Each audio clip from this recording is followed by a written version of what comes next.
Good morning, everyone.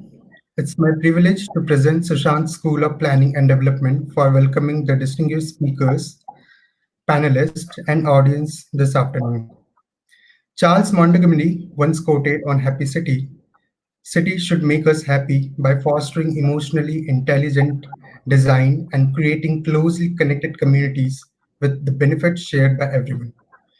Respected Vice Chancellor Sir, directors, eminent speakers, dignitaries, panelists, faculty members, and my dear fellow students. Today, I, Anshuman Kumar, Secretary, Student Council, Sushant School of Planning and Development, take this opportunity to welcome you all to the event, Imagining Gurugram as Learning Cities, organized by Virtual Urban Thinkers Campus, an initiative under the World Urban Campaign on UN Habitat. Sushant School of Planning and Development came into existence in 2018, aiming to meet the growing demand of the urban planners in India. Today, Sushant University is well known and acknowledged institute in Delhi NCR region with more than 5,000 students across the country. This event is a combined effort from all the faculty members, students, alumni, since 2 years to make this a learning and delightful session today, organized by the entire Sushant School of Planning and Development Department. Today, we are delighted to have this event live streamed on YouTube and Facebook. We are also proud and honored to have such eminent and distinguished keynote speakers and panelists from across the globe to deliver their insights on the topic of imagining Gurugram as a learning city. I would also like to thank this opportunity to express my sincere thanks to organizers, and in particular our honorable speakers. All of them have been working with us since the beginning of the planning stage, and they are still here today for all of us, even though they are both very busy and responsibilities at the agencies. We truly appreciate your support and guidance.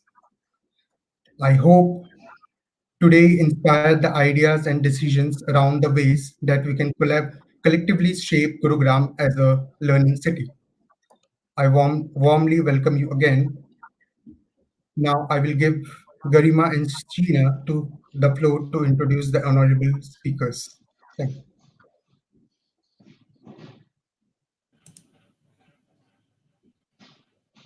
Thank you so much, Anshuman. Now we have Professor Dr. Vibhuti Sachdev, who is the Dean and Director of School of Planning and Development, Sushant University. She qualified as an architect in 1989 from SPA, Delhi, completed her PhD in Vastu Vidya in 1996 from University of London, and has worked as a conservation consultant, writer, and designer. She is interested in issues of negotiating modernity, urbanism, and the craft and cultural traditions. She has taught at the University of Sussex and written 4 books and several articles on the subjects of traditional knowledge systems, Indian cities, and Indian modernities. She has worked and written extensively on the city of Jaipur, focusing on its planning, architecture, and craft traditions. Since publishing these books, Dr. Sachdev has been a consultant on the restoration of the Jal Mahal in Jaipur, was the design curator of the artwork of its pavilions, and the co-curator of the exhibition Painted Pleasures. Her latest book is on the festivals at the Jaipur Court. She is currently working on the devising an integrated approach to learning and developing a research ecosystem for the creative fields of architecture, planning, and design. I would like to give the floor to Dr. Vibhuti Sachdev.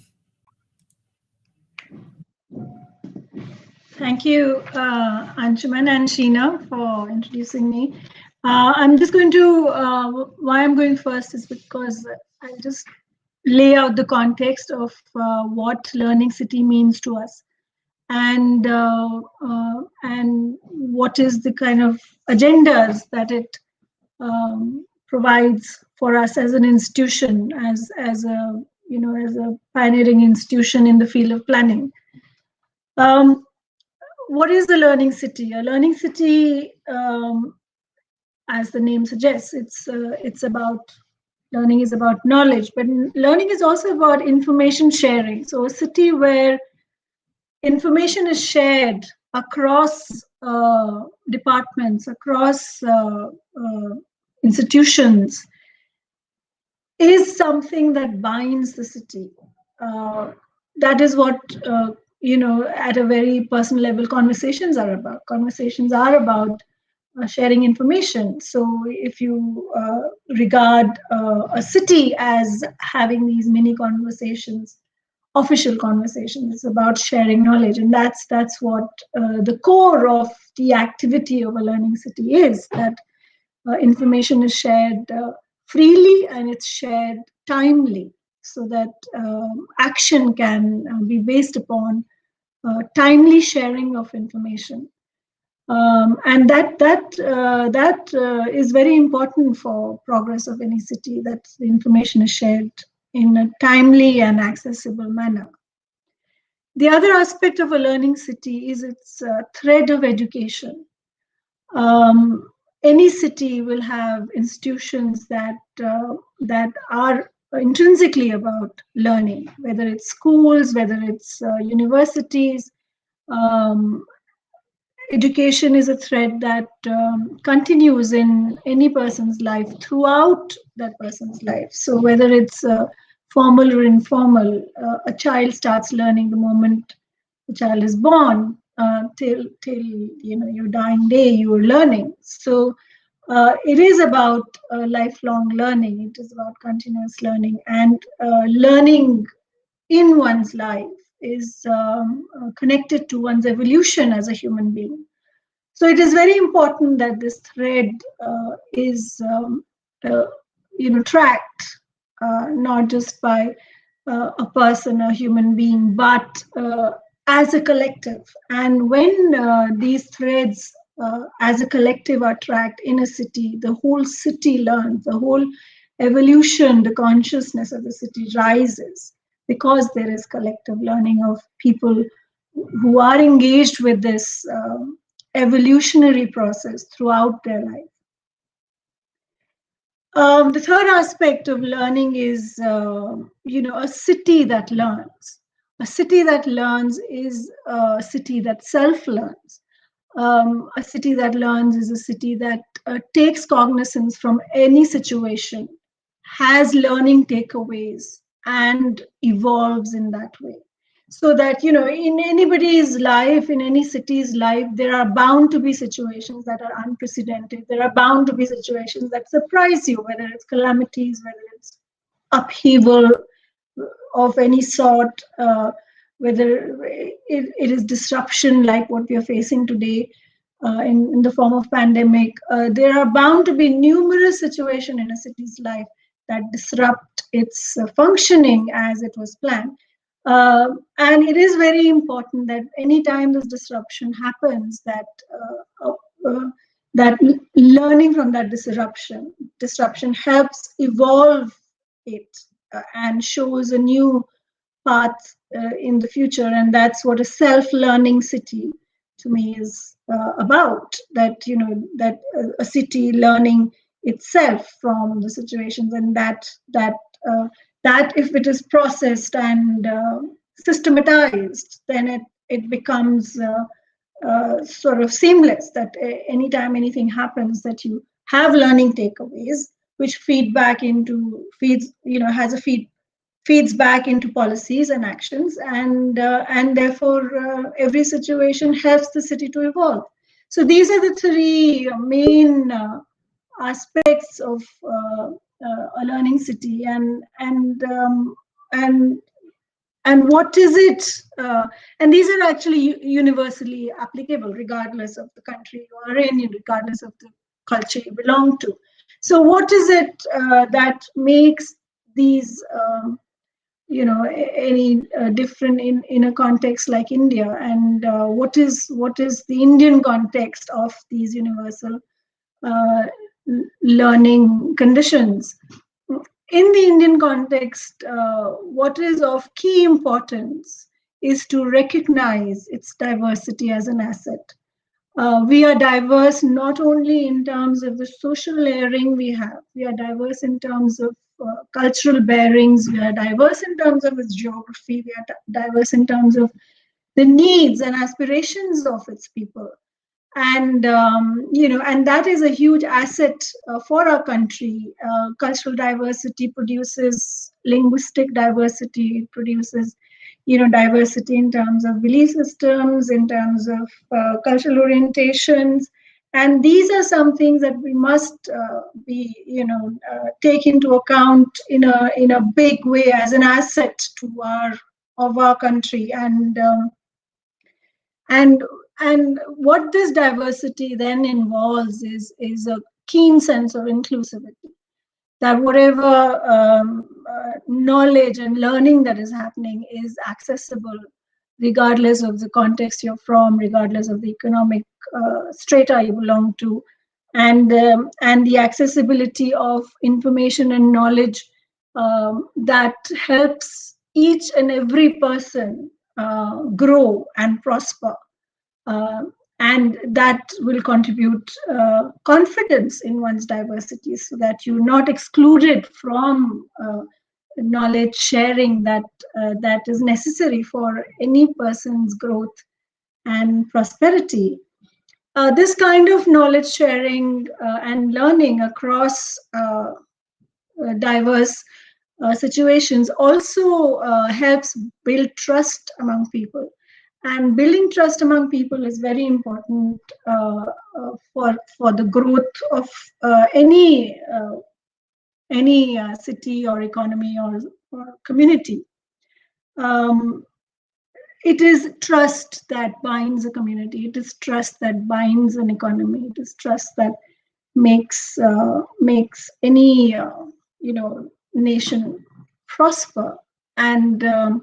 And we are seeing a slight breakdown of trust in many communities today because of the lack of sharing of knowledge and learning that is happening, so that there is a and this will be this has to be brought back. This trust has to become a sort of a glue that binds people in a community.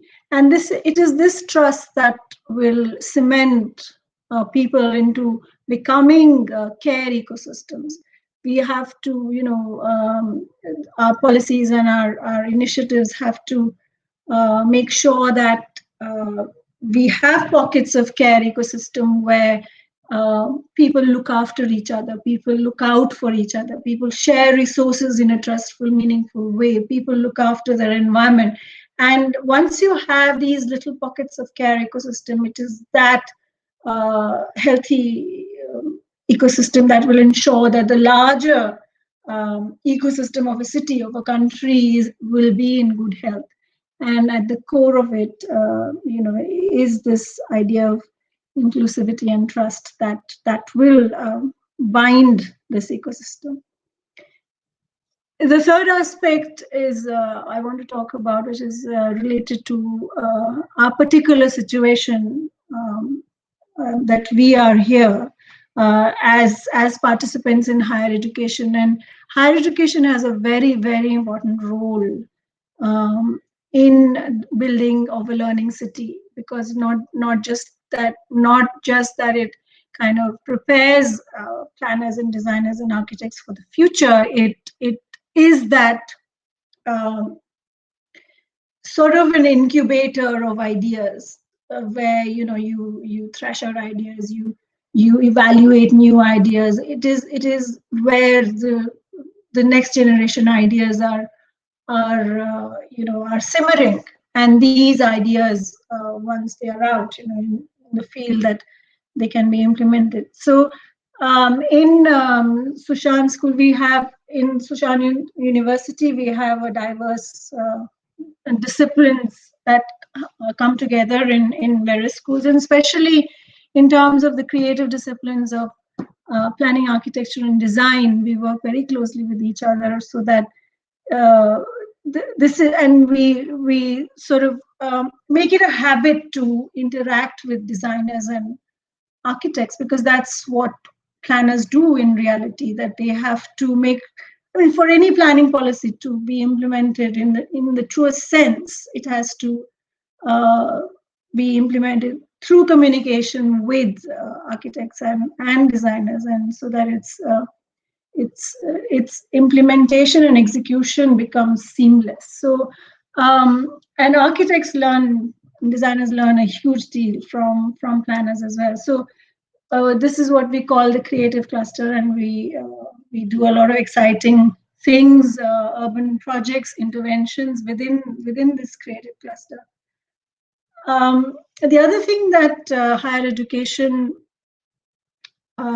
universities can do, and Sushant University especially is a pioneer in that, is to see itself as a mentor of urban living, so that it's sort of a guardian, a mentor of the city. So a university can have that role to kind of identify gaps and projects and within the city and bring it to the notice of the higher authorities, and for students to take part in that initiative is very important, because from that comes a sense of ownership of the city, and the stake of the students as citizens of the country, citizens of the city, obviously rises as soon as you kind of take an interest in what's happening around you and not just in your classroom. So these are some of the things that we are proactively working on with our students and our mentors in Sushant University through Sushant School of Planning and Development. And there are these are very exciting times, because this has given us time to reflect on what the new world order is going to be like, and how we can, as planners, contribute to shaping post-pandemic world, which looks very exciting. Thank you.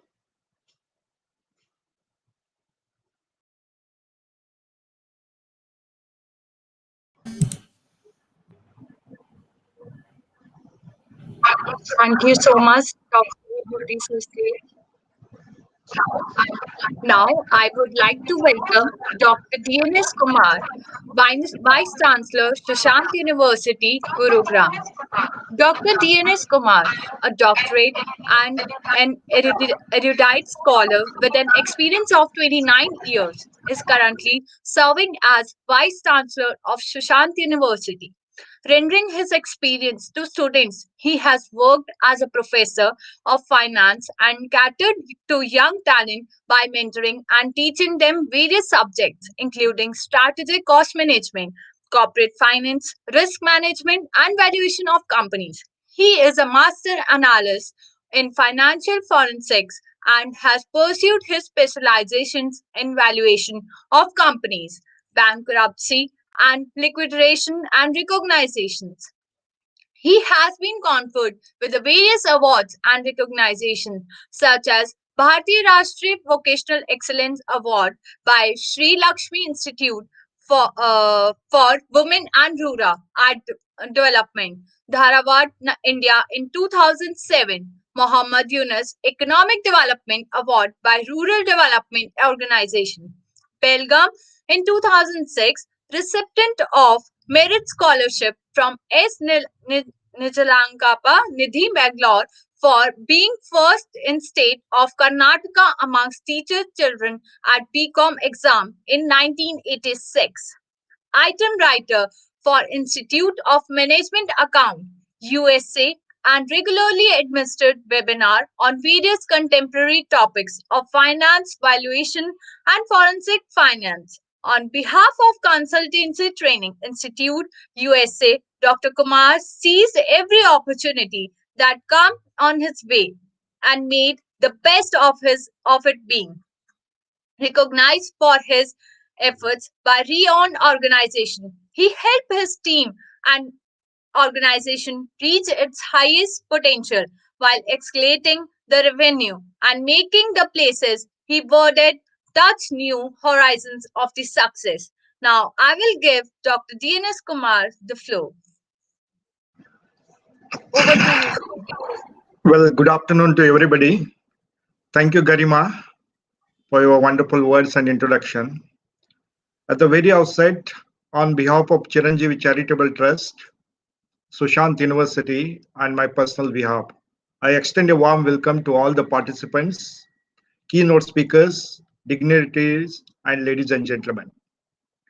Well, the topic is highly contemporary, relevant, and need of the hour. When we club the topic learning city with education, we need to understand what the education is.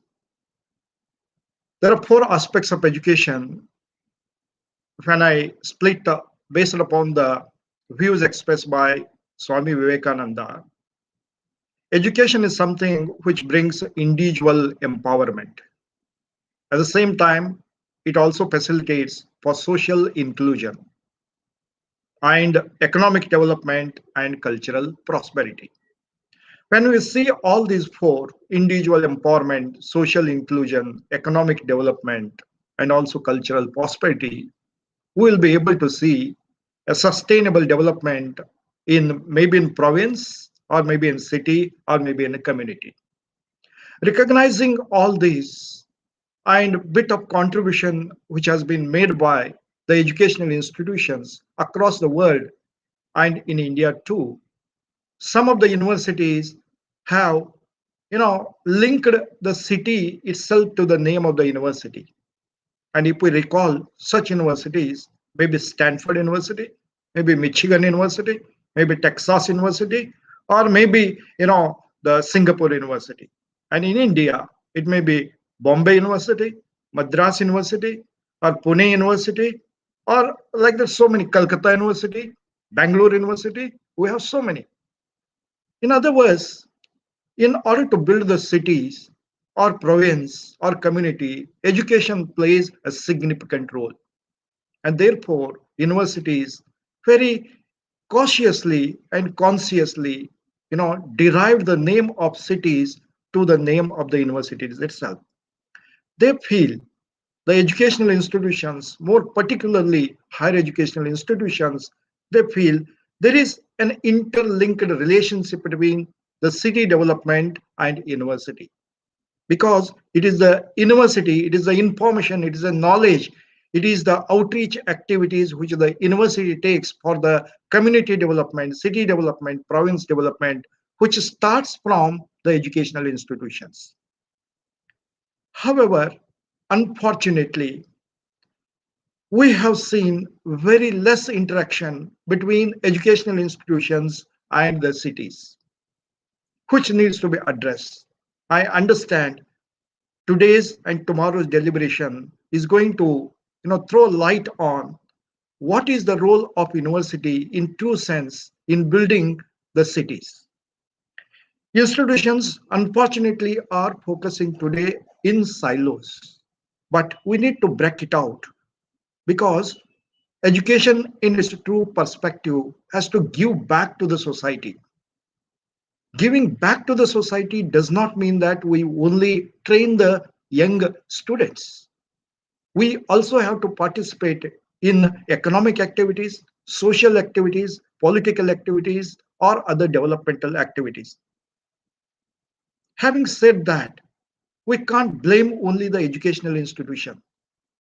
There is a machinery, which I call as a government machinery, who also have neglected the educational institutions. Many a time, lot of developmental initiatives, planning initiatives, which have been initiated by the government. Unfortunately, government has not involved the academicians and academic institutions. This has to change. That is what you see in the educational institutions.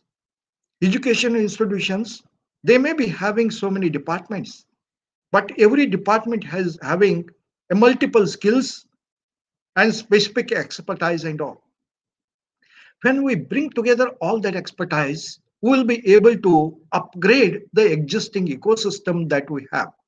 So therefore, educational institutions facilitate in big data analysis, multifunctional expertise, and so on. So that is a viable Cities could be built only when public at large, government machineries, and educational institutions work together.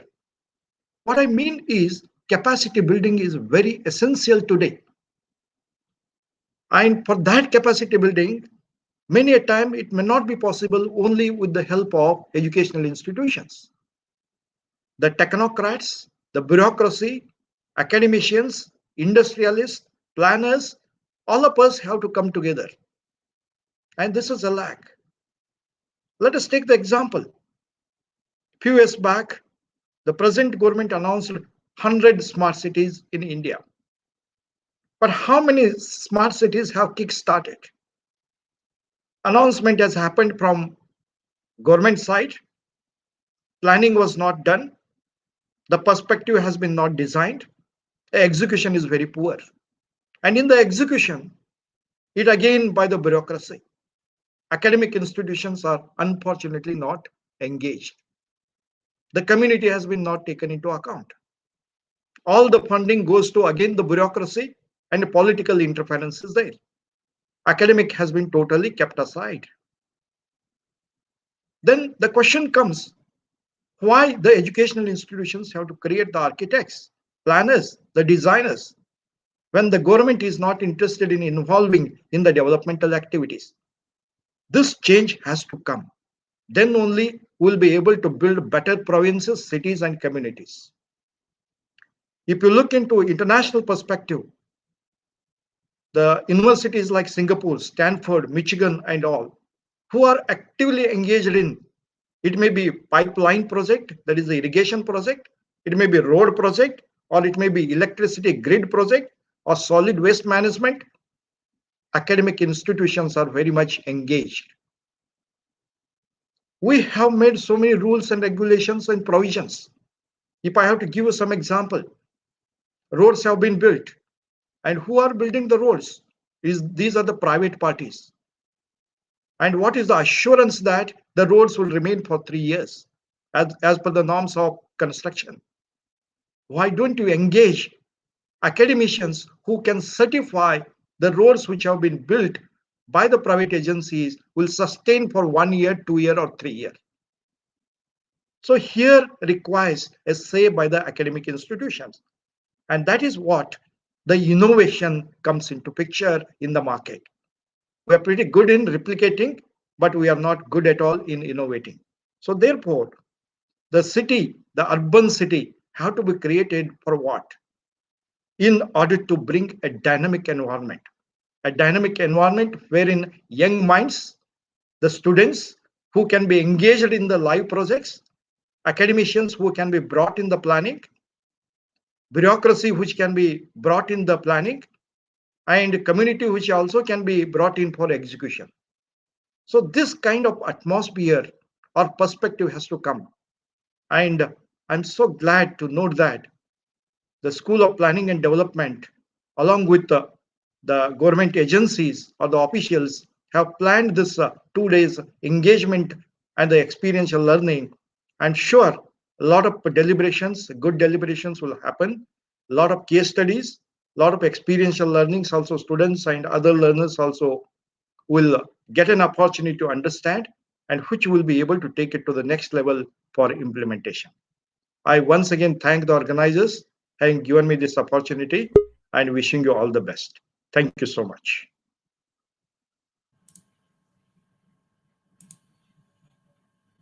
I would like to thank Dr. Kumar. So next we have Mr. Octavie de la Verga Meses, the current Secretary General of Metropolis.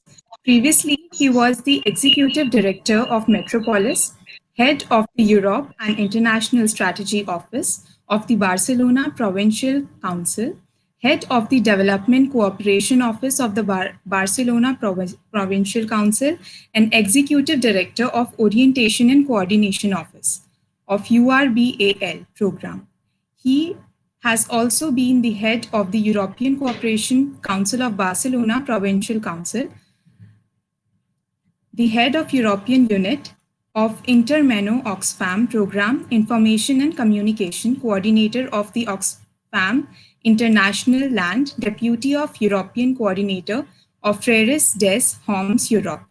He is as well certified by the Observatory of the Decentralized Cooperation between the EU and Latin America as a trainer of trainers. He has a degree in law as well as master's degree in European studies, a post degree in international humanitarian aid, and a post degree in international relations. Now I'll give the Mr. Varga the floor. Thank you very much. Good afternoon, good morning from Barcelona, where Metropolis has the headquarters. As been said, Metropolis is the world organization, is an association, is the world association of major metropolitan areas and cities from all around the world. We have a history over 35 years, and we're working with many of the most internationalized and globalized cities and metropolitan areas around the world. And we are also aware about the importance of being a learning city and also the impact of being within the global system. I was forgetting to thank the Sushant University for inviting me to this virtual urban thinking campus. It's a pleasure to be with you and also to hear and also to listen all the approaches that you're having as well with the Indian perspective and all the urban developments that are taking place in India. In terms of globalizing cities, Saskia Sassens, that I'm sure you know her, she always says that a globalized city is a city where the dynamics and processes that get territorialized, they also take place at the global level. And I think that's one of the ideas of a globalized city is a globalized which is connected to the global system. There are also gateways to their national territories, to the regions. They facilitate the connection between the national urban systems and the global urban systems. But as well, they are seen as a part of or they're seen as a hub within a globalized economic system. Most of the times, the approach to globalized cities has been this connection, especially with the economic dynamics and being this hub of economic system. But as well, it's related. I mean, if to influence. I think that's one of the critical issues about being a globalized cities. How you influence at the global arena and how you influence as well the other actors, not only cities around the world, but other actors and dynamics around the world. I mean, if we think which should be the stereotype of a globalized city, we could think about London, New York, and Tokyo. And if we think about why we think they are globalized and why everybody rank them about being the top globalized cities, this relates to the influence thing. On the one hand, is political influence. They have an impact in terms of politics, not only nationally, as said before, but and we always play this role that the influence at national level and also at the global level.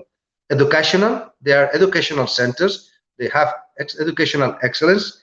Cultural, I mean, there are places where you can find everything there in terms of culture. They are very dynamic. They are very vibrant. There's a lot of richness in terms of culture. They are also, most of the times, they have the headquarters of transnational corporations, but as well international agencies. And they also take part in international networks. And as well, they have infrastructures, worldwide infrastructures that allow the movement of people. I mean, that's also correction, and that's important to take into account. Traditionally, these globalized cities, they have developed infrastructures that allowed them to physically be connected with the other cities of the world. Normally, and also they tend to be connected with the globalized cities, but as well with other cities around the world. And then you have all these infrastructures in terms of harbors, airports, trains, and so on. The question right now is that if this description of a globalized city is still valid in the view of the current pandemic that the world is undergoing. I mean, there are some discussions, I'm sure they are taking place as well in India about this relation, if the relation between urban and rural is going to change because of the pandemic. UN Habitat said this week that 95% of the impact of the pandemic is taking place in cities. And many experts say that this is a urban pandemic more than a general pandemic. So, and that's questioning issues about how we have developed cities, how we especially big cities, major metropolitan spaces, and especially, of course, these globalized cities, is the way that we've developed in terms of never continuously expanding with all these investment infrastructures, with having all these people coming all the time, as well, because they've been, as I said before, because of being gateways to the globalized world. They are gates as well for people to move. I mean, most of the people enter via these big globalized cities into their regions, into their countries. So also this idea of movement of people. Is this going to still happen now when the pandemic is over, whenever it's over? I mean, we don't know when we'll get over it. And is then this adjective or this description I was saying about global cities, like they have an influence at political, educational, cultural, and as well, and in terms of attracting talent, and in terms of attracting investments, and in terms of attracting international institutions to their own territory. Is this going to be the case in the coming years, or is going to change? My feeling is that cities and globalized cities, they will still have this power of attraction in terms of economics, in terms of knowledge, in terms of people, because whether we like it or not, innovation and in many cases development happens when you bring people together, when you have all these people together. But on the other hand, it's true that some people say, okay, talent, I mean, maybe now in a digitalized world, in an interconnected world, you don't need to bring people into your city. Maybe you can connect with people all around the world, even for companies, for universities. But it's true that you, on the other hand, you need to have people working together, people thinking together in terms to develop new ideas, to develop innovation, etc. I think what is going to happen, we're going to see, is that the importance of globalized cities in the coming, or right now already, but especially in the coming years, is that will be these cities which are able to set the agenda, in terms of politics, of economics, but as well in terms of which are the key priority issues that we need to handle as humanity and as cities. And that relates as well to these globalized cities who have to think in terms of values. It's important not only to think, sometimes we think urban planning and when a city aspires or used to aspire to become a globalized city, was thinking as well in terms of which kind of investments I need to do in terms of infrastructures, which kind of investments I need to do to redesign my city to make it more attractive to everybody.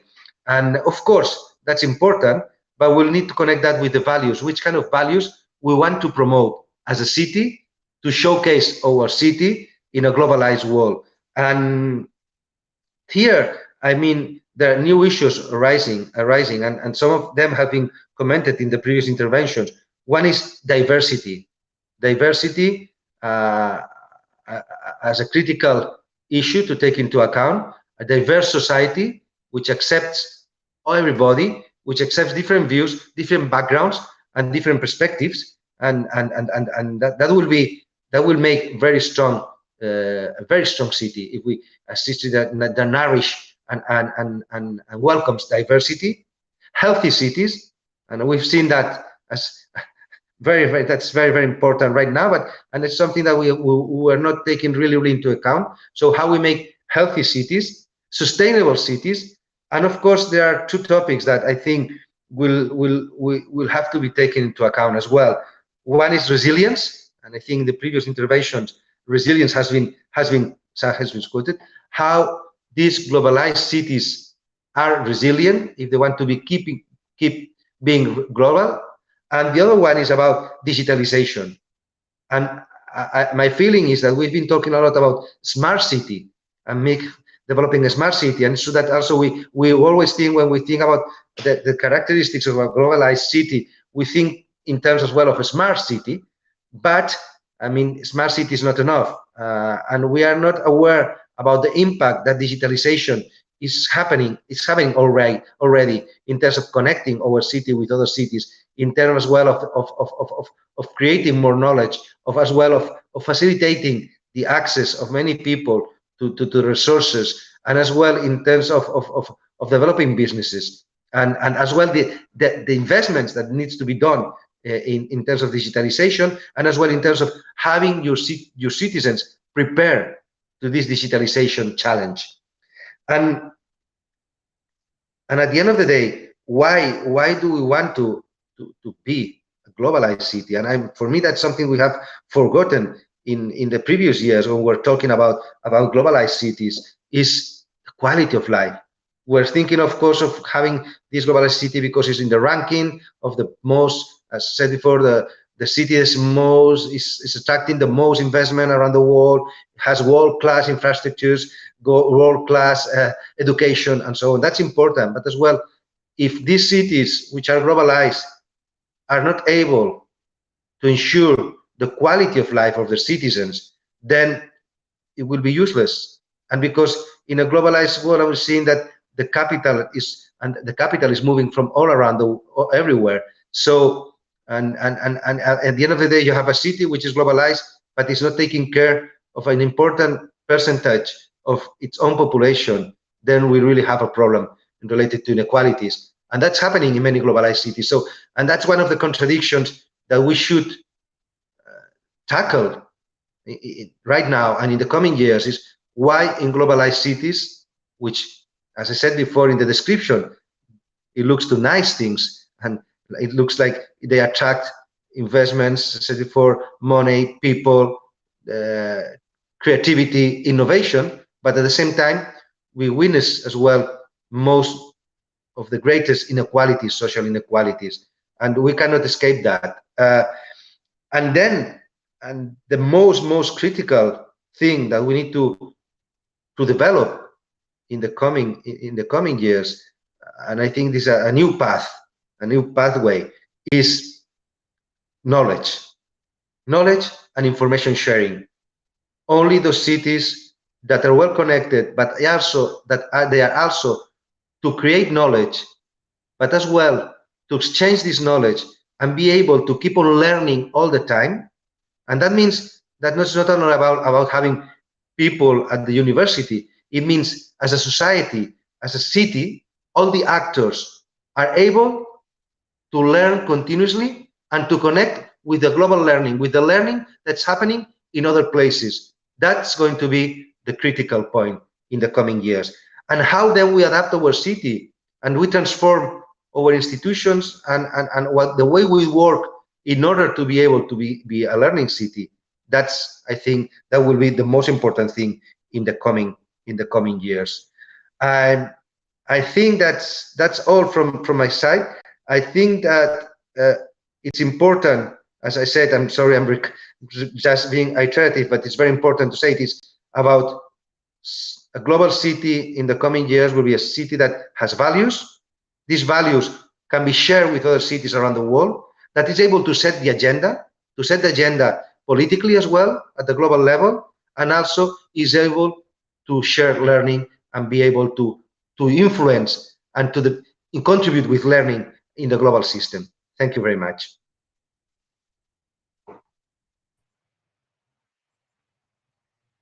I would like to thank Dr. Varga. Mr. Now, Mr. Hitesh Vaidya, Director, National Institute of Urban Affairs, New Delhi. Mr. Hitesh Vaidya, the Director, National Institute of Urban Affairs, Government of India. He has more than 20 years of broad-based urban development policy, project formulation, implementation, and program management experience on mainly UN, World Bank, US Agency for International Development assignments. The areas has been associated are urban development, urban governance, and urban infrastructure management. Poverty alleviation has been integral component in a project. Prior to joining National Institute of Urban Affairs, he was country representative of UN Habitat India.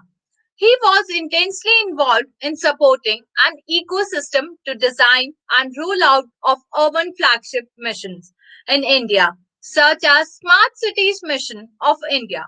His strength lies in developing institutional arrangements and projects implementation strategies through facilitating effective liaison and coordination with various stakeholders. Now, I will give Mr. Vedya the floor.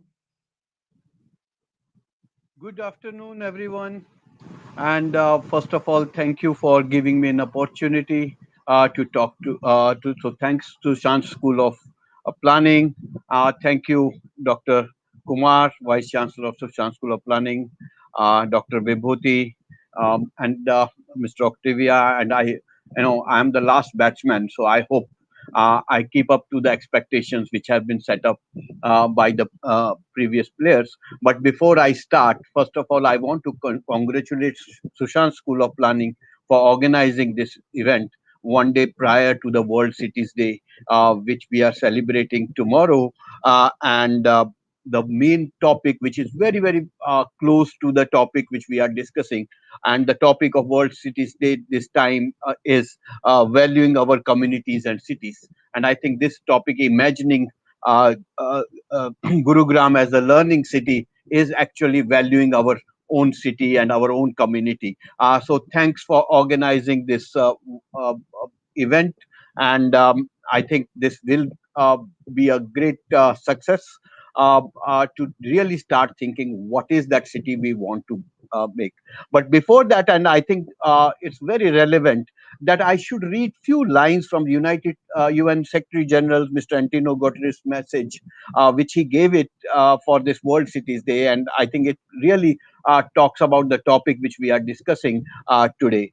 I'll just read it, quote unquote, is that he talked about cities have borne the brunt of pandemic, with the pandemic offer overwhelming public health and sports services. Communities have organized to keep their neighborhoods safe and functioning, and engaging with local and national governments to support the uh, official response to the pandemic. I unquote his thing. So idea is what he is talking about. It's the cities which has really seen the whole pandemic and its effects and impacts among the citizens. And we in India also saw how, even though pandemic was there, we still saw how our cities really responded so well that we could contain losses within our cities. And while we might talk about a lot of negativities about the pandemic, but I think the big positivity, if you look at it, the three areas which came to focus, it came that we need to start talking about local area plans much more clearly, because neighborhood responses which came to contain the pandemic really talked about local level of planning. Second thing, it talked up. We also saw because we saw the cities while the pandemic and cities were operations, the sanitation and were actually happening. So we need to talk about how public health and urban planning should start relating to each other. And third is area where we saw that even the people started responding to the informal sector. So there was no death because of hunger, and we as a communities we started collecting foods, giving support to the fellows who did not have citizens who did not have that means to really think. So we as a community came together. I think these were the three great learnings from this pandemic, and I think we should uh, really celebrate, or give a kudos to our urban local bodies who have really responded so well. And we do talk about always capacity building. We talked about non-responsive cities, but that's what we saw during this pandemic, that cities really think. So we should actually, as or during the having a World Cities Day, really give a big clap or big hand to the leaders of cities who really managed. And today we are fortunate that we are talking in this platform. These type of platforms, before 24th March, we never heard about it. We really, got ourselves uh, uh, uh, starting a new skill, and this new skill came up within 8 months of from 24th March to today, that we learned the new skill and we are talking about it. We are talking about the future of our new generation. We are talking about what went wrong, and we are talking about what was the normal and what should be the new normal. So all of this, I think we should also, and tomorrow being a World Cities Day, we should really celebrate, and not be too harsh on our leadership, on our urban local bodies, and our there are challenges because the complexity and the scale is too vast. We may not have all the solutions for all the problems, but what we have is that we saw in last 8 months that city did respond. There was a problem, there were challenges, and nobody is denying it. But still, we are there today, having this conference, globally and locally. I think that itself calls for a big celebration, and we should all really give a big hand to ourselves as well as to our city leaderships across the world. We did talk about valuing our cities, and I think previous speakers had talked about it. And as each, like every in each individual, each city has a distinct character, and we cannot just say that one size will fit all of them, that everything will be same, everything will be last 5 years, last 8 months, when we are talking about the new normal, we have been talking about the new jargons. We have started coming up daring cities, practical cities, resilient cities, smart cities, sustainable cities. But I do agree that there are different interventions, or as a Vibhuti just now talked about, there can be a different ways of disruption within the ecosystem.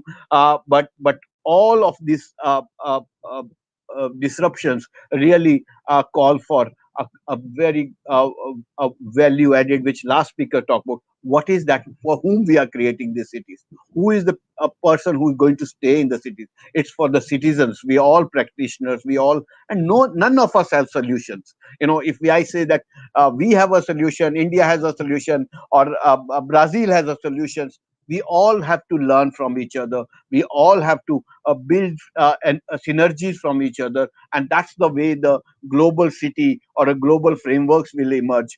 Because if we call up, the whole idea is, how do you learn and unlearn a lot of interventions which has happened during the COVID itself will give us a way forward. How do we go come about it? So my only thing is that while we are talking about new cities, we are talking about partnerships.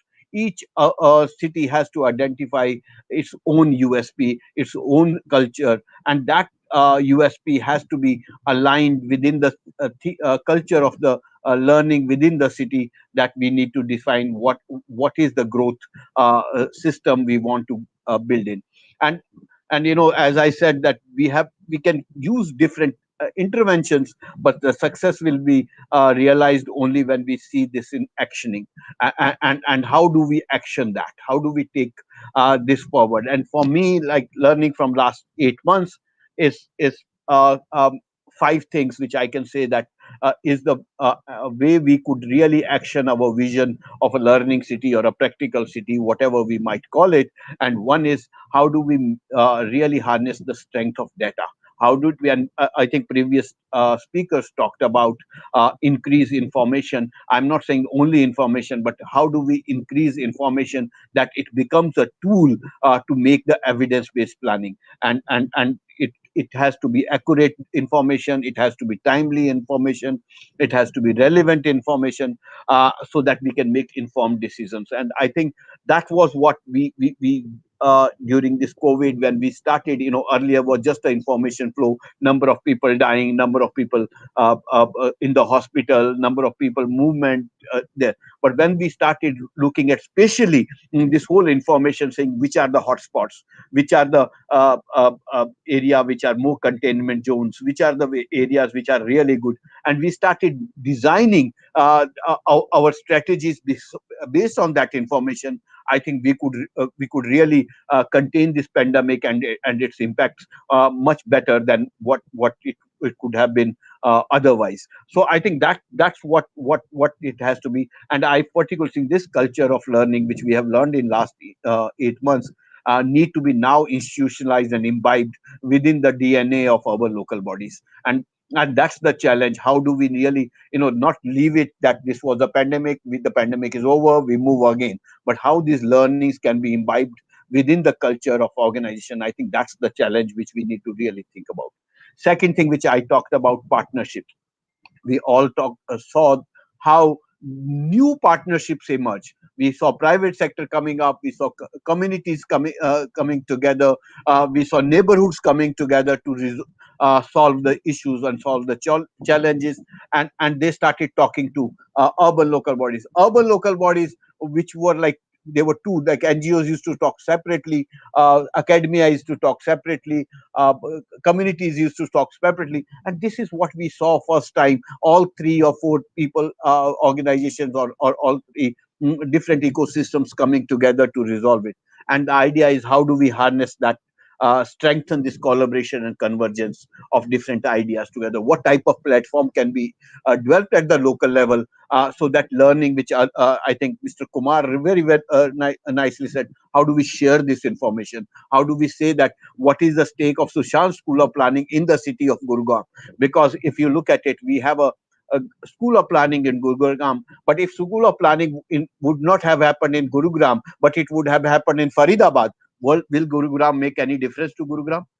Or if or Gurugram, how do Gurugram learn from Sushant School of Planning, and how to Sushant School of Planning learns from Gurugram? I think those kind of a sharing information has to happen, because otherwise, we will, as he said, we will be working in our own silos. But this pandemic talked about to breaking these silos and how we can bridge this gap. And I think we need to again institutionalize this relationship, create those type of frameworks where the learnings can happen, and we can exchange more information, and we should be come up with the innovative solutions to do that. Third thing which I think talked about is whole institutional framework. And I think previous speaker talked about what is the institutional frameworks we require to have, because first time we saw public health, sanitation workers had a huge challenge of cleaning the cities.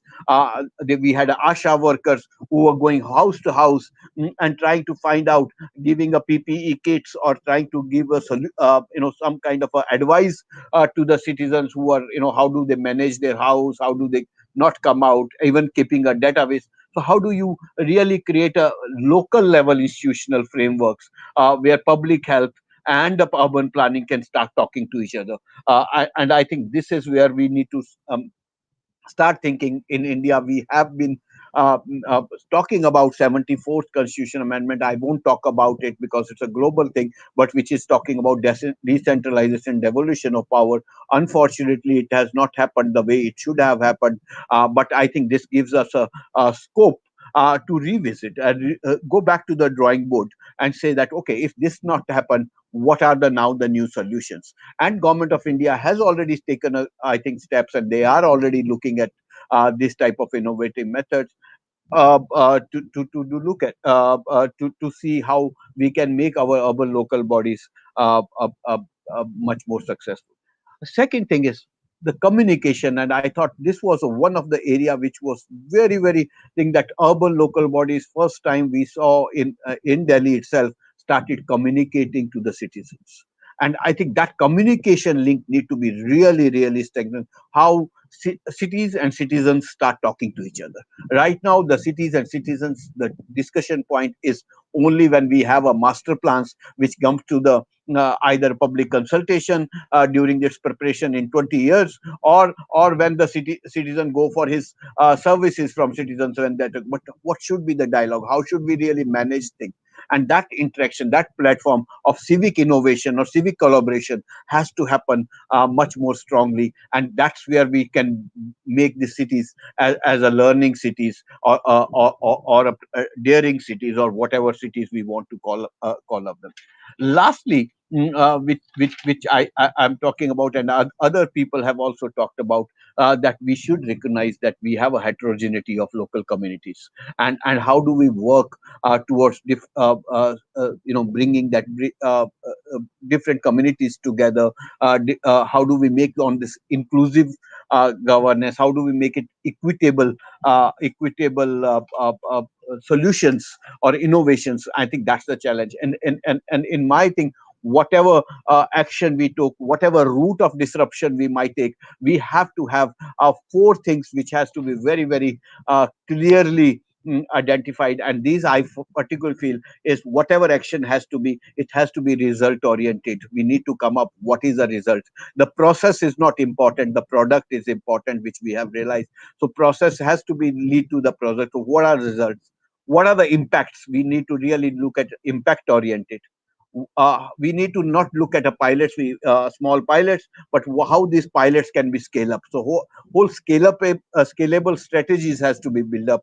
And last, which I think everybody has talked about, how equitable, how we do bring different types of people or ecosystem, like disabled people, gender, safety, all these issues together, so the no one leaves behind approach, which has been under the sustainable development goals, can be accomplished. So I call it a rise. If we can come it as a strategy of rise in each of our action, I think that's where we can move forward towards this transformation agenda, or transforming cities, which we talked about. Uh, but lastly, which before I close, is as my last speaker also talked about, we will not achieve anything unless the young generation, which I'm seeing from the Sushant School of Planning or other the youth, the next generation starts seeing the value in the operations of city. Right now, these all big planners, they come out, but they don't come back to the city. How do you make young planners start relating themselves to the city and start working with the city? And I think it both ways. City has to see value and bringing them and give that opportunity which meets their aspirations, but also they also have to see that they can add value to the city's operation. So with these five things, I stop here, and will be happy to have a discussion or a point whenever it is required. Thank you very much. I would like to thank Mr. Vaidya.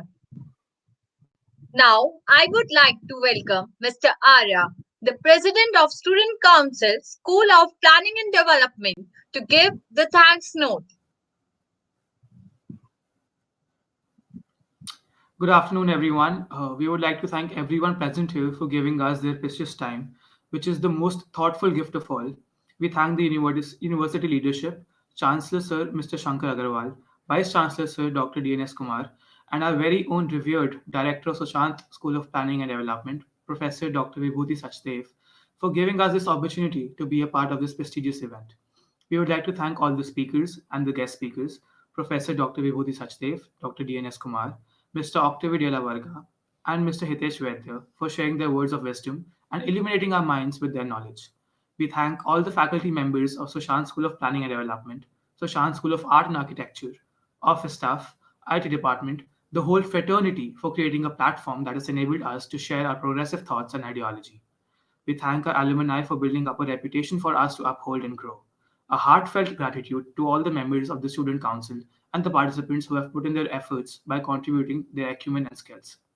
Special thanks to our network partners, Gurgaon Progressive Schools Council, National Institute of Urban Affairs, Regional Studies Association, European Urban Knowledge Network, Pascal International Observatory, US Green Building Council, Participatory Research in Asia, Madras Chamber of Commerce and Industry, Bombay Chamber of Commerce and Industry, Kerala Institute of Local Administration, and media partner Simpatico Studios for their continuous support even during these difficult times. We look forward to host, collaborate, and work on such informative events in the future. We thank all our viewers and wish everyone a great day.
Session 1, Deconstructing the Learning City. And now we are going to talk to our next guest. Let's go get to know the speaker and the moderators. So we have moderator Ms. Juhi Malpani Bhatt, visiting faculty at School of Planning and Development, Sushant University. Ms. Juhi Malpani Bhatt is an architect and urban planner with over 16 years of work experience as an urban planning professional and has been recognized as a senior academician at renowned institutions across India. She has been associated with Anson University since 2013 and has been teaching in design studios for the graduate and postgraduate courses in the field of architecture and urban planning. During this period, she has authored and co authored research papers, provided consultancy services to global consultancy firms on urban planning projects, and also participated in the panel of adjudicators of the students' work across many other similar institutions like USAP, IP University, SP Bhopal, SEP, and Krivya. Now, I'll give Miss Juhi the floor. Yeah. Thank you, Garima, for the nice introduction. Thank you so much, and I definitely look forward to this session. I hope to take back a lot of insights. The Sushant University has been working with the local authorities in Gurugram over social infrastructure strategy over a theme of learning cities, and has also submitted a draft report. So I definitely look forward to this session. Thank you so much, Garima. And from here, I would also like to invite my esteemed panel, which is Yeah, hi Vatsal. My colleague Vatsal here would be a co-moderator for me. And so Dr. Rajesh Chandan, Professor Banks, my husband. So I would like to hand over to Vatsal to take over the session from me. So, Dr. Vatsal Bhatt, Vice President, Cities and Communities, U.S. Green Building Council. Dr. Vatsal Bhatt consults with the U.S. Green Building Council as a Vice President for committee, where he helped conceptualize and make the operational the lead for the cities and the lead for the communities rating system. He co-leads the Application Framework Working Group on the National Institute for the Standards and Technology led efforts for developing IoT-enabled smart cities frameworks and served on the U.S. Technical Advisory Group of ISO's Technical Committee 268 for Sustainable Cities. He recently peer-reviewed the Future of Housing Roadmap for X Prize. He is also serving on the broad board of advisors for Wellbeing City Award, mobilized by the New Cities Foundation, as senior energy policy analyst at Brookhaven National Systems Analysis and Low Carbon Development for the U.S. Department of Energy, the U.S. Department of the State, the U.S. Environmental Protection Agency, the National Science of Foundation, universities, foundation, and international governments. He has developed energy water climate change system modeling for long-term national, regional, and urban analysis. Dr. Bhatt has led the USDOE's US India China Cities Partnership for Energy and Environment, state and local governments on the low carbon urban growth strategies and the eco city planning and implementation. He served as a senior advisor to US Department of State managed US China Eco Partnership Secretariat. In August 2013, the Woodrow Wilson Center of Distinguished Scholars invited Dr. Bhatt to participate on five-member panel to facilitate the developing China's energy water roadmap. Now, I would like to give floor to Dr. Bhatt. Well, I would like to thanks a lot, Garima, for this introduction. I would like to thank Sushant University for inviting us for this UTC, and thanks to all my panel members for putting their valuable time here. Thanks, Joey, for this introduction, and I think we would have Garima and Sheena still introduce Dr. Osborne, Dr. Bank, and Dr. Brandon. Thank you. Yes.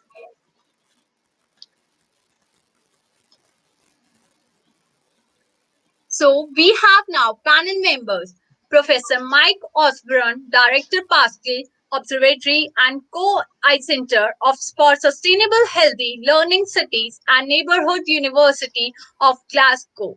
Professor Michael Osborne is Professor of Adult and Lifelong Learning at the University of Glasgow and the Director of Research in the School of Education. He is also director of the Center for Research and Development in the Adult and Lifelong Learning within the School of Education and co-director of Pascal Observatory on the Place Management, Social Capital and Lifelong Learning. He was founding convert of the research and teaching group on the social justice, place and lifelong learning within the school.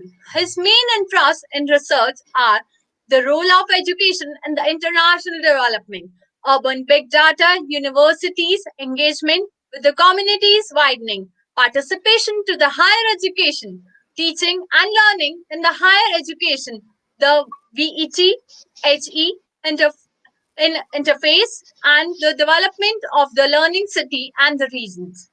Dr. Rajesh Tandon, UNESCO Chair on Community-Based Research and Social Responsibility, Higher Education, PRIA, New Delhi, India. Dr. Rajesh Tandon is an internationally acclaimed leader and practitioner of participatory research and development. He is founder president of Participatory Research in Asia (PRIA), Global Center for the Participatory Research and Training since 1982. He is also co-chair of UNESCO Chair on Community-Based Research and Social Responsibility in Higher Education since 2012. The UNESCO chair grows out of the support UNESCO Global Lead to play a key role in assisting countries to build knowledge societies. Dr. Tanan also heads the Forum of Indian Development Corporation (FIDC) as its chairperson. FIDC tripartite the initiatives of the Development Partnership Administration (DPA) of the Ministry External Affairs, Government of India, academia, and civil society organizations.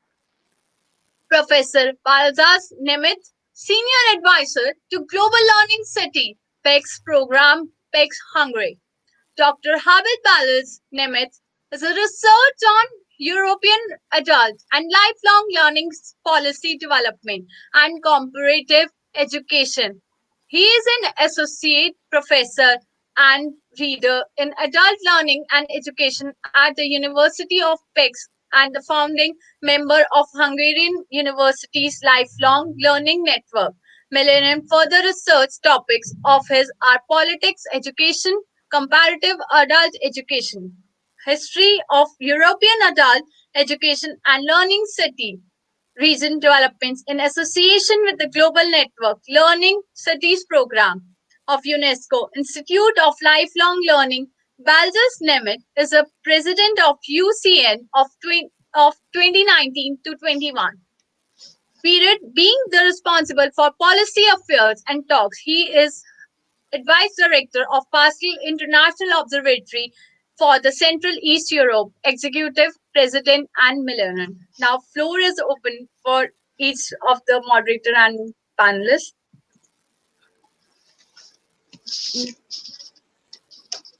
Thank you, Garima.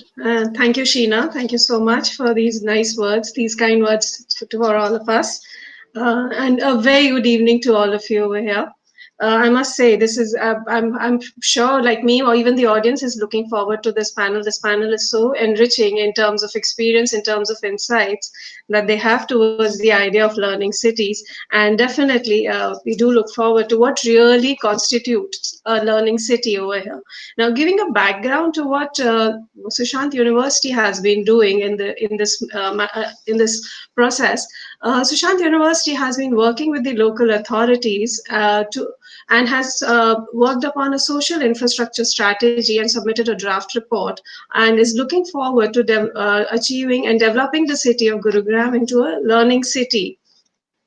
Gurugram has actually, over the last 4 decades, has seen leaps and bounds of development.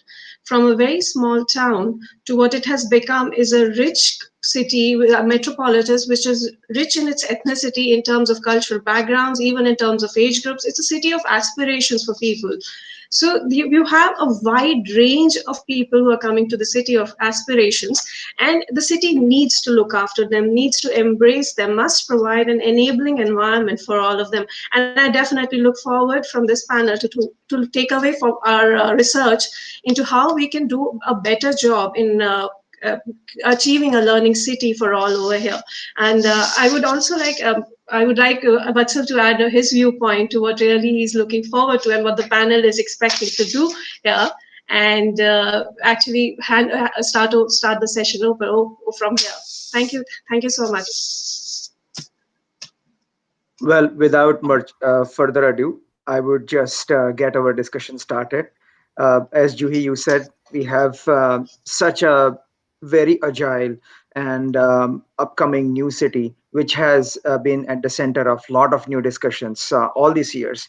So I think it is so, we are so fortunate to have our distinguished panel. And I would request Professor Osborne to get this discussion started. Our interest would be to really have these 3 very interesting point of view, and then briefly discuss how this will help Gurugram in becoming a learning city, not in just the title or namesake, but learning city in reality, so that I think we can take all these learnings back to Gurugram and help it in becoming a true learning city. So, Dr. Osborne, I would like to invite you to please take 12 minutes and give your initial thoughts on this discussion. Thank you so much.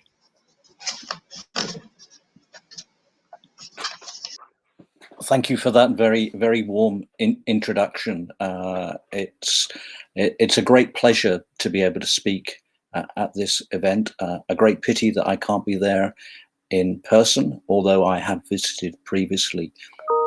I'm going to talk about learning cities in a very general sense, and tell you something about what we do from the Pascal Observatory, which is based at the University of Glasgow, in terms of promoting connections between different cities in the world in the context of their developing into learning cities.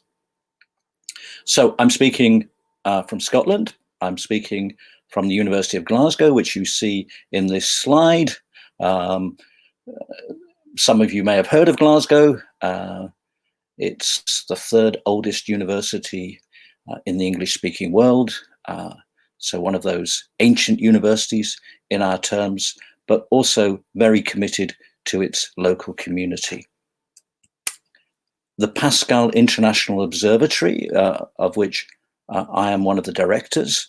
I'm the director for Europe, and you may have heard my colleague Balázs Nemeth speak of being also connected by being the Associate Director for Central and Eastern Europe, is an organization that stemmed from the work of the OECD, the Organization for Economic Cooperation and Development, and spun out of its work on the development of learning regions from about 2 decades ago.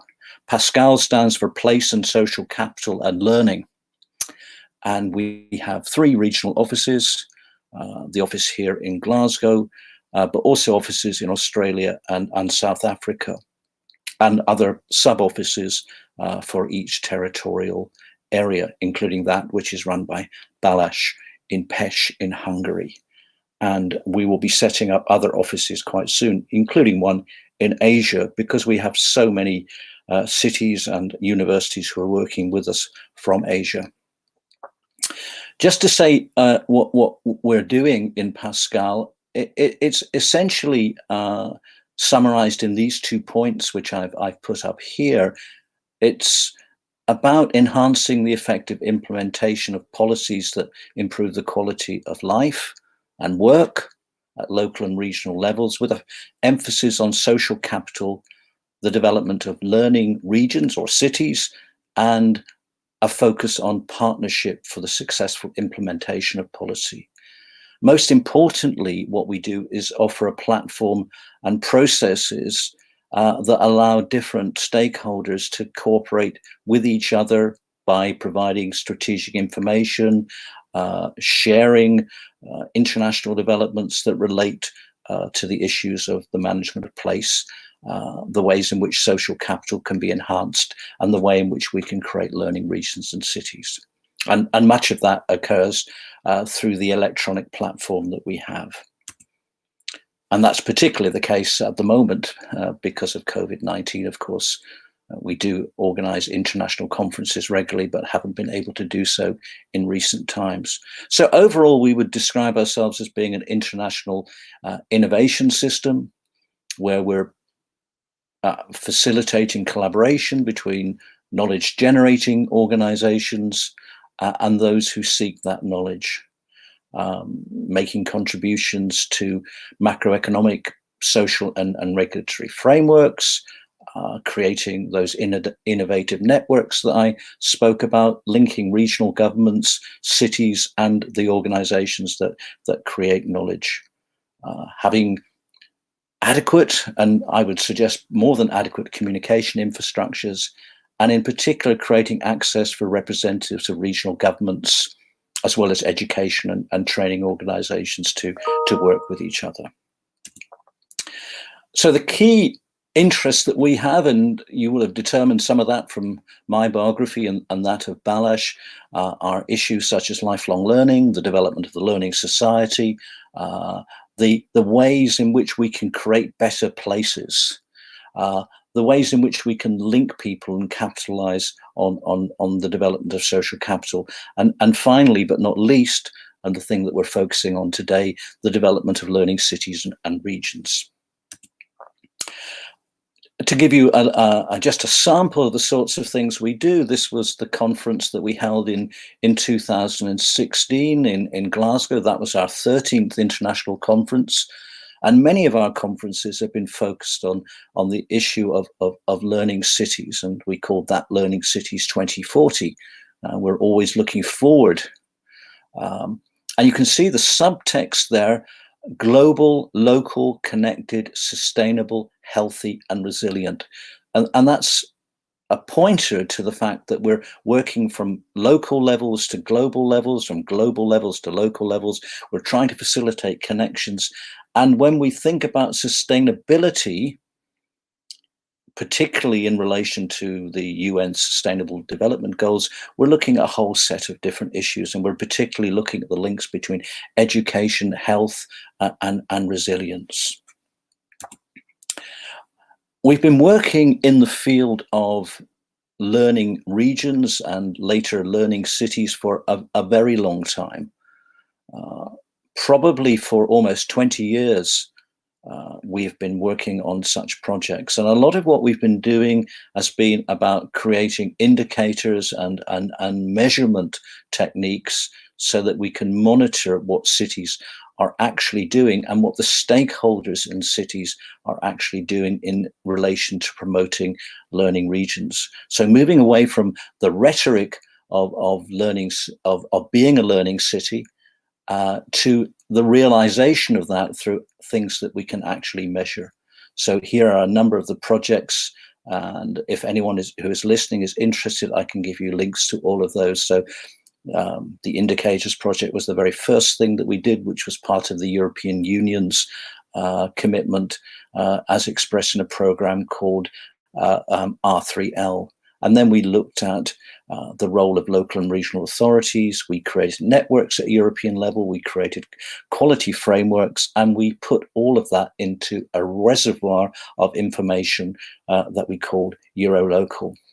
And we did that cooperatively with many colleagues across Europe, including Balázs, who is with us today.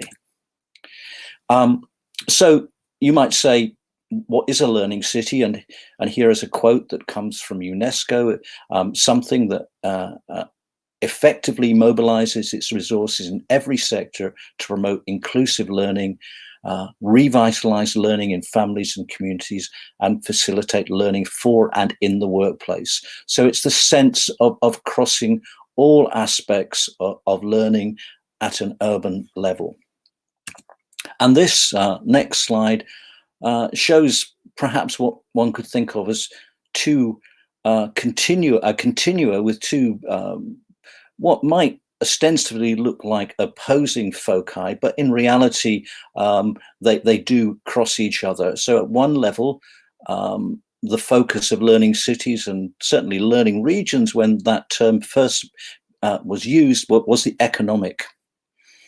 And from the regional innovation literature, there was a lot of discussion some decades ago about the learning region being a place that created an underlying infrastructure of educational opportunity that might attract inward investment.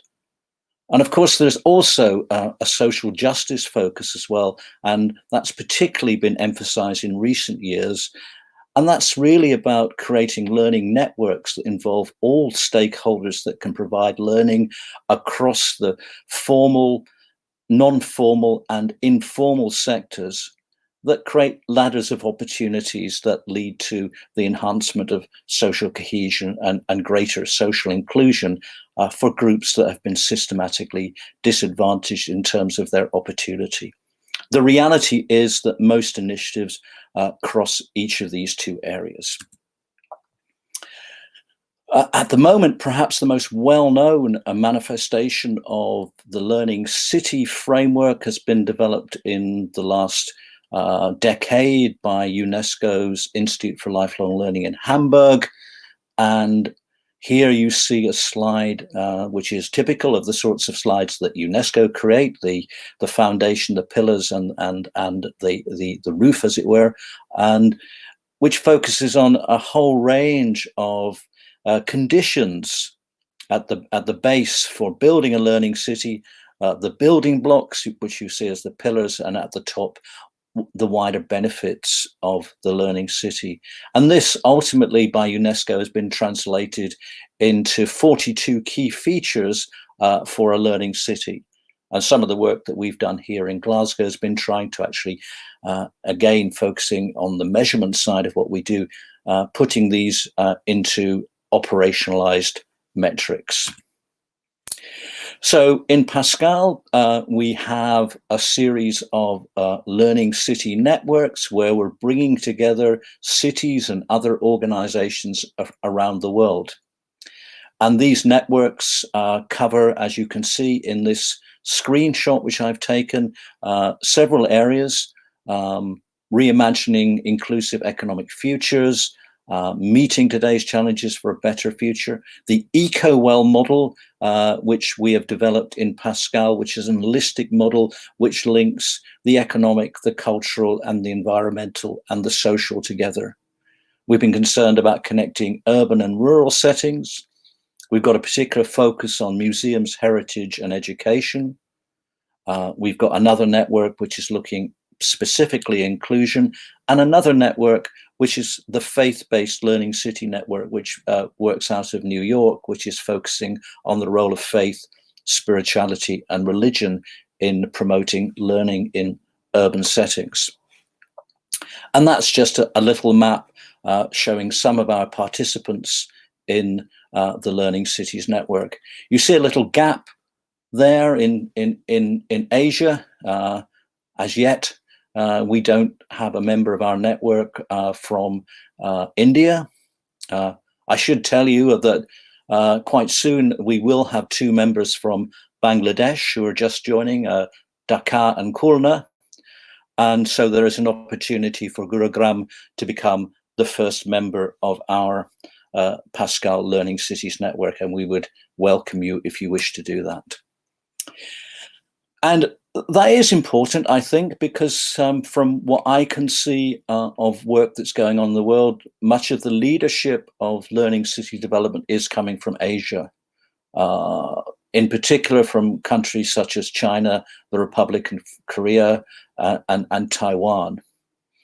Korea is a really interesting example because of its national legislation for lifelong learning, which mandates the creation of learning cities. As I've said, UNESCO is doing an awful lot. It's got over 200 cities in its global network of learning cities, and we cooperate closely with them. Much of this links to a whole range of international issues which have emerged over the past few decades. Of course, the linking of the social, the economic, and the environmental that we saw at the Rio +20 summit in 2012, notably the Sustainable Development Goals, and particularly for us in our work here in Glasgow, linking SDG 4 with other important SDGs, SDG 11 about making cities inclusive, safe, resilient, and sustainable. And much of that comes together with SDG 3 about health in our major Centre for Sustainable Healthy Learning Cities, which is funded by UK Research and Innovation and includes partners in Indian cities. And I will show you in the final slide a link to some of that work which you might be interested in. Obviously, there are links with the major UNESCO paper on rethinking education, where sustainable development is the most important goal, and we have the notion of education as a common good. So overall in Pascal, what we're about is bringing together cities and other stakeholders in a network that is research informed and allows knowledge exchange. And here, just to finish, some links to some of the work that we do, the main Pascal Observatory website, some of the networks that we've created. We had something called PI, Pascal International Exchanges, for some time. Now we have the Learning Cities Network, and you can see the link there. We've done an awful lot of work specifically on universities and their contribution to regional development in the PURE program. Other work more specific to the University of Glasgow, where I work, includes that at our major big data center, UBDC, the Urban Big Data Center, the Center for Sustainable Cities that I talked about. And finally there, the link to UNESCO's Learning Cities Network and a paper that I produced together with my colleague Sergio Hernandez, which underpinned the fourth of UNESCO's Learning City conferences in Medellin, Colombia last year.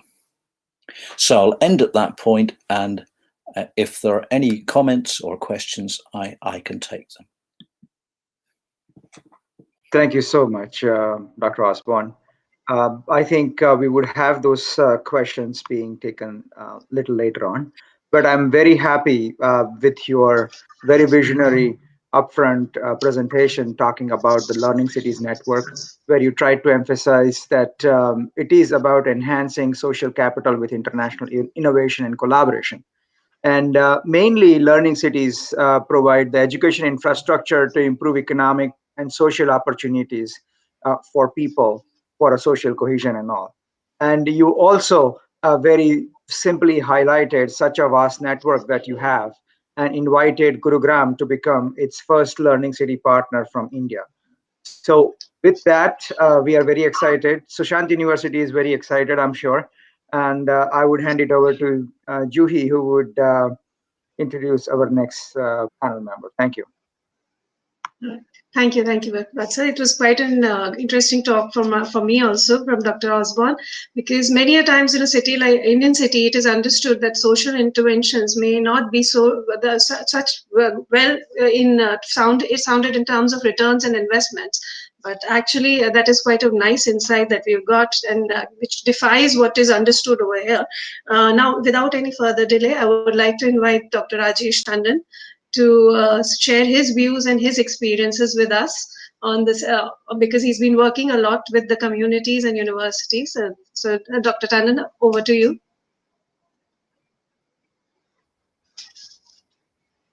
Thank you very much. Let me share my screen and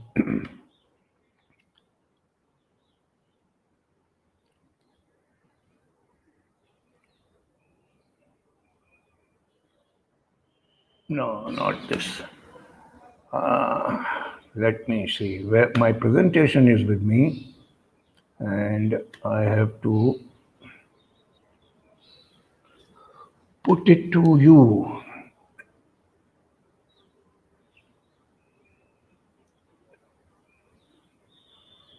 Share screen, and application window.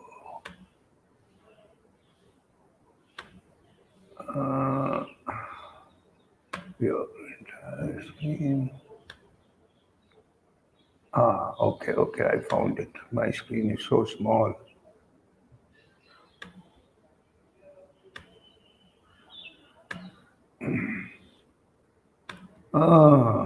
Challenge of sharing. There. Can you see it?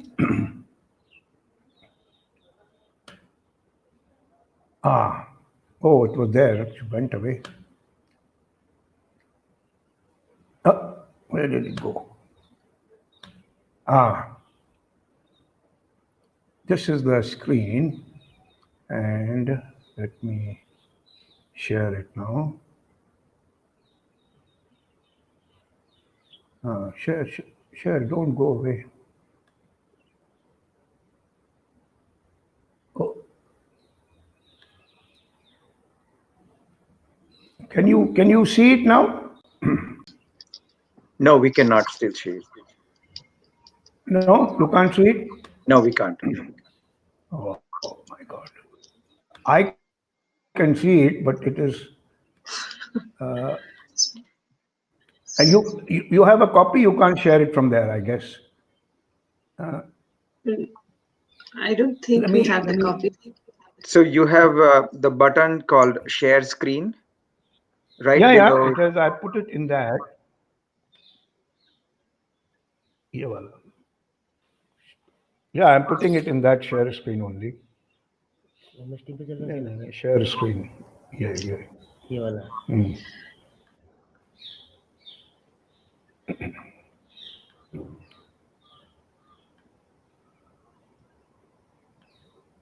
This is the.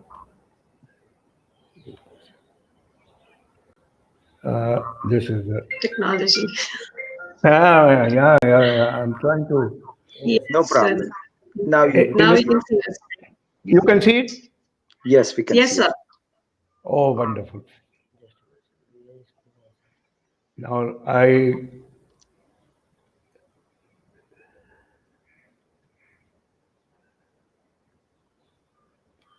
Now you can see it? Yes. Yes. Yes, absolutely. Oh, good. Absolutely. Sorry about this. And so, well, thank you very much for inviting me to share my reflections in this very interesting conversation about Learning City.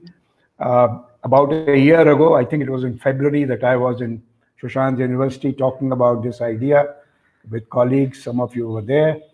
Um, and I must say that I come from urban doers campus. I do think, but I also do. So urban thinkers is not enough for me. Urban thinkers and doers campus. And so let me Mike has given a wonderful overview. I want to present to you some perspective about what will it take for any Indian city to become a learning city. And then in the subsequent sessions, I understand you will have more concrete discussion about next steps. So let me start by saying who lives in the city in India. And some of these pictures are actually uh, not far from reality of Gurgaon. Informal, urban informals, as we call them, constitute nearly 30% of city dwellers. If you take the national sample, we have in India more than 8,000 urban settlements, urban habitations. They have local governance institutions, elected bodies like Gurugram has. A large percentage of the urban inhabitants, more than 50%, are youthful, they're below the age of 30. And 40% of the total population of the country lives now in cities. So we're talking about nearly 500 million city dwellers in India. Cities produce two-thirds of the GDP of the country right now. Of course, in the last 7, 8 months of the lockdown, cities are the ones which lock down most. And the bigger the city, stronger and more fierce has been the lockdown. Starting from Mumbai, then Delhi, Gurgaon being part of it, Bangalore, Hyderabad, Chennai, Pune, Surat, Ahmedabad, all big cities, all economically vibrant cities faced the severest lockdown. And because there are such a high percentage of urban informals who work in unorganized sector of economy, who are our domestic support system, who are part of the the workforce which produces food and various services on the street. We call them street vendors to waste pickers. A large percentage of them, nearly 30 to 35 million urban informers, were forced out of the cities during the lockdown in the first 6 weeks in April and May earlier this year. And you can see pictures of people walking kilometers after kilometers to reach their homes in villages.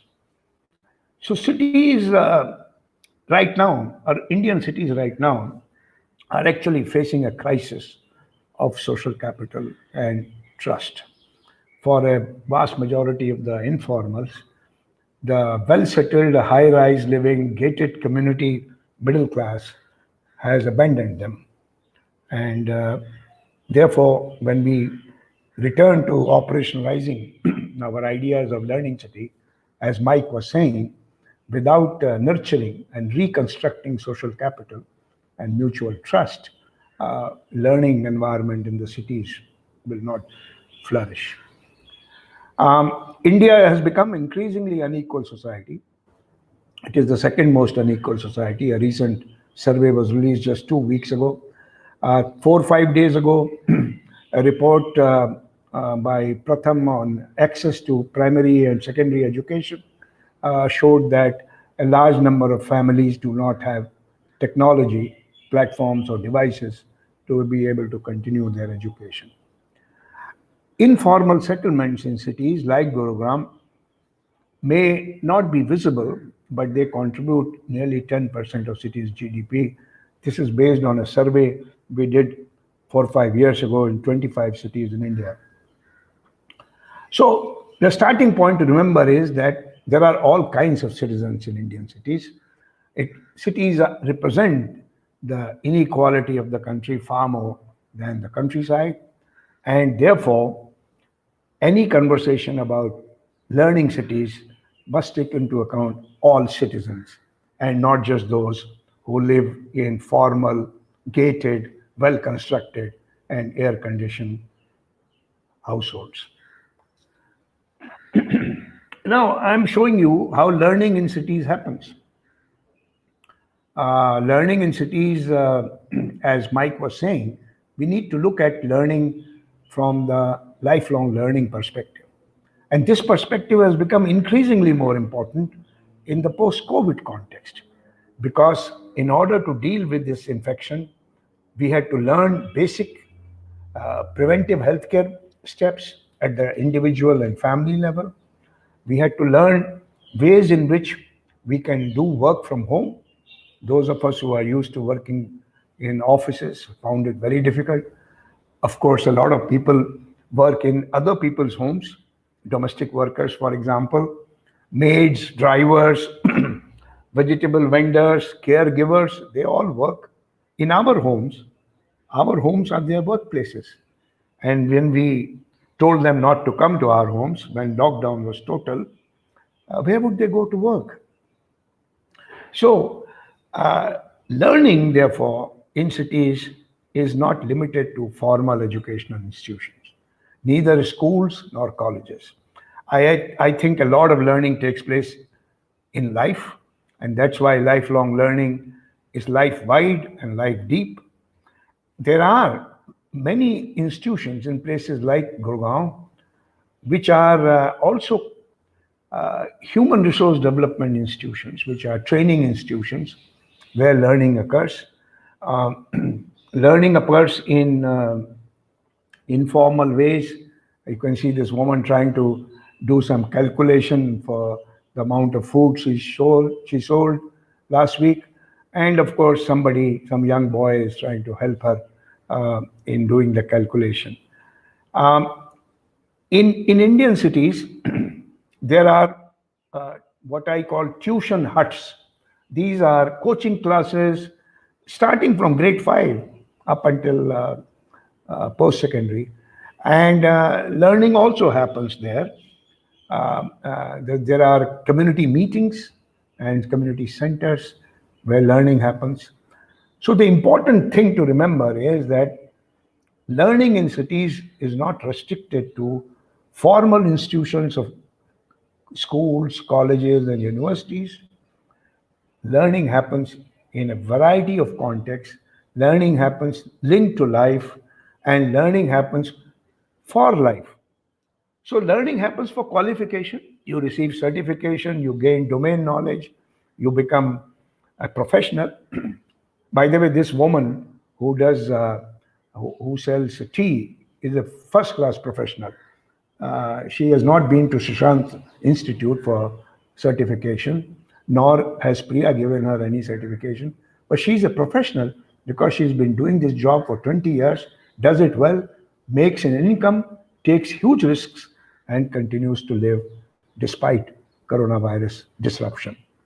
So learning happens for livelihood, not just employment, which is a construct. Livelihood takes a wide variety of forms, including self-employment. Um, Learning also happens for safety. Learning happens for entertainment. Learning happens for reskilling.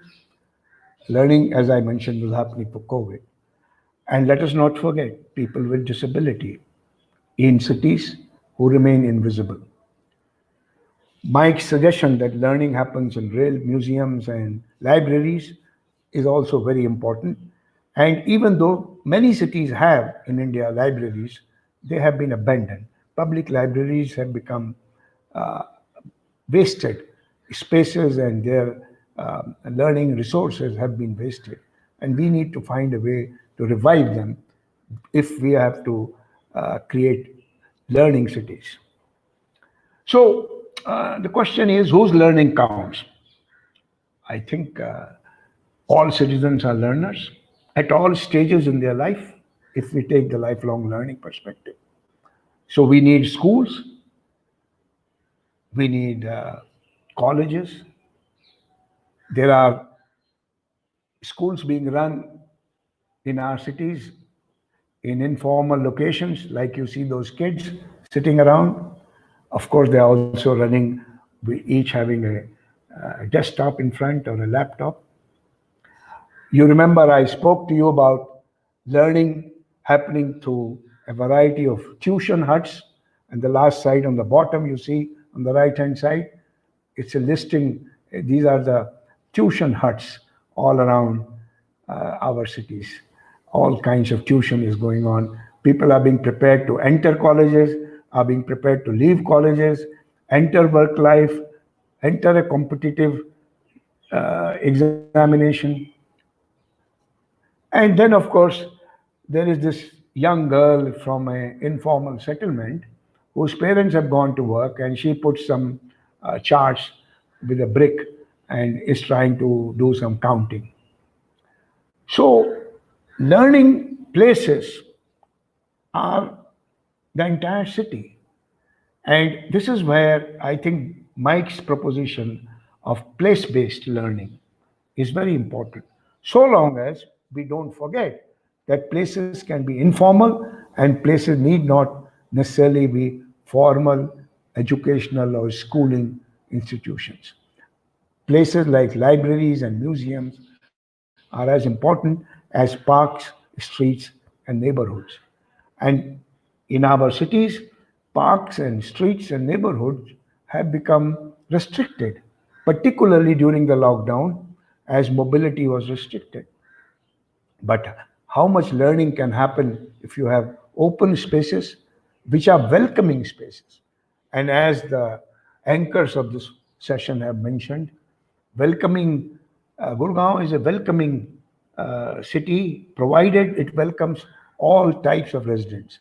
It welcomes those who work in information technology companies, the multinationals, uh, but it also welcomes the domestic workers, the maids who come from faraway eastern region of the country to serve in the homes of those who can then go and work in multinational locations and offices.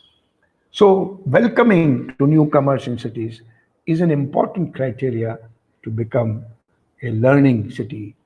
And I want to emphasize that we focus on not just school going, formal educational entry points, but also those who are in work, those who are in all types of formal or informal work, because that's the reality of all Indian cities today, and increasingly more so in the post COVID context. So, what are the policy choices? I think the point about convening all the various stakeholders to look at Learning City as not just an idea, but as a reality, and link Learning City both to economic development as well as for social justice, social inclusion, and community empowerment. The girls in this photo that you see here are mapping the city to understand where they live, where others live, where water is, where sanitation is, toilet facilities, and which aspects of these streets, which parts of these streets are safe for girls and women and which are not. A learning city has to be a safe city. A learning city has to be an inclusive city. And of course, the city government, like in the Gurgaon case, the city government, the elected government, the municipal government drives these policy choices, but they must be done in an inclusive, multi stakeholder manner. And multi stakeholderness is easier said than done because voices of the informal settlements, voices of domestic workers, voices of the laborers and slum dwellers rarely get included when conversations across stakeholders happen. So extra effort has to be made because without their participation, a city will not become learning city. Some parts of it or some colonies or some institutions may become learning oriented. The key question, therefore, is to put citizens in the center of the process of creating learning cities because it is the citizens who learn, develop themselves, their families, and their cities. Thank you very much.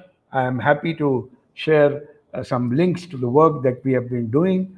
Uh, this is a network of knowledge for change hubs. As UNESCO chair, we have been working to build partnership between communities and academic institutions which work on locally prioritized sustainable development goals. We have 15 of these knowledge for change hubs in India, in South Africa, Uganda, Tanzania, Malaysia, Colombia. You can see that. Hubs work locally with local governments and local partnerships. And we have hubs in Jaipur and Raipur in India. And the work that they do also is in partnership with local governments. So our approach has been to nurture these partnerships, which we call knowledge for change hubs. Knowledge is produced, it is co-produced, and it is produced by valuing local experiential knowledge in partnership to find solutions, local solutions to challenges of sustainable development locally. Thank you very much. Yeah. Thank you, Dr. Tandon. That was quite a great insight to what our Indian cities are actually like, how much there is a very, very difference in kind of population that resides in our cities, uh, from the lower income groups to the higher income groups, and how much we have to create a balance between them. And actually, Learning City can actually be the thread which actually establishes that social equity, which we've been looking forward to achieving in our cities, in our country, nationally. Actually, thank you so much for that great insight, and I appreciate there's so much of work that you people have done in India. So do look forward to more associations with you. With that, I would like to hand over to Vatsal again and introduce our next speaker. And thank you, Dr. Tandon, and thank you, Vatsal. Thanks, Juhi. And now we will have Professor Balaj Nemeth talk about what all did they do and how did they do it in PEX to make it a UNESCO learning city. Thank you, sir. Looking forward to your delivery. Thank you so much. I think this is somehow a challenge that how you try to work with learning cities, and I think this is something very much important that in this recoveries it is very much there for you to highlight the importance of learning city development. I just try to share my screen before I start.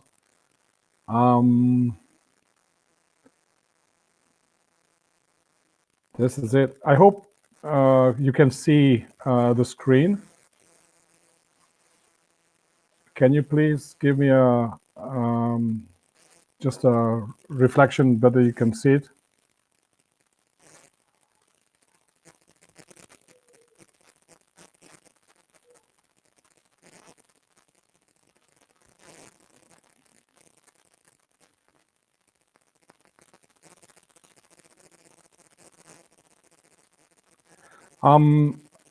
Because I have a little bit of silence in the background, and okay, I start again because it is there was no echoing and too much silent in the background, but I'm going to do so and come back to this. So what I would like to discuss regarding the Learning City implication, we also have a significant Pascal background, and we are very grateful to our international partnership through Pascal to have helped us to formulate, on the one hand, research background to construct the better understanding of Learning City region formations, the purpose, the goals, and the conditions around. Well, I would like to talk about a city which is situated in Europe, in the heart of Europe, in my country, Hungary. You can read it in Hungarian, Magyar Ország. That's Hungary. And within Hungary, it's in the southwest of the country, a little bit far away, 200 kilometers from Budapest as our capital, in a town of culture and education. Well, my city can be Googled for the first university established in Hungary in 1367. We are very proud of this. And still, the university is has been playing a very important role in town and in the nearby region, amongst some key stakeholders. Now, the Learning City development goes back to the millennium period when we started to work together with some international partners, Pascal amongst them, to realize some certain aspects of lifelong learning. Mike has mentioned museums and galleries and libraries. Well, we also have at the university background how to work together with culturally led stakeholder groups. It helped us a lot to get closer to the, like Rajesh underlined, the importance of how to do it, not just to formulate the academic environment, but get together analysts and thinkers together with the doers. Now, it helped a lot.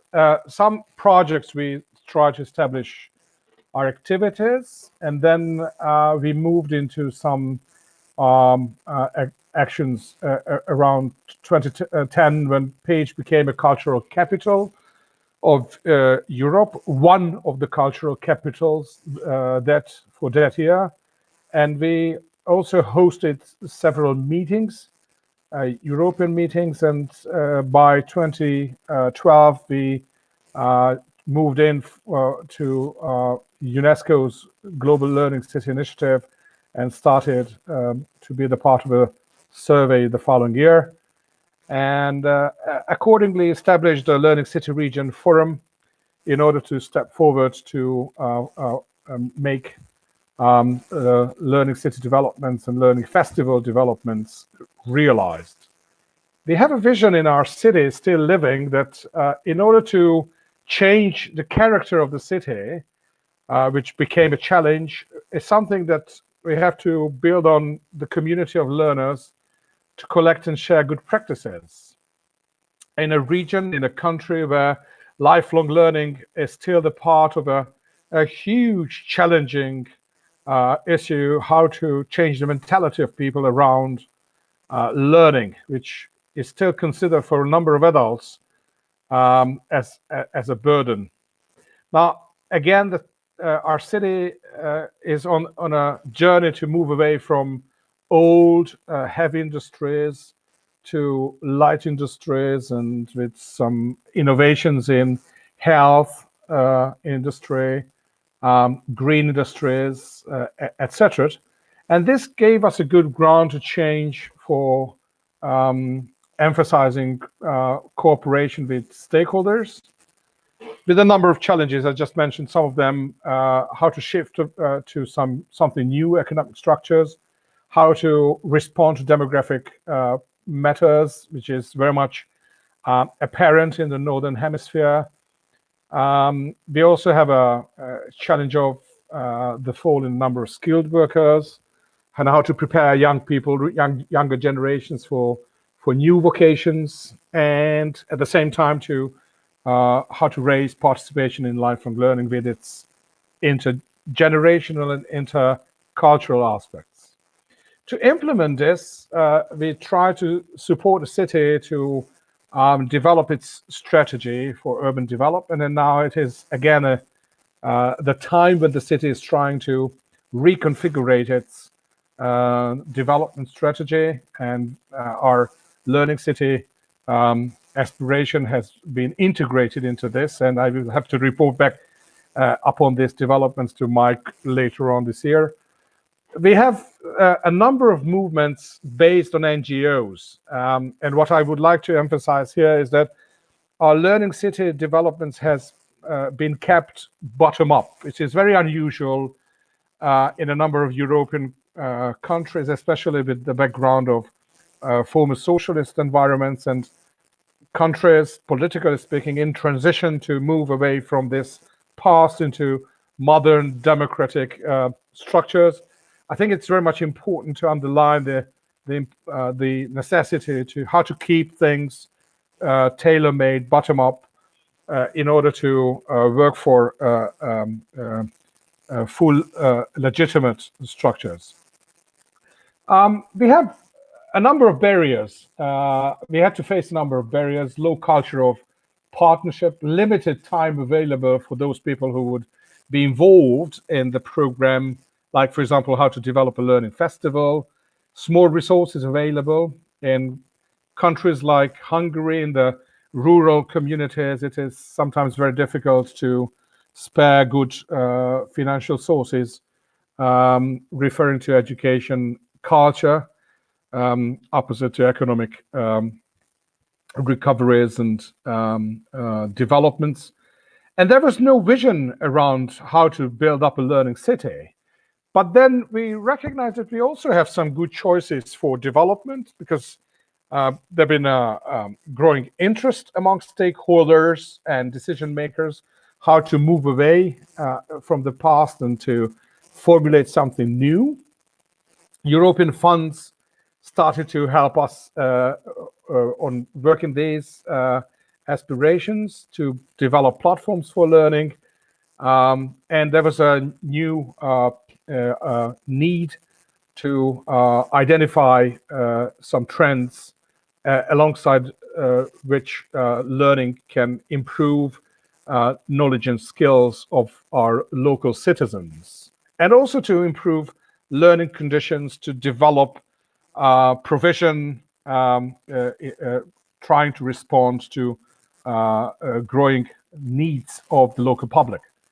So we try to move out of our borders and look into some good examples. And having examined cities with the same size and conditions and capacities, we identified Cork as an interesting partner, as a former cultural capital, how to make use of its position and turn everything into a learning festival-oriented program.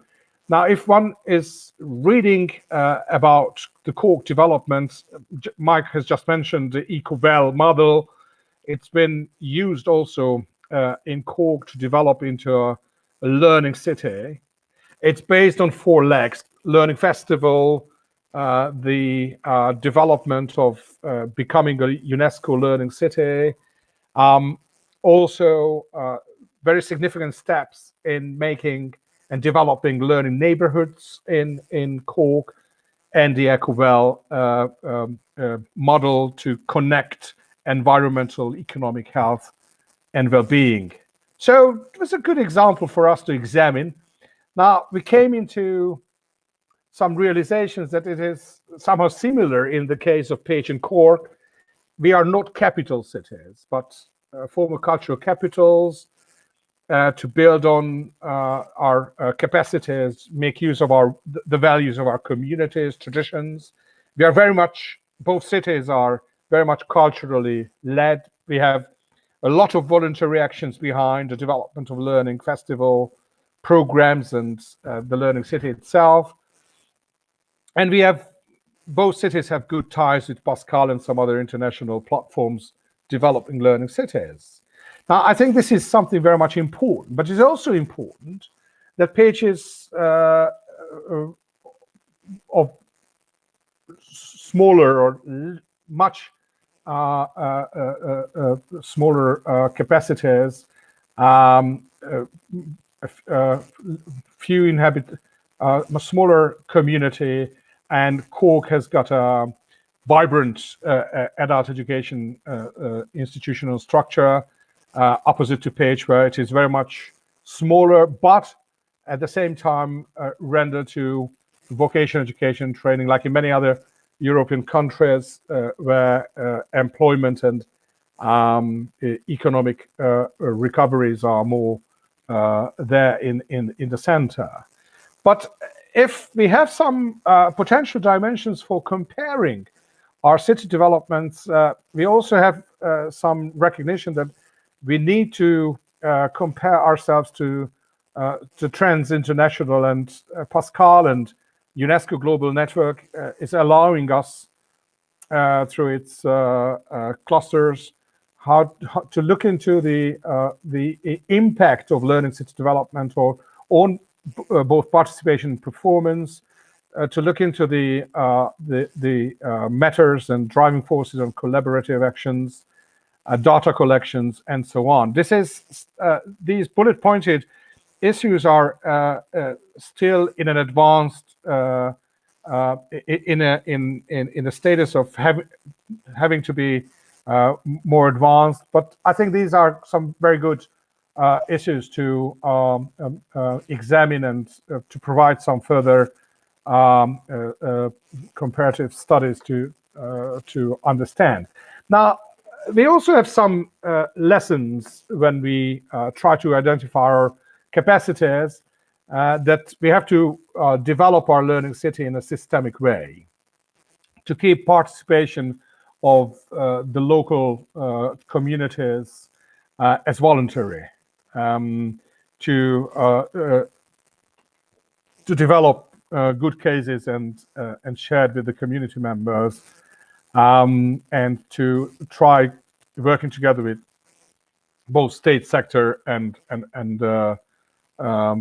public institutions and civil society in a good way. So how to learn, how to work together, collaborate is still something to be developed. We received the Global Learning City Award in 2017. And I think still our biggest challenge is how to get more stakeholders involved, especially from the side of economies. We have a number of educational, cultural, and community organizations involved. Roughly, in the case of Page, it is about 70 different organizations working together for 2 days learning festival every year in September. It's something about 120 programs for the festival it is, as such. In this slide, I can show you the different topics, the themes of the learning festivals, with the topics related to culture, kept as evergreen and like environment. And even this year, we try to relate ourselves, although this is a COVID situation, we still had our learning festival dominantly virtually led, but still had more than 50 programs available. So it was a kind of achievement to get to keep the community together and to see that how many people are engaged and support this campaign to show up Page's Learning City. So we have a number of key issues in this regard still. and there are some limitations and choices for further developments and consideration. How we can convince local politics and municipality to keep a good eye and be the part of this development. So we have, I think, the reality kept in mind that so we have to focus on people's needs, and it is not the learning city model that matters, but people's needs, how they want to participate, what is the driver of their what are the drivers of their participation, and not to forget about the community possibilities. If one wants to have some further information on the Learning City campaign, it is also there. You can download a short video on our Learning Festival, and this is what I would like to just to share with you. We also organized a conference 2 years ago. Mike participated in this, where the learning cities and culture working together. So it was a signal that we should not forget about the cultural implication. And in the case of Page, it is still very strong, because being a multi-ethnic community, a multi-linguistic community, and multi-religious community, this is a key aspect for the city.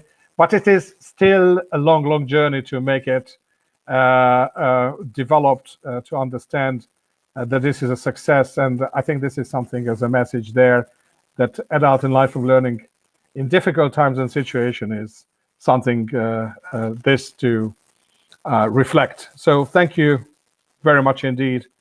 And I'm looking forward to answer questions. Thank you so much, Professor Balazs Nemeth, for indicating opportunities and challenges from Page's experiences. And it's about bringing the network. Thank you. I just want, again, to share in the chat a link to a latest publication of Learning Cities, where if somebody is interested, can read about our example, together with some other learning city models in this specific publication. Thank you so much. Thank you so much, sir. We are very much over time. So we would like to request Juhi to invite students now. Thank you. Yes, thank you, Vatsal. Thank you, Dr. Balazs. Now I would like to invite some of our students. Now, on one side, we've had this vast experience telling us what really learning cities are about, but it is always nice to have some fresh perspective. So we have some students from Sushant University. Nimish Agarwal, who's a third semester student of M-Plan Sushant University. He's in architecture, he's a bachelor's in architecture, and he's studying here with us and has interned with Cities Forum at London. And the second student we have with us is Rahul Kasat. He's a first semester student of M-Plan School of Sushant University, and both of them are very bright students. Rahul is engineering graduate, and he's worked with the real estate construction firm, Kasat Builders, and both come from a variety of experiences, and both have very inquisitive. So I would request both Nimish and Rahul to take over and kindly keep it very short. Please, we are running short of time. Thank you, ma'am. Thank you, sir, for introducing. Here I share my screen.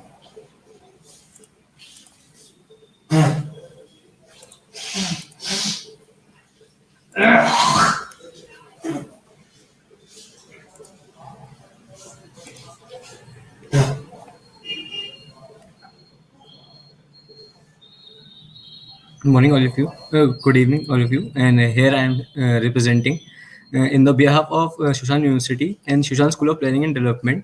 And we are going to talk about and learn something what is going to be helping us to develop Gurugram as a learning city. And firstly, Rahul, are you there?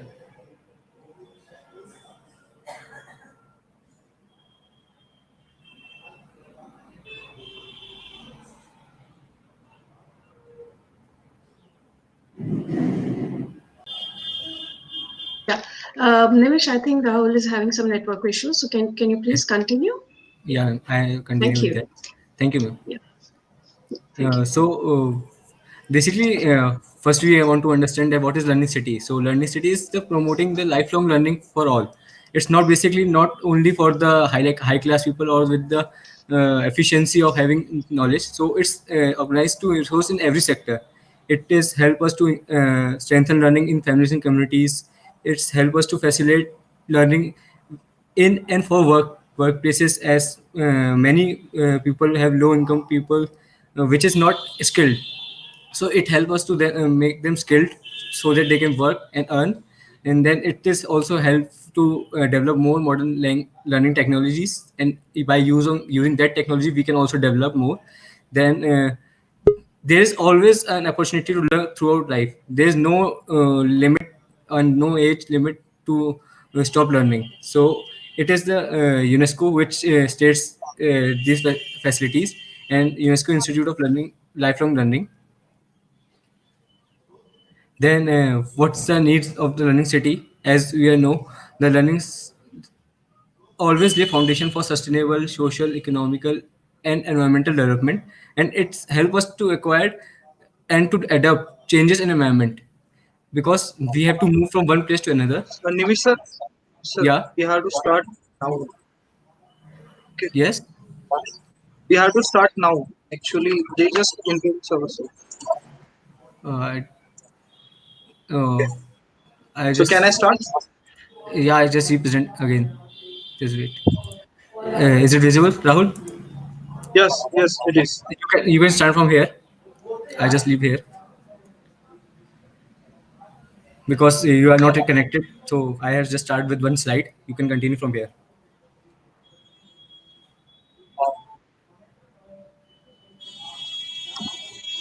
Okay, you are looking over there. Yeah. Oh yeah, you can start with here. Yeah. So talking about the what is the learning cities. So there is a different aspect over here. Like we all knows that the first three functionings of the effective organization is resources.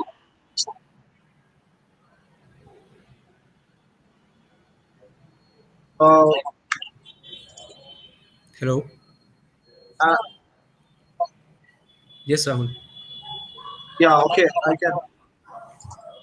So from the effective its organizations.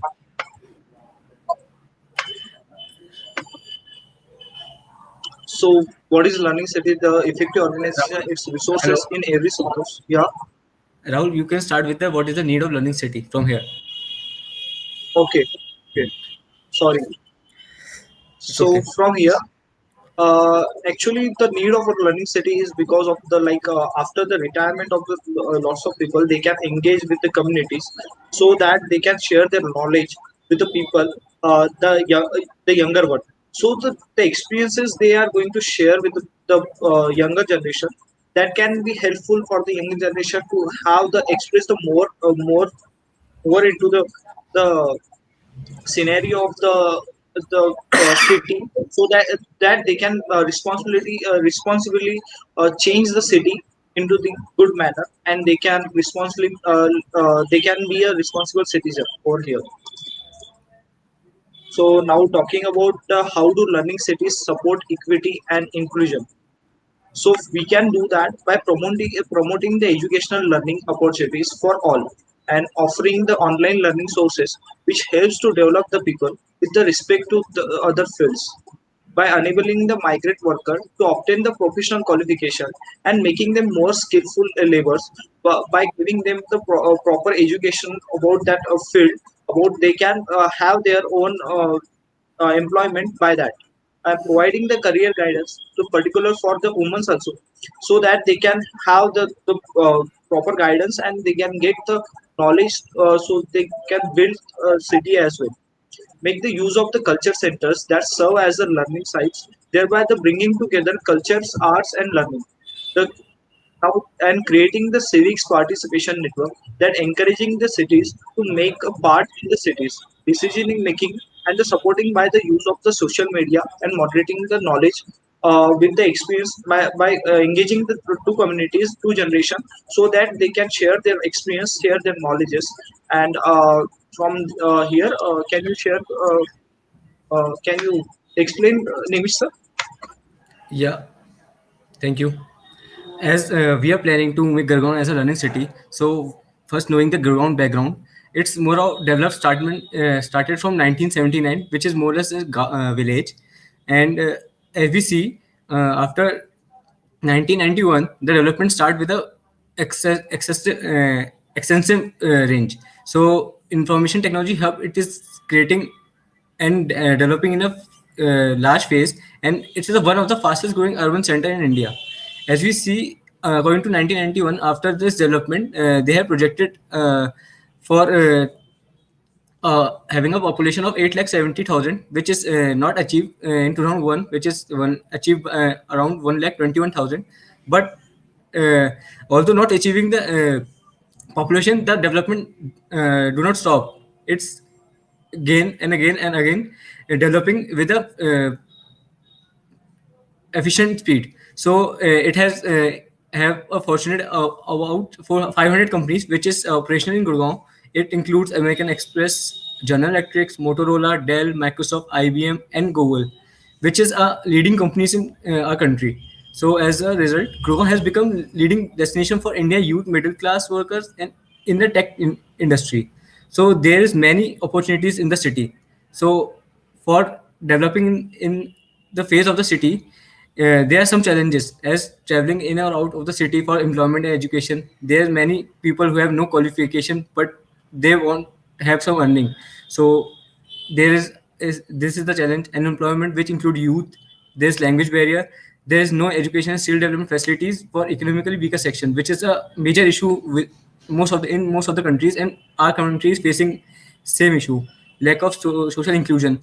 As we can see, with the rapid urbanization, we are expanding more and more, but the social inclusion between the societies with the communities is lacking. So we have to develop the society like that. It may have some social inclusion. It may have, if we learn from someone, it's not that it does not have any age limits. As some age limit more than 60 can teach student or something, and a student can each teach any person elder to him. So it's not limited to that. Then what is the role of every part? Economic development as education and training, which is economically very needed. So it can help that social inclusion, as I discussed earlier, and children's as providing a supportive and rich learning and development environment to child. It's not necessary. It's and there's no gap should be there for poor children or high class students. So it may also help to change their thinking, which is now developing in maximum of the country. Then youth, which is a major support of every country. So young people have the support and opportunity to And plan a proper career yeah, pathway and from. it also going to help to give the proper knowledge to everybody, and the similarity between the giving the learning knowledge for the everyone. Yeah, thank you. And then adult in the community actively access learning and for self development, employment, and after age, there are many of by now many of the people which are retired, they think that they are no use and they couldn't learn anything. But there's every time in a life they can learn something and they can teach us something because they have the experience to educate us. Then advocacy, the governance also help in same way. Thus, by bringing some policies, by giving some effort through the government, just community learning plans and learning city infrastructure. Then, according to our government, there is Pradhan Mantri Kaushal Vikas Yojana, which helps, and the main objective is to skill certification scheme, and it's a large number of Indian youth to take up industry relevant skill training that will help them in securing a better livelihood. So it has been introduced in 2015, and how it's work is basically it give learning experience or skill which will also be accessed and certified under recognition of prior learning. It is under the scheme, training and assessment fee are completely paid by the government, and it is very helpful. And according to it, it deals with providing short-term training with regard to the condition of candidates of Indian nationality who are either school, college dropouts, or unemployed. So it is a better opportunity for every person, not only the high class, and it is also helpful for economically weaker section. Then it is a vocational training center in Jaipur, which I have visited with my classmate. So it is a better opportunity. They are teaching how to work in a shop, how to sew, how to weld, how to have a plumbing fittings, how to have a dining etiquettes, how to work in a shop, and every type of training is provided by the government, and it is very helpful. Then it is an initiative by city people in Gurugram itself towards educating poor kids. It is Sudha Society, which is in South City too, which is Sudha stands for Society for Upliftment and Development of Human Being by Action. So here's the ex-banker who is in Gurugram, open a school under a tree, educate 700 people in 10 years, which is a very good way to spread awareness. And in 2009, a group of kids ambushed GK Bhatnagar, who is a ex-banker, begging for money, but he promised for them a free school. So today, Bhatnagar sir has more than fulfilled his promise, and there's no age restriction for getting education and no age restriction for educating. As here I have seen in the seen a fifth class student is teaching first and second class student, and it is every chance to learn something new. Then however the classes may have introduced the kid to the basic and formal education, but there is always lacking a certificate. But he promised, so he established students in such a way that they prepared for exam for entrance test for government school, and over 700 students has been applied for that, over which 500 has been admitted to the informal school.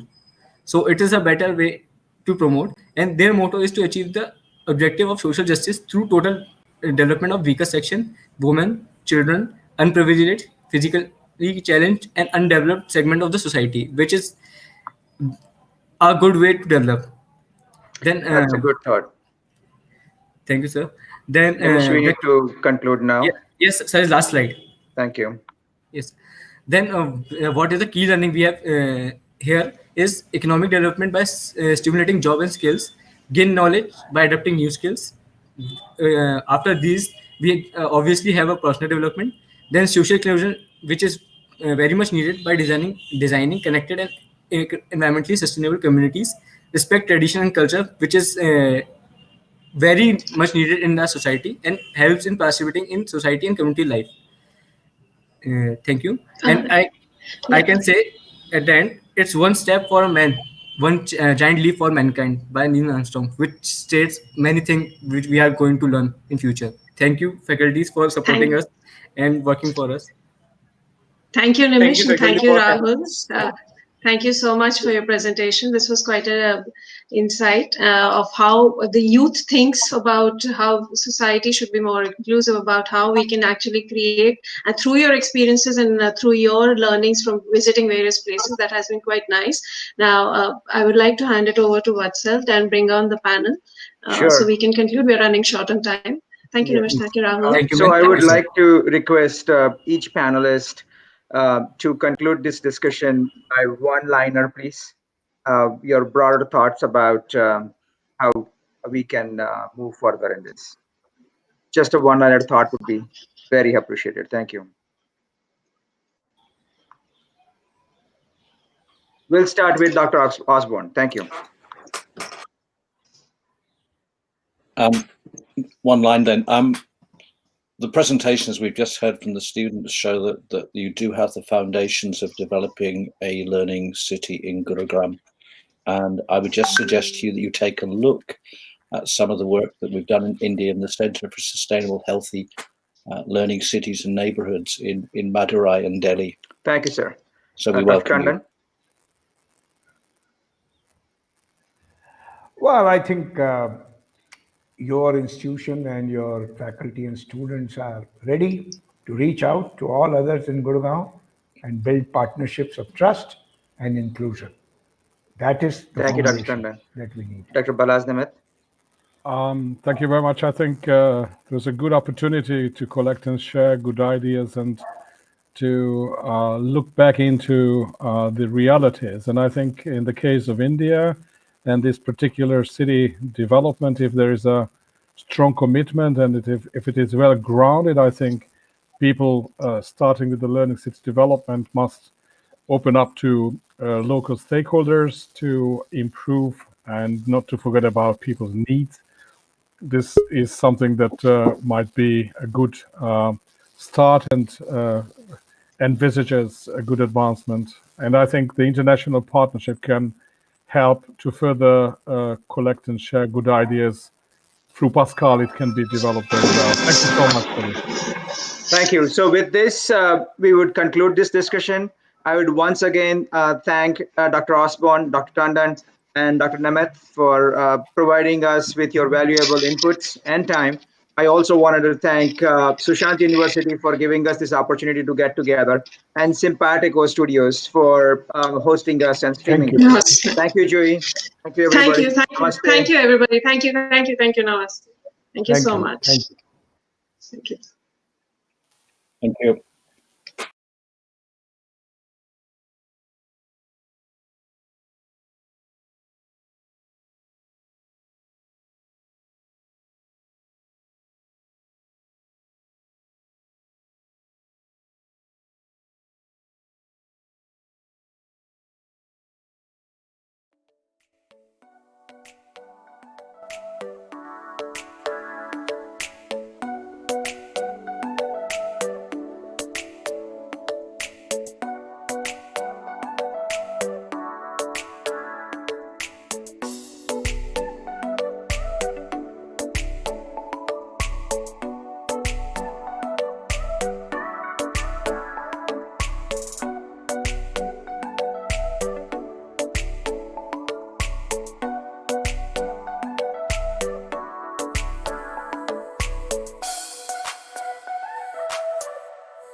that is on data-driven cities, information infrastructure for learning.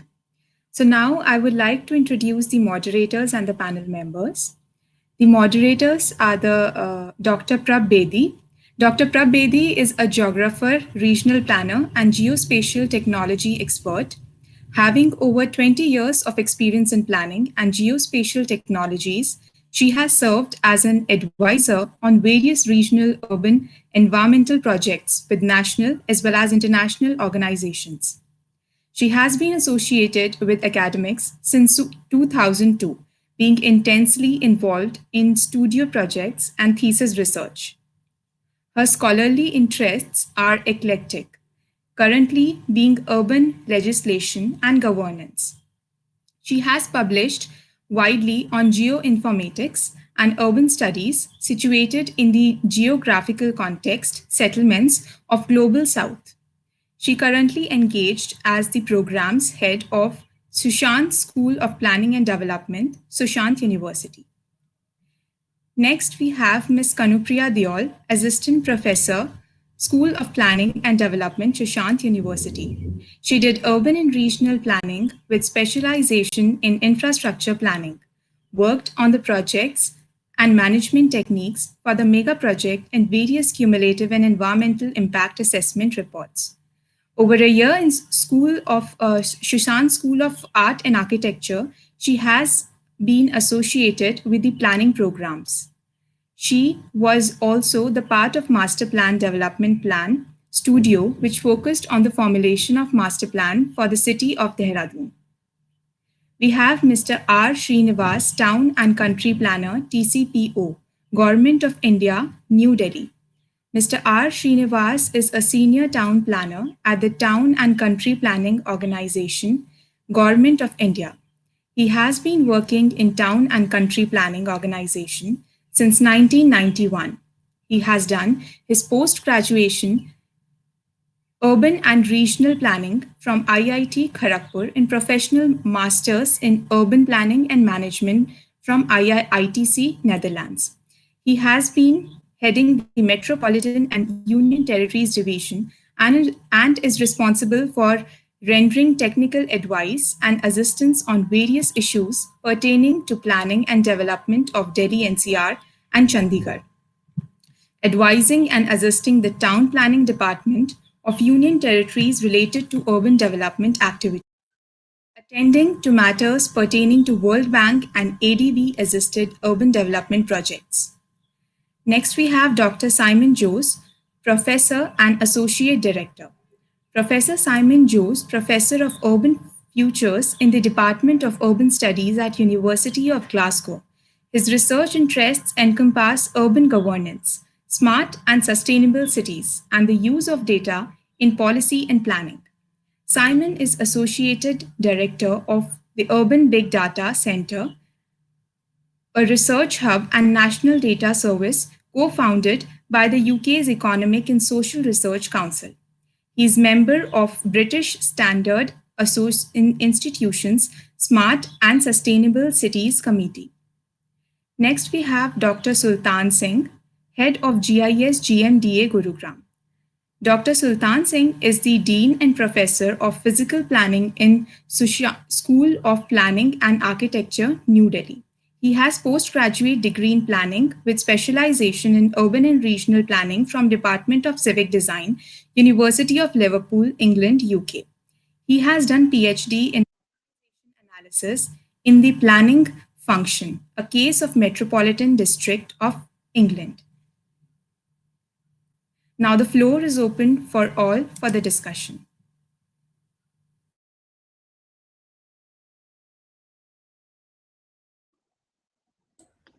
Thank you, Sheena. Thank you, Garima. And I thank all the organizers and collaborators for these series of sessions, which bring all the professionals, academicians, students, and other stakeholders for deliberations related to planning, and particularly in this session related to data-driven cities. Without much ado, I'll start the session. I will be providing some leading questions on which we can deliberate, and I would request the panelists to put forth their thoughts on same. So we all are aware that we are currently in the times where datafication, computerization, and instrumentation is overarching our city's fabric, and the result is that we have multi-bytes of data that is generated to manage, organize, and regulate our urban life. This data-driven approach is certainly becoming the mode in which the cities are being run and governed. There are even deliberations on equity through data, which was talked about in the previous session as well. So with big data, AI, and automation coming in, my point here is that are we moving away from humanized cities? Uh, Further, the second point that I would like to request the experts and to deliberate upon is, as was put forth by Mr. Varga in the inaugural session, that we really now don't need to have more and more people coming into the cities. Especially, this has come into light due to the uh, um, pandemic that we are all currently facing. So there is no doubt, however, that there is some kind of attraction factor that works and that accumulates the technology infrastructure in the urban areas. Rather, I would say the cities, that to the larger ones. So the point here is that at this juncture where we are facing this kind of a pandemic, which is showing us the other side of the coin, do we need to decentralize, and would data-driven urban life, or would the data-driven settlements be the right approach, or maybe we need to look at data-driven regions? And in this whole gamut of thing, what is the role that governments are going to play? And further on to that, do we need to look at data as infrastructure, maybe not as a traditional infrastructure, but as a modern infrastructure? Uh, Coming to the last uh, point that I just stated was that uh, maybe iterating the same thing, that data further needs to be seriously looked into as a infrastructure component, where it needs to be seen probably that it has to be built upon like a road over a period of time. So with that, I would open the floor to Mr. Srinivas and invite him for his thoughts. Prab, with your kind permission, can I make a small presentation? Of Perhaps course, sir. answer will be there for your question. Absolutely. If you could kindly permit. Yeah, sure, sir. I would request the team to help with that.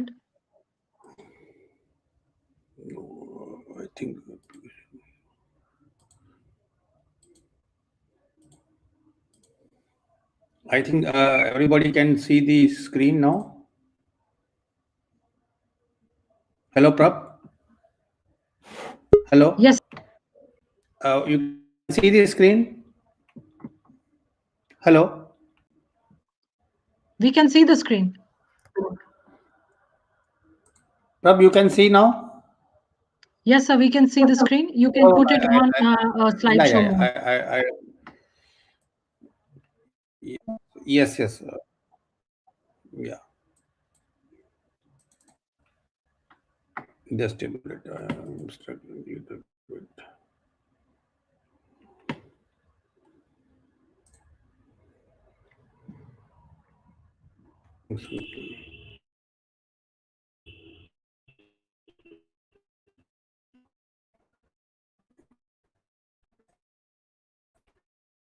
Just a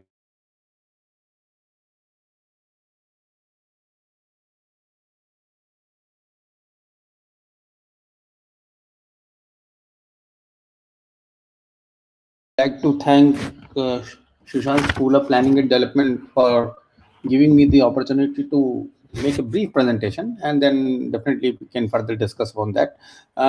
Would like to mention about the smart cities mission. I mean, how they are ensuring the data-driven performance management. In fact, now you already mentioned about the future of governance, which is going to be data-driven with the advancement of IT technology. and Indian cities are beginning to adopt this change in their functioning. In fact, Smart City Mission has opened a floodgate of opportunities for cities in application of ICT solutions. And this data-driven performance management, the management will be the key, which we are going to make a move towards outcome-based governance. That's very much important. How we are going to use the data infrastructure and how it is going to facilitate the governance. That will be the biggest, objective. And Ministry of Housing and Urban Affairs have launched the Data Smart Cities strategies in February 2019. It is expected that all smart cities are going to develop their data infrastructure. The strategy of the data smart cities will act as a roadmap for cities to harness the potential of data in the development and growth of cities, and is going to be built on three foundational pillars, namely people, processes, and platforms. Now, people, those who are going to get involved in developing the data infrastructure, it will be essentially comprising of city data officers, mission data officers, and domain experts. Domain experts who are going to use this data. It can comprise of urban planners, public health engineers, civil engineers, then structural experts, architects. The processes, what are the data standards, data protocols, city data policy. We never had a city data policy. That's very much important.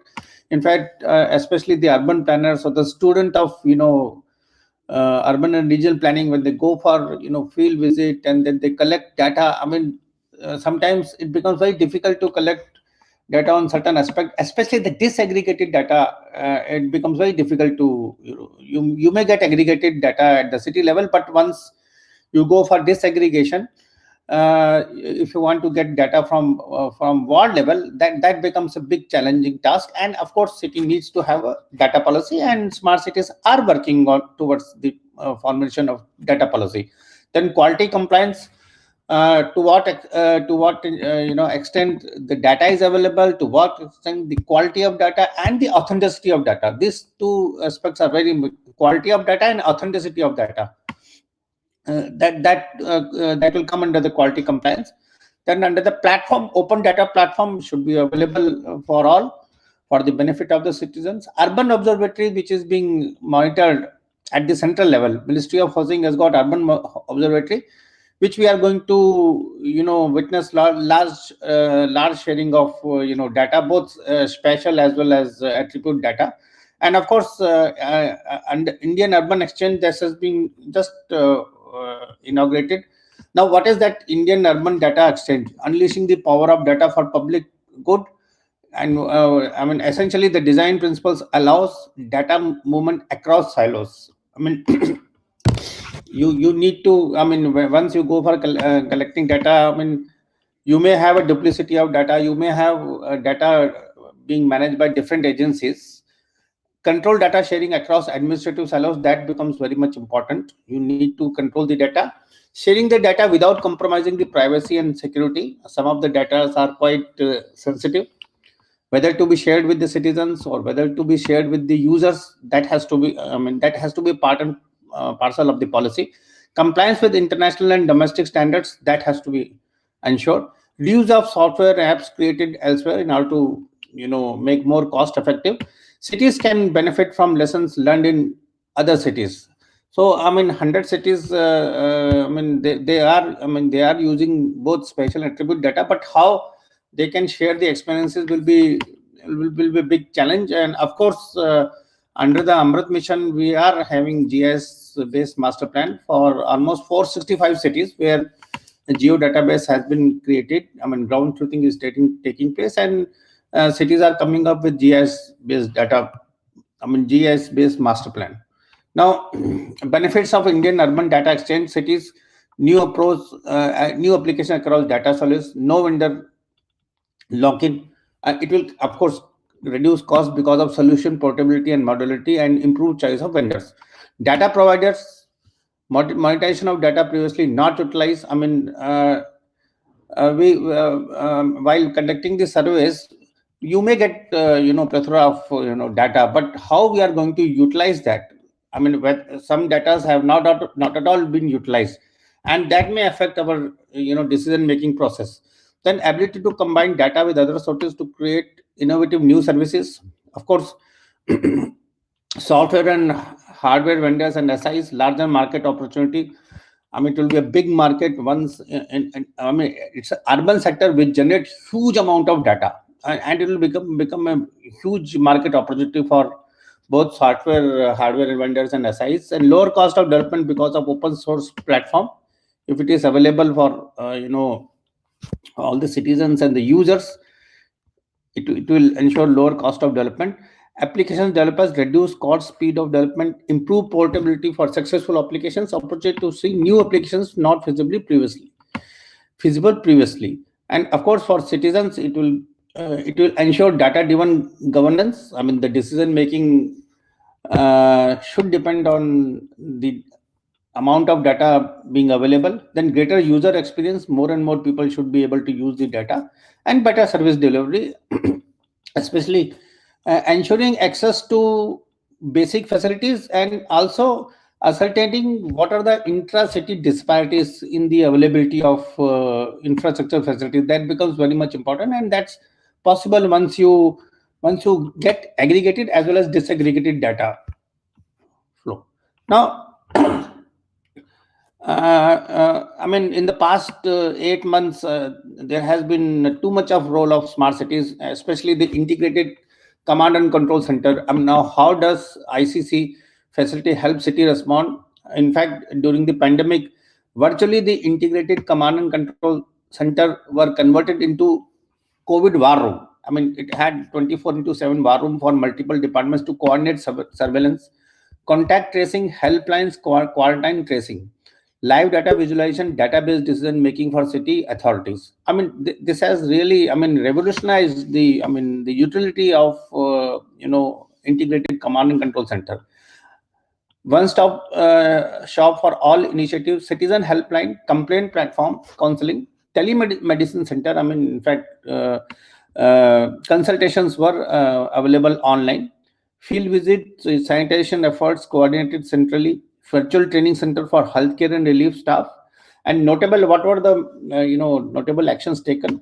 Data integrated into single platform for better insights, enabling accurate decisions in a tough environment. Process change alongside technological implementation using PS Square and VMD Cube for city-wide messaging.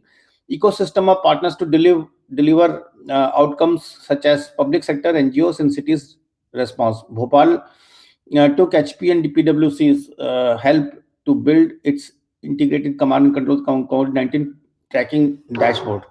Now, how various COVID-19 initiatives, I mean, how they were managed centrally. Now, surveillance dashboard, real-time patient tracking, online training center, online medical consultation, patient support platforms, and 24/7 citizen helplines. I mean, in fact, integrated command and control center facilitated the delineation of the red, green, and orange zone. I mean, based on the intensity of the spread of COVID-19. Now, what Indian smart cities are doing, I mean, data-driven performance management, that's absolutely, I have already explained. Then mission innovation zones, National Urban Innovation Unit is going to be set up. This is to support ecosystem aggregation, peer-to-peer learning and assessment. Then, of course, city offices of innovation, chief innovation officer to lead and frames innovation strategy. And partnerships, of course, collaboration framework to design, discover, and procure the innovation. And capacity building, of course, with regard to developing the data infrastructure, still, I will say the cities are at infant stage. All the 100 smart cities have to develop. And out of 100 smart cities, I think 47 cities have already established integrated command and control center. Now, as a planner, we must ensure that there has to be a strong GIS interface with the integrated command and control center. Once that interface is completed, or integration of GIS mapping or the GIS master plan, then it will be very easy to make the decision, especially, say, for example, mitigating the floods, the impact of floods. The ICC can easily delineate or demarcate the areas which are highly vulnerable for flood or low-lying areas, and what advanced preparation need to be taken can be the decision can be taken at the ICC level.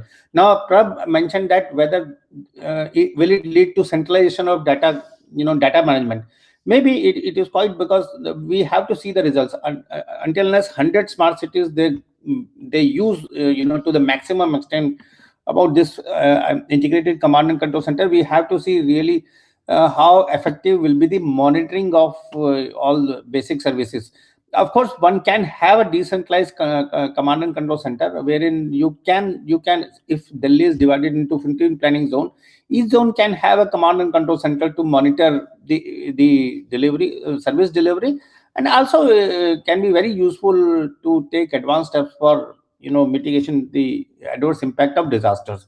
Of course, partnerships are there. I mean, World Bank, DFID, ADB, they are actually partnering with various smart cities, and we hope that the future of smart cities is quite bright, and we will also hope that decision making process will become very effective, and ultimately all the citizens of smart cities are going to benefit out of it. Thank you very much for your kind attention.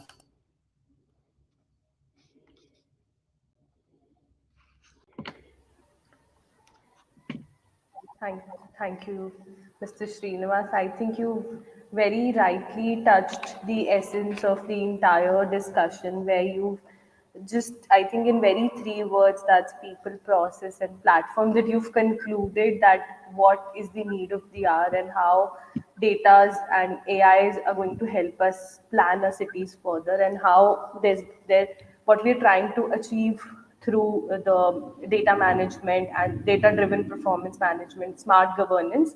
So I'm sure the learning and the data will contribute towards this. And I think you've touched the numerous. One another great point we had was city data policy. I think all the planners will understand that how important it is for us to plan, to develop, and to understand the ground reality situation to further enhance and I think bring the concept of smart city to the living Yeah. of it. Thank you, sir. Thank you so much. Thank you. And with this, I introduce Dr. Jose. So, Dr. Jose, I think on the floor we can have a discussion that the large urban projects, the approach in planning, it is changing, and the urban projects worldwide, we are going with the impact on the urban governance. And planners are required to upskill themselves and keep a pace with the changing times and cities. So the point of deliberation here is that whether this change is being readily adopted in the academia, adapting the required demands of the industry.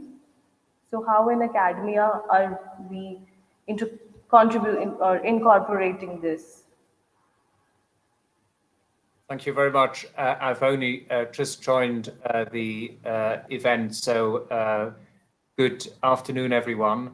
I'm not quite clear. I was supposed to be presenting something. Is that what you would like me to do now, or I didn't quite catch what your Okay, introduction? yeah. So my interest here is very simple. That we've been talking about data-driven cities and how Right. big data is required for as urban planners. We really require a good amount of data at city levels, at zone levels.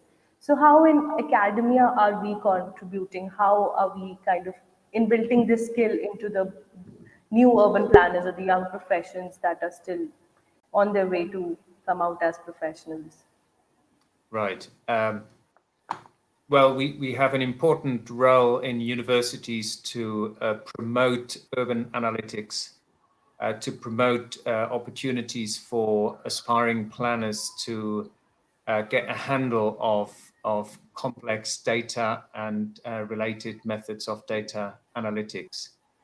I think in academia, you also have an important contribution to make by applying data analytics to real-world settings by, for example, collaborating with municipal agencies and various planning offices to make the best use of available data. And in our experience, what we have gathered is that we not only talk about big data being a vast amount of data, but just as important for improving and supporting learning is perhaps discovering and making use of novel types of data. So yes, the promise of big data is one thing, but I think with new technologies such as, for example, sensor technology, we can also generate and then analyze new types of data, which would then help us perhaps develop a more granular picture of urban processes and urban development. So I think as academia, we have a dual function, first of all, to train aspiring planners, the next generation of planners, in appropriate methods of urban analytics. And secondly, we also have an important contribution to make by collaborating with various practice users in both collecting, harvesting, as well as analyzing data. Thank you. Another thought on this particular thing is that we've seen that how from traditional are we moving on to modern planning practices. So how do you see the shift or the change in the data that we have? Well, I think broadly speaking, we're still using, and I want to emphasize the importance of existing more conventional data sets. So large-scale administrative data is actually still quite important. So talking to local government and talking also to national agencies about the kind of data they use in order to inform urban development and planning. Actually, the more traditional large-scale administrative data remains an important source of data.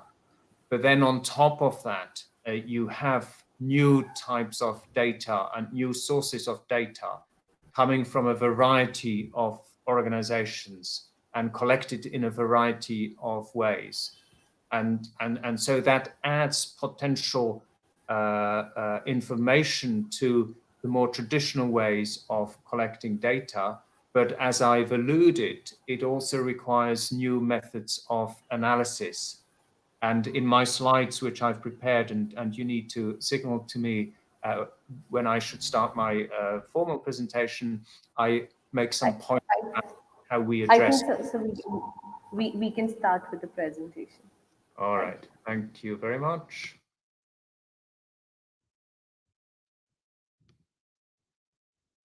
So here we go. Can I just check? Can you see the shared screen? Hello? Can you hear me?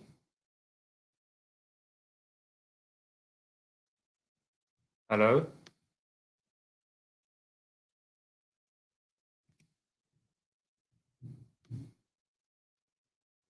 Can you still hear me?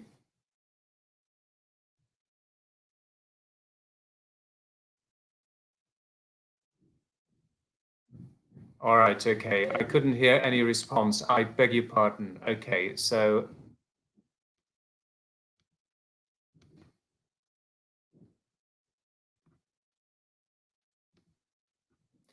all right, so with these technical glitches behind me, it's now my pleasure to very briefly present some key points from the Urban Big Data Centre here at the University of Glasgow. And first of all, I'd like to thank the organisers for the kind invitation. I feel very honoured to participate in this discussion. And I'm presenting here jointly with my colleague, Dr. Justine Gagnon. So she's also contributed to this presentation. And at the center of my brief discussion, 5-7-minute discussion, I want to suggest that, yes, there are very considerable opportunities of information infrastructure for supporting learning for cities. But I also want to highlight a number of challenges. So my discussion is going to center around 3 challenges that we need to consider in order to achieve, in order to harness the potential of information systems for learning. But first of all, very briefly, let me say a few words about the Urban Big Data Center, which is a national research and data center funded by the UK government, by the Economic and Social Research Council, one of our research councils in the UK. We're based at the University of Glasgow. We've got about 30 members of staff, and what perhaps is unique about the Urban Big Data Center is that we combine 2 key elements. On one hand, we are a data center. We have a number of data science staff who work as data scientists in bringing together various data sets to support data analytics in relation to cities and urban planning. And then we have a group of social scientists who do research related to different aspects of urban development, some focusing more on environmental aspects of urban development, others focusing on transport, and yet others being interested in housing and neighborhood development. And our overall mission is to support the improvement of the social, economic, and environmental well-being in cities. So that's a brief overview of our center. And of course, we'd be very interested in hearing more about what other participants are working on and perhaps considering possible collaborations in the future. So I mentioned that I would want to center my discussion around 3 challenges, a triple challenge if you want. And first of all, I want to highlight the important issue of data veracity. So the premise is that we can use an increasing amount of data, big data or novel data, and that this increased data stream will enable cities to improve their learning processes. But that requires that the data that we gather, the data that we harvest, that it is accurate data, that it is truthful data, that we can rely on that data. So the first big challenge is that of achieving data veracity. You may be aware of the 3 V's of data: the volume, the velocity, and the variety of big data. And to this, I would add the 4th V, which is that of veracity. And in our research, for example, related to environmental data in cities, in London, what we've seen is that often this new type of data collected all across the city is not necessarily reliable, is not necessarily accurate. So an important question arising around how we can ensure the veracity, the accuracy of the data. So that would be the first challenge that I would want to highlight. And the second one is around interoperability. So the promise of the smart city, the promise of the information city is that we can gather increasing amounts of data from all sorts of different sources. That's the promise and the premise of the IoT, the Internet of Things, that we can plug all sorts of smart devices into urban infrastructures, utilities, the built environment, urban services, and that this affords us a great deal of new data streams. But again, our research has shown that we can't assume as a matter of course that all these different data streams will automatically speak to one another. So there's an important challenge here, an important issue of achieving interoperability of data systems and data streams. And that I think is something that requires significant technical support and technical innovation. And moving on then to the third challenge I want to highlight, assuming that we can achieve accuracy of data and assuming that we can achieve the interoperability of data streams, the third challenge then relates to data sharing and data collaboration.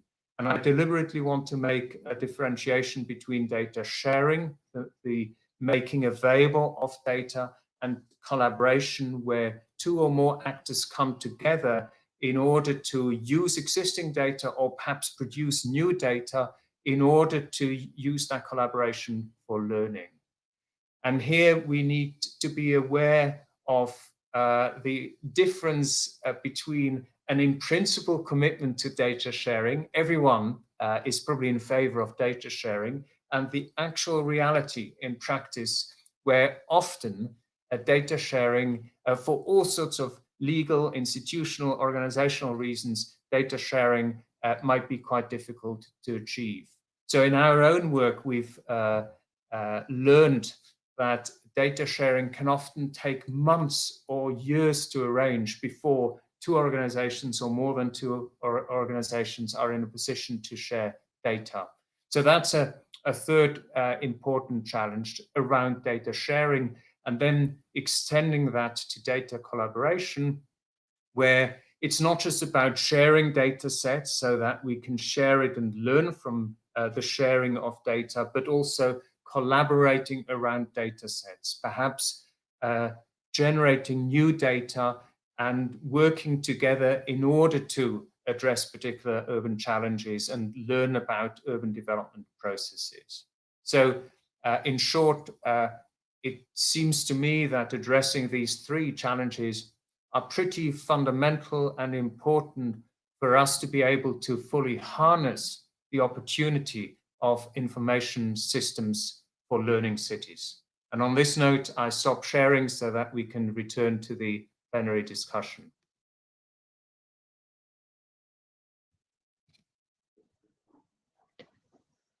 Thank you, Dr. Simon. That was a very intense thought, and the challenges that you highlighted, basically on veracity, interoperability, sharing and collaboration. I think these are the key to success for any, I think, data-driven city or the smart city that we all strive to make our urban centers into. Other than that, also thanks a lot for sharing your thoughts on the questions that we tried to put forth to you. That was your viewpoints were very interesting. With that, I'd like to thank you again, and I'd like to call on floor Dr. Sultan Singh.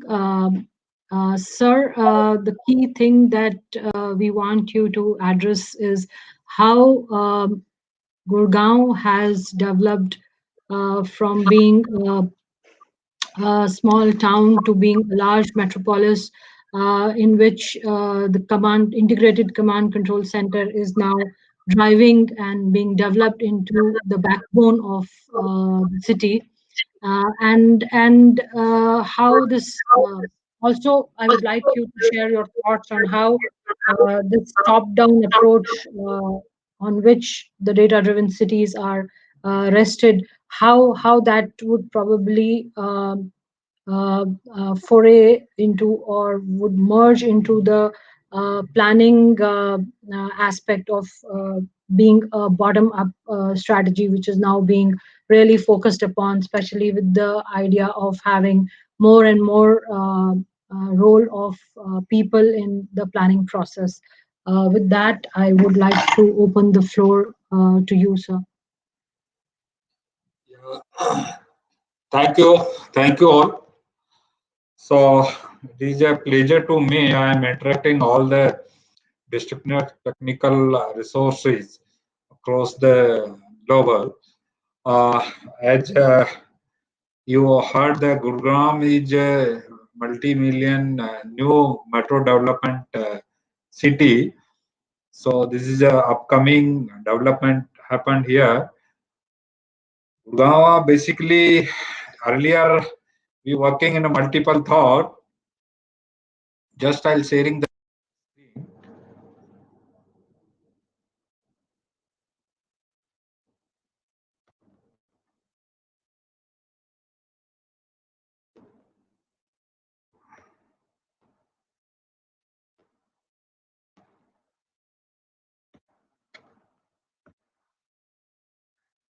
So Gurugram is basically working as a common platform. Just mentioned Dr. Simons. So data interoperability and data standardization, data accuracy and accessibility data in Indian scenario is challenging in such type of the city. So in keeping you of that mindset, we standardize the existing requirement analysis in common platform with the common metadata structures of the all stakeholders. So for that we build as a one map. Gurugram is a one of the small platform for the entire metro city. So on account of that, we build a data sets in the different stakeholders with their requirement, and that stakeholders build their data. We build only the standards of the data structures. So accordingly, they update their data day to day, they edit their data sets and they work on their data sets.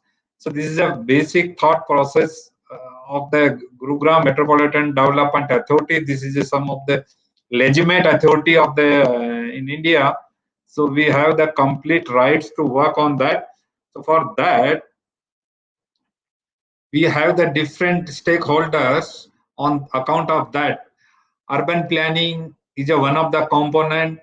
Then all infrastructure related to city we mapped and common platform, dry infrastructure, all dry road, telecommunications and metro, railway and all last connectivity infrastructures is available on the common platform. Similarly, wet infrastructure is also related to all water network, right from source of water to end client.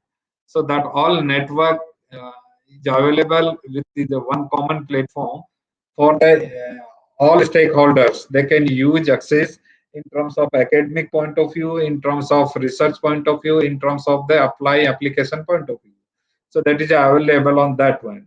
In planning point of view, all town planning parameters related to development plan, master plan, layout plan, all infrastructure development plan, uh, mobility development plan, all stakeholders, they use these data sets, they build on that data sets and their application as per their domain expertise, and they build as a thematic thought process for the citizens. So this is a basic common platform. So we have multiple links. So this is a public domain platform. Then we also working for the change detection of the entire area of interest. So every month and if it is required some small area, that might be the 10 days or 15 days interval with the help of high resolution satellite data or with the help of coarse resolution satellite data. So we have like changes of the entire our area of interest. So we can see here how we monitor this. Like this is a small area, so changes is there in a different resolutions data. So how is happened progress in particular area of interest. So this is available for the all planners, even then all the investors who are planned to come to our area of interest as per their requirement. So this thing is available changes. So and many other activities going on the basis of that data. It's also many challenges during this process to convert these data sets in a common platform. So we are working on that. For that, definitely, as I understand from the Dr. Simon, that the challenges we work on this common platform, and the data accuracy is a major challenge in different format. User perception is entirely different, and execution perception is also different. So this is a basic things. On the basis of that, we build a modern geospatial based system was established for the planning process, land, infrastructure, urban amenities, urban environment, and in notified our area of interest, and central and robust geospatial integrated decision support system is available, and all citizens can engage this information as they required as a crowdsourcing. They can build their information, they can see our related information, they can validate our information to standardize the accuracy of the data sets, all the citizens. So we can reshape the urban governance process and provide a input to infrastructure development on one map Gurugram. So GIS integrated support system was developed, platform clearance, and GIS layer. We have almost more than 400 GIS layers of our this smart city part of the area of interest. So that leverage GMD has with this platform, and GIS utilize, create, and centralize service framework for the citizen, business for citizens, business on various government department. They are all stakeholder work on this one map program is a core infrastructure providing a various services like map as a service, image as a service, like change detection, web GIS application as a service, data development as a service, geodatabase is a service. Although capacity building is one of the important factor to success the entire the program. So that is also we give the as a service, and many other services with the interaction of the multiple stakeholders as per their requirement.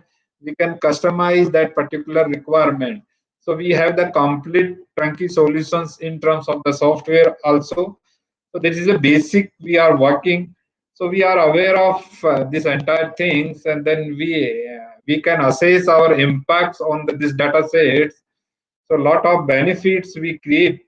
So one map program is the first of its kind federated architecture of the geospatial used in the different department within and outside our area of interest. We describe as a GIS integrated support system. Basically, we are the system integrator of the all data network on a common platform. So that is available. One map program is not just a navigation application, but also data mining uh, with the information from different government departments, collected and digitized and accessible at a single point of their attributes. The key benefits of the one map program is are the we are conjunction platform for the spatial data and non-spatial detail about the city, provide all department and with updated data sets on the map format. So data updation is one of the regular challenges. For that, we build a system. Every stockholder use this platform and they work on that. And whatever they require, they download the data, they edit the data, they build the data, then they uh, save at data in their particular user ID and login. But they all work in our cloud ecosystem. So that's why we provide a complete centralized services. So these are all the collaborative platform for the different departments. And evidence-based decision support system, they are using intelligent governance through map-based decision making, visibility of ongoing and upcoming projects. This is available for the citizens as well as intellectuals and all academia who are the interested in that particular our area of interest, and different organization requirement we understand, then we deliver accordingly.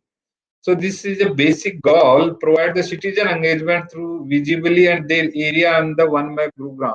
So there are many applications. Change detection is one of the data sets.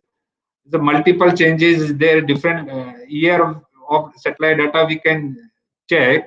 This is a drawn image, the 5 centimeter resolution. This another is a 50 centimeter resolution imaging.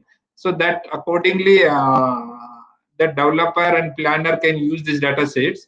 How the things is happened. Basically, is a peri-urban areas. A lot of the unknowing area structure is happened, so that we can monitor and continue. So this is a brief status of the Gurugram Metropolitan Development Authority. So it's now over to moderator. kindly any questions related to this, ma'am, ready to say that answer, please.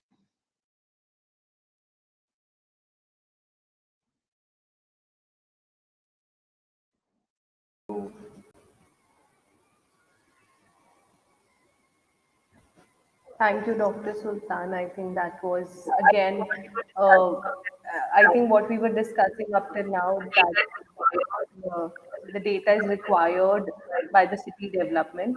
So I think we clearly understood that how Gurgaon as metropolitan area and the GMDA is working towards it. So the map-based development was what yours idea, and I think that is the need of the present modern development. And a place like Gurugram, which is like dynamic, and you very rightly pointed out that one map Gurugram actually records the change detection, whatever is happening in the land use. So I think that's very, very important for Gurugram as a city and how it is developing into the surroundings. And the stakeholders also, of course, they are editing the data at a very regular pace. So the updation of data, which was very critical up till now, what the other panelists have pointed. So I think the Millennium City Gurugram is actually on its way to incorporate all the data intelligence that we have. Thank you, sir. Thank you so much. And with this now, I invite our students, Tara and Shananda. They are the undergraduate and the postgraduate students of School of Planning and Development, Shashank University.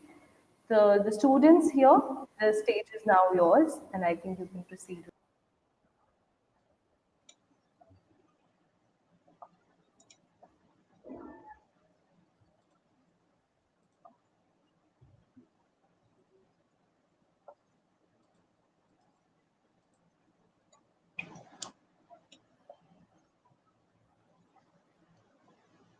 I hope the screen is visible. Yeah. Uh, could you put it on the slideshow mode? Perfect. Good evening, everyone. I would like to start by thanking our professors for giving us this opportunity and guiding us at every step of the way. So this presentation is going to, be about data-driven cities with specific emphasis on Gurugram. Next slide, please. Okay, so we are moving into an era where datafication and computerization are routinely pervading the very fabric of cities. So, vast amounts of data is being generated and exploited to operate, manage, organize, and regulate the urban life. So, in other words, a new era is unfolding wherein smart, sustainable urbanism is increasingly becoming data driven. Reliable data can facilitate interagency collaboration, improve partnerships with the private sector, and expand public engagement. So, the need of the cities to fully harness the potential of data has never been more urgent than now. Innovation and technological progress are key to finding lasting solutions to both economic and environmental challenges. Gurugram is one of the most prominent cities in Haryana, and recently it has come up as an IT hub and a center for various corporate houses.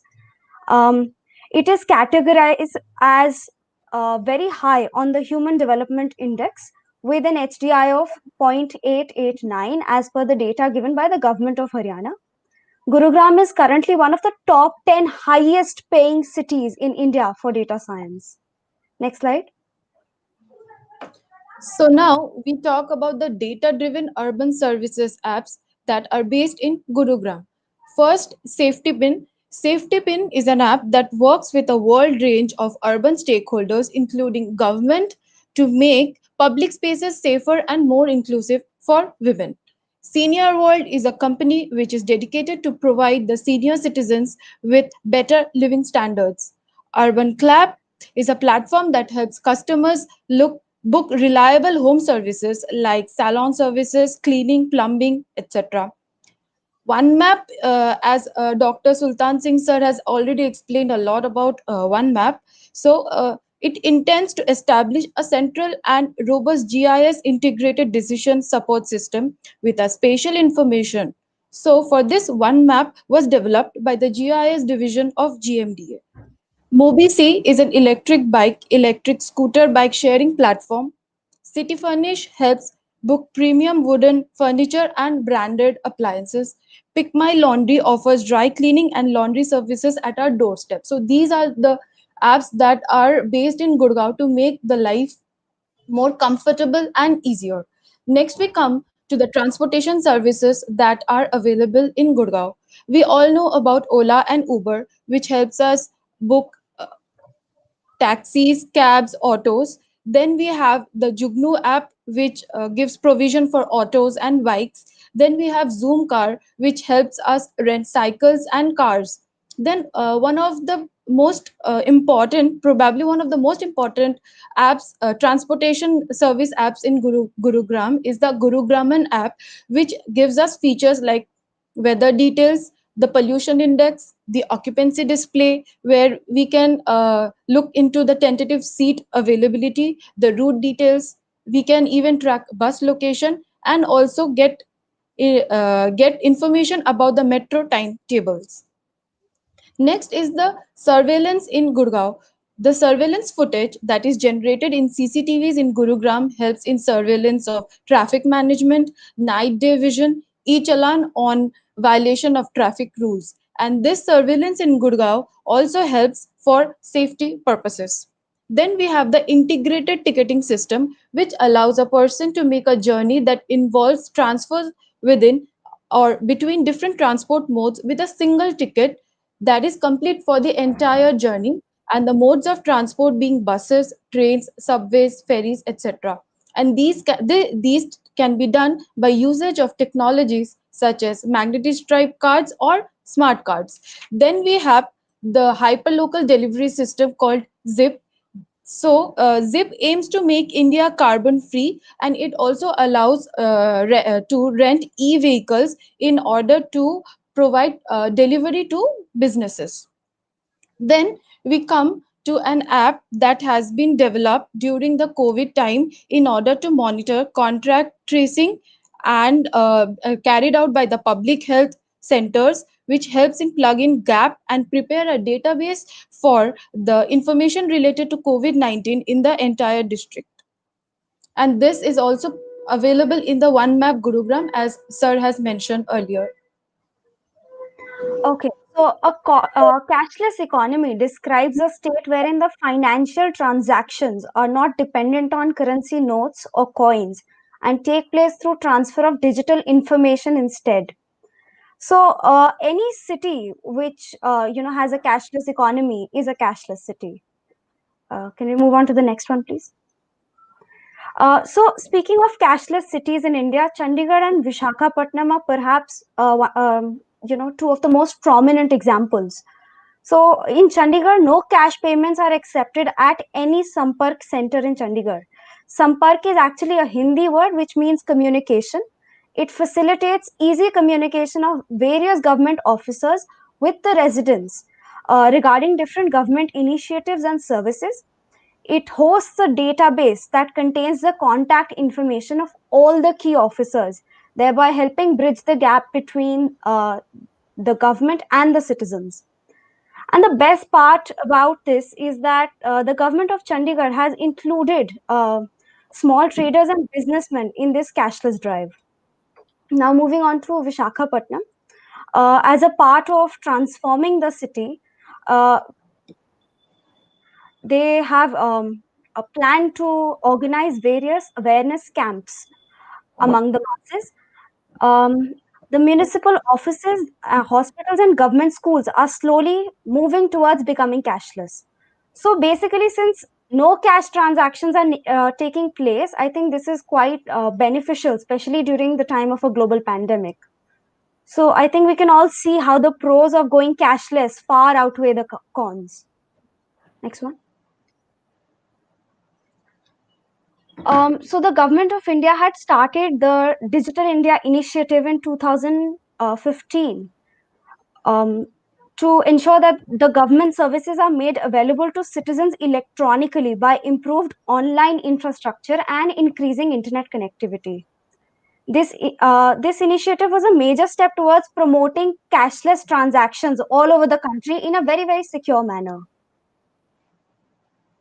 Talking about the practices in Gurugram with respect to having a cashless economy, the city has a bus travel card, which is a contactless ticketing system and can be used to purchase on-board tickets by the commuters. Even the hospitals in most parts of Gurugram have now gone cashless, and majority of the cyber hubs also promote this idea. Next. So, talking about the app economy, India is one of the premier technology countries in the world, and according to a forecast, India will take over US as the world's largest developer population center by 2024. So, from the table below, we can infer that among the top metropolitan cities of India, New Delhi ranks second in terms of generating jobs based on app economy. So, since India is also one of the leading countries for mobile app downloads due to its 500 million smartphone users, imagine how many app download happens in Gurugram, as it is one of the largest IT hubs in India. I think that's something we should all ponder upon. So, coming to a conclusion of our study, we conclude that this data helps us better identify gaps and potential opportunities that we need to address. We can also get a better sense of future needs for infrastructure and amenities, so we can then optimally allocate resources over time and again. And so, with the advancement in technology and in the age of technology driven society, I think we need to promote cities to be more data driven, and Gurugram being one of the most important IT hubs of the country, it should focus more towards becoming cashless and also towards being a data driven city. Thanks to everybody.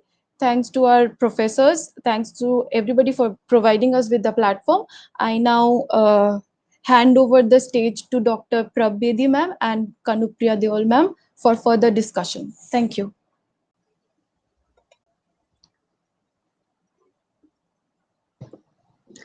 Thank you, Tara and Shananda. That was a very insightful and detailed account of what you've been learning in your courses about geoinformatics, GIS, data, analytics.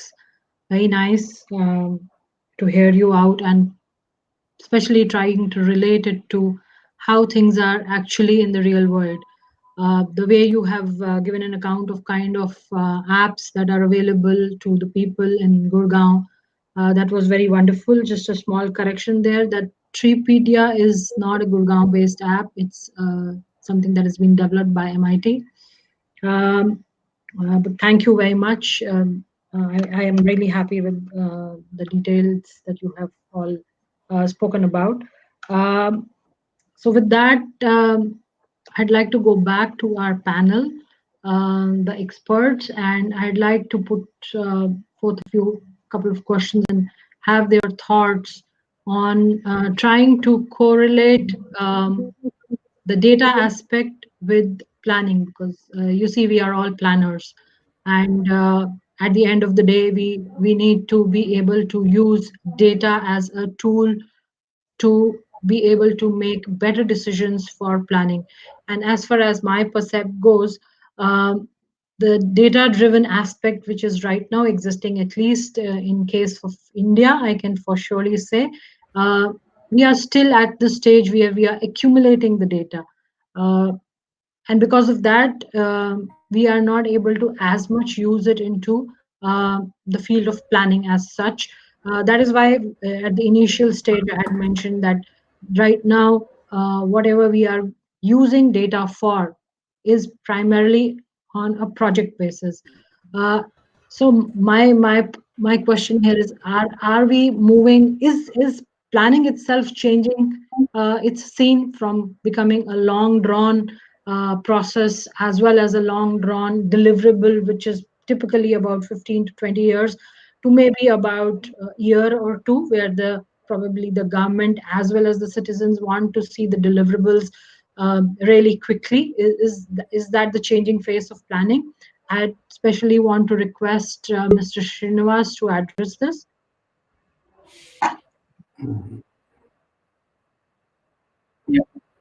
Yeah, yeah. In fact, can you hear me? Yes, sir, we Can you can hear hear you. me? Yeah. In fact, yes. I mean, you are very well aware that TCPO is involved in monitoring the GIS-based master plan, and in fact, we have advised all the state governments that to complete the entire process in 1 year. In fact, we had sent prior to this scheme, we had advised all the state governments, but the problem is that to have geo database creation, then cleaning of data, ground truthing. So that part takes a lot of time. But once the cities are ready, 47 cities are already ready out of 460 odd cities. 47 cities have already ready. So once the geo database, that has been prepared, that has been done for future, for future, amendments or changes or modification in the master plan, it becomes, it is streamlined. So, I also would like to share my experiences. I have already, given a lecture on ease of doing business construction permit. We are coordinating with Municipal Corporation of Delhi and Municipal Corporation of Greater Mumbai, and because of their sustained efforts towards launching this OBPS, they have totally migrated to building plan approval system. Now we have totally done away with the physical submission, absolutely no submission. You don't have to visit any offices. And the best feature, the best part of the OBPS is we have integrated the issuance of no objection certificate. No objection certificate if your property is in air funnel. So you have to obtain clearances from Airport Authority of India, or if your property is located near the, within the regulated area of NMA, protected monuments. So those all, in fact, even if your property is near to rail corridor or metro corridor, you need to obtain NOCs. So this has been totally seamlessly, this has been integrated with online building permission system. Now, in fact, the average time for getting the plan approvals, it used to take 140 150 days. Now it is, for smaller plots, it's instant. On an average, it takes 9 days to get building plan approval. So this has been totally streamlined, and based on the experiences of Delhi, Mumbai, we have also been monitoring the implementation of OBPS for almost all these statutory towns. So out of 4041 cities and towns, 2100 cities and towns have migrated to online building permission system. And again, another important feature is they have been integrated with the GIS map. So you can actually locate your property, you can get the details of the property. But hopefully, we are quite optimistic that the entire process of plan preparation, it should get hastened. It should, once your geo database is completely prepared, the entire, plan making exercise should be within 1 year. That's what we are trying our best. Thank you, sir, for putting forth your thoughts and actually iterating the fact that in planning, multidisciplinarity is going to stay. Like now, data scientists are the new, I think, new domain and specialists who are going to be pitching in big way. So I would like to request Dr. Jose to share his thoughts of his experiences of how these things have been taking shape in UK and other European countries, and especially I would request you to throw some light on analytics aspect of the big data, taking it to the next level, because I think that is where right now India is right now on a back foot. We are still at the data accumulation stage. Thank you. Maybe just a very brief follow-up from the previous discussion, and I'm being deliberately provocative just a little bit here now by saying maybe occasionally slow planning is still a virtue, and I think it really depends on what kind of planning we're talking about, what kind of planning projects we're talking about. So here in the UK, for example, we've spent the most of about 10, 15 years deliberating about whether or not to expand one of our major airports, Heathrow in London. And that has gone through various cycles of court cases and planning consultations and so on. Now, you may think that this is too slow, and some would argue it's been too slow, but at the same time, occasionally, a slowness in the planning process also allows for due accountability and allows for proper deliberation, and maybe new information coming to light, which can then be integrated. But you know, I meant this comment to be with you know, of course, we're all interested in streamlining planning. Now, as far as what is being done in the reality of planning practice with these new streams of data, the experience I have had through doing research on how new types of data is being used in decision-making and planning, and I'm particularly thinking about a project that we've carried out in London, looking at how parts of London have put in place various smart street furniture, and that they're using, the promise of it is that the new data which is going to be collected across the neighborhoods at a really local level, which will therefore have the benefit of providing additional data which the larger, for example, weather stations wouldn't be capturing. So the benefit of providing granular data, which will then allow communities and decision makers to have a more fine-grained picture of what is happening with, for example, air pollution.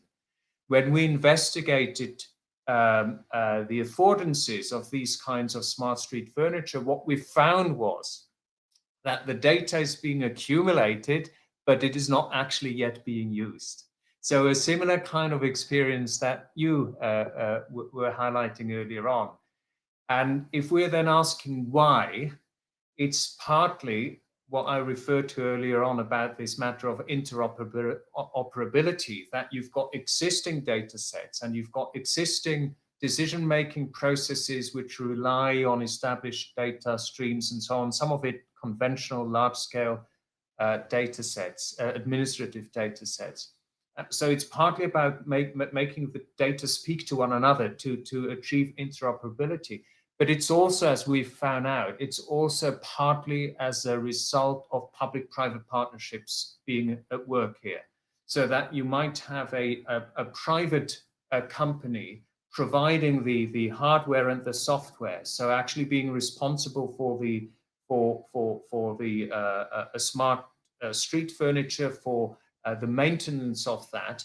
And so they are the primary data owners. They then hand it over to the public, the municipal authorities, and they provide them with a dashboard.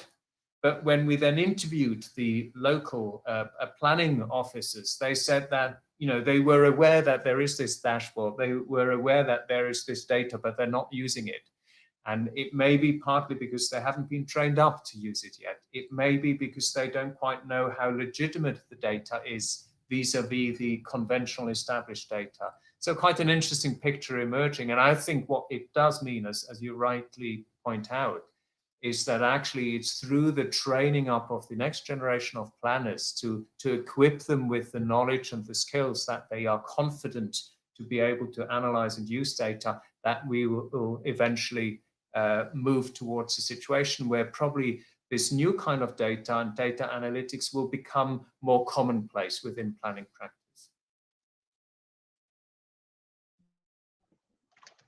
Thank you, Dr. Simon, for that. Actually, it somewhere is comforting that the kind of problems we are facing or have been facing with respect to handling data is not something new. So we will also come out of it in due course. And I'm sure our learning curve would be, I do think that it will be steeper because we are going to learn from best practices. So we are going to be there, I think, I'm sure, faster. And India being very good, Indian people being very good with computer technology, and I think that that would positively fasten that pace. I would like Kanupriya to put forth her thoughts, and maybe if she has some questions, she can also So, share those. thank you, ma'am. So, Dr. Sultan, here I have one thought that I've been a resident of Gurgaon, and I've been dealing with studios that we've done in Gurgaon. So, how do you see the challenge in data sets? Because as you mentioned, there are multi stakeholders, and Gurgaon is a very, very dynamic city. We have DLF, we have private investors, we have the town expanding into the surrounding satellite areas. So what are the challenges that as a planner, like especially as young planners who are coming into the field, so what kind of thought should they come in with? What are the challenges that we are facing?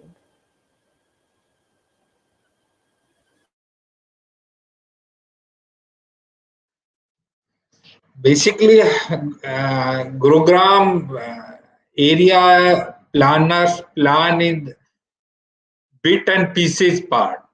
So it is not a holistic approach. The entire area plan, like Gurgaon, is a unexpected development. No one planner is usualized such number of population flooded in Gurugram.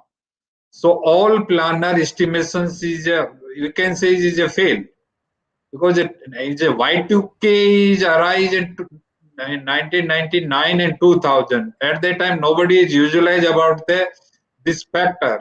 So whole service sector, Gurgaon is basically not a basic industry oriented city. This is a complete service sector. So in service sector, a lot of resource person is flooded from the across the India, all metropolitan connectivity, and the across the world.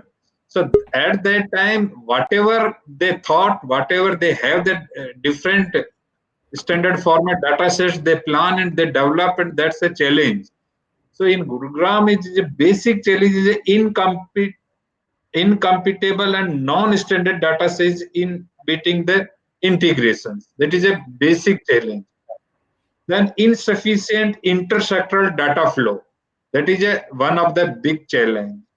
Lack of the information of the quality, competence, and lineage of the data. There is a problem.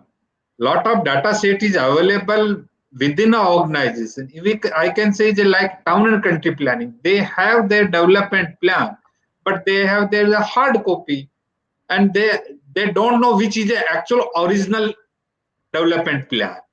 They produce multiple copy through ammonia print and photocopying and scanning. So nobody knows the original drawing. So this is one of the challenge. Which data is the original data, or how can I generate? So because it's a challenge for me.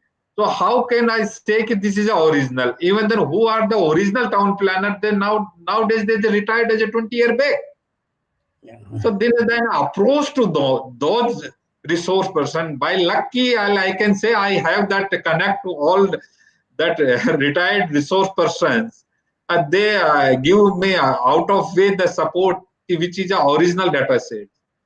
Then different department is reluctant to show their data set. Why they are reluctant? Because they don't have the confidence their data set is right, or it is some gap.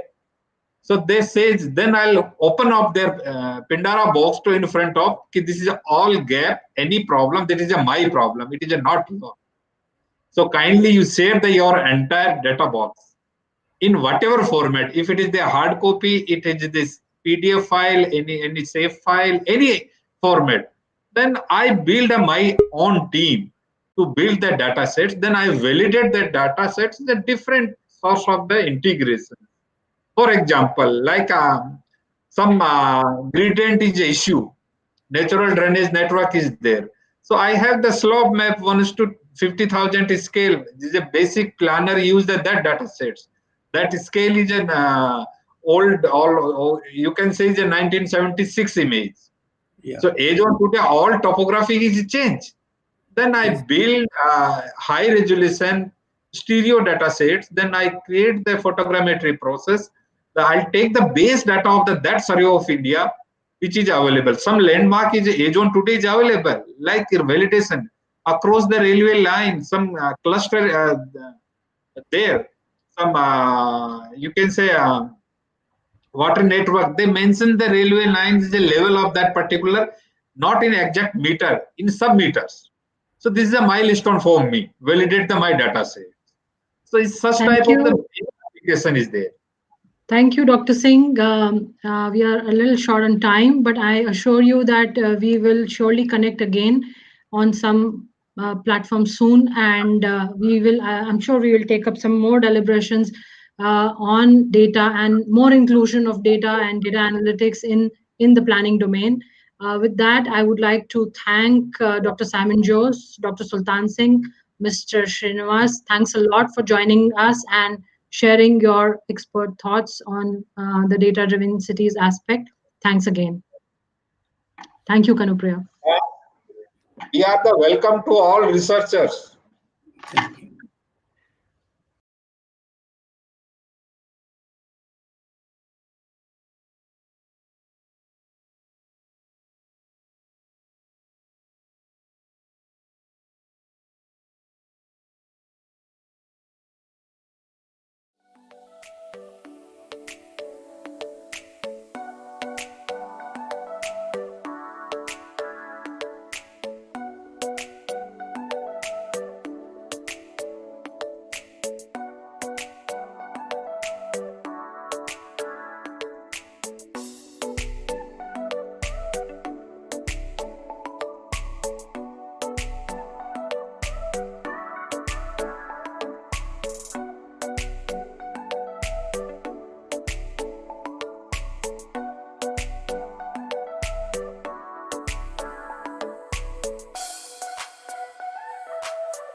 So, here we start Urban Thinker Session 2, Learning City as an Inclusive City.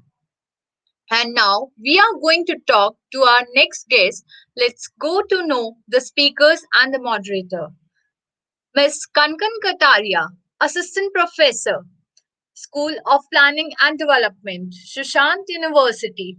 Kankan Kataria is the Program Director of M-Planning Programs in Transport Planning and Urban Planning at School of Planning and Development. She has nearly 20 years of experience in urban planning, working with private consulting, namely DHV Netherlands, Mott McDonald UK, and IPE.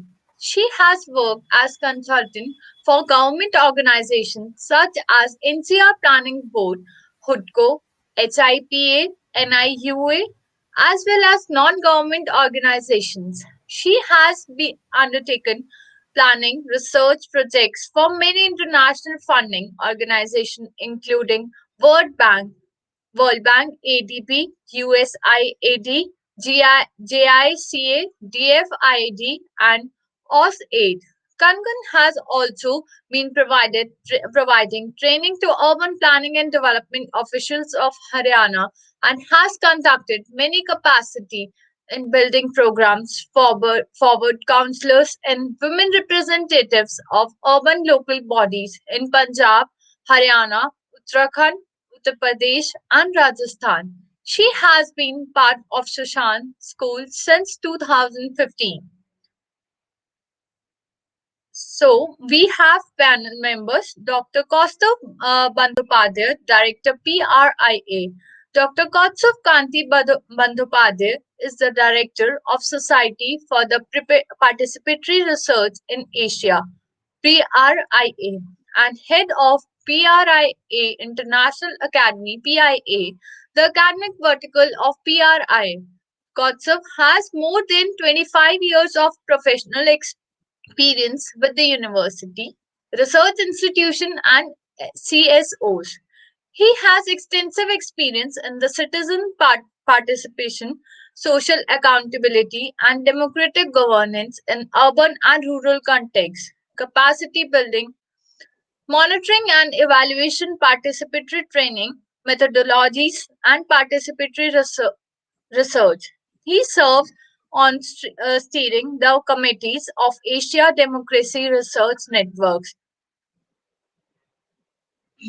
Sorry, he has extensively traveled and worked in a number of countries. He has authored number of articles, manuals, books, and publications which contributed to knowledge building on participatory urban governance and civil society in Asia. He has awarded PhD in anthropology. So next, Professor Ashok Kumar, Dean, Academic School of Planning and Architecture, New Delhi. He has worked on the subject of spatial justice, eviction, displacement, redevelopment, and resettlement has been some of his key concerns. Equity planning, the idea of justice, and the right to difference are areas of his current focus. Currently, he is working on accessibility in relation to persons with disabilities and also on water equity in the Indian cities. Over to you.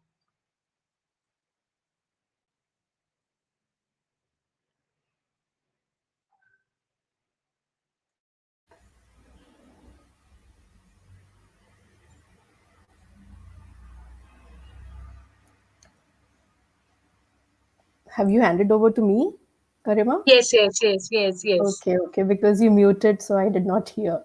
Thank you so much. Dr. Satish Kumar is also there.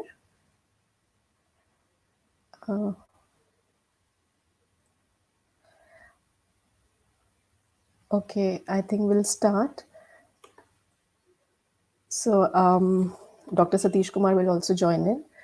Welcome to the Urban Thinkers Session 2. The highlight of the session is Learning City as an Inclusive City, a very empowering thought and an enabling context towards rethinking, rebuilding, and redeveloping our existing cities and regions. Inclusive city, I believe, as a term itself, provides a very assuring, all encompassing, wide ranging, and a complete context to development of people, economies, and environment. Now, with more than half of the world's population living in cities, and this proportion going to be reaching 70% by 2050, the decision makers, policy makers, planners, civil society, we all need to make sure that tomorrow's cities provide opportunities for everyone. So therefore, it is very essential for each one of us as stakeholders to understand that the concept of inclusive cities involves multiple spatial, social, and economic factors. Without further ado, I'm pleased to invite my esteemed panelists to deliberate further on learning city as an inclusive city. I would like to begin by inviting Dr. Costa Bandyopadhyay, Director Priya, to share his interpretations and understanding about learning city as an inclusive city. Over to Dr. Bandyopadhyay. Thank you so much, Dr. Kankan Kataria. It's a tremendous pleasure to be in this panel and with esteemed Professor Ashok Kumar and yourself. I have a couple of slides that I wanted to share. So give me a few seconds to set this up.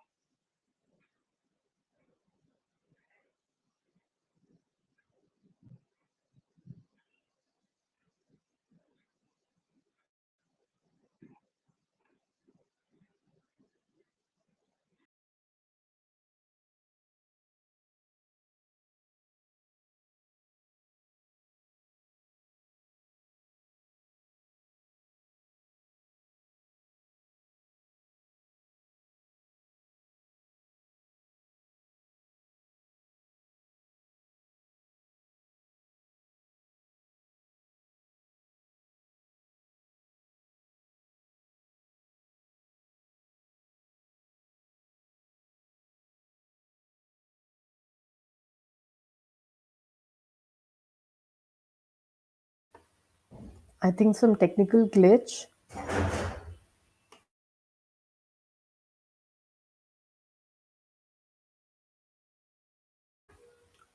Maybe some internet connection is lost.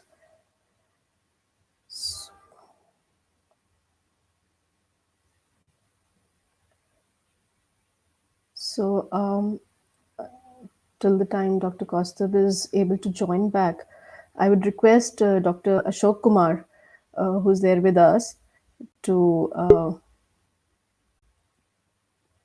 take the discussion. In fact, initiate the discussion. Yeah. So I request Dr. Ashok Kumar. Thank you, Ms. Kataria.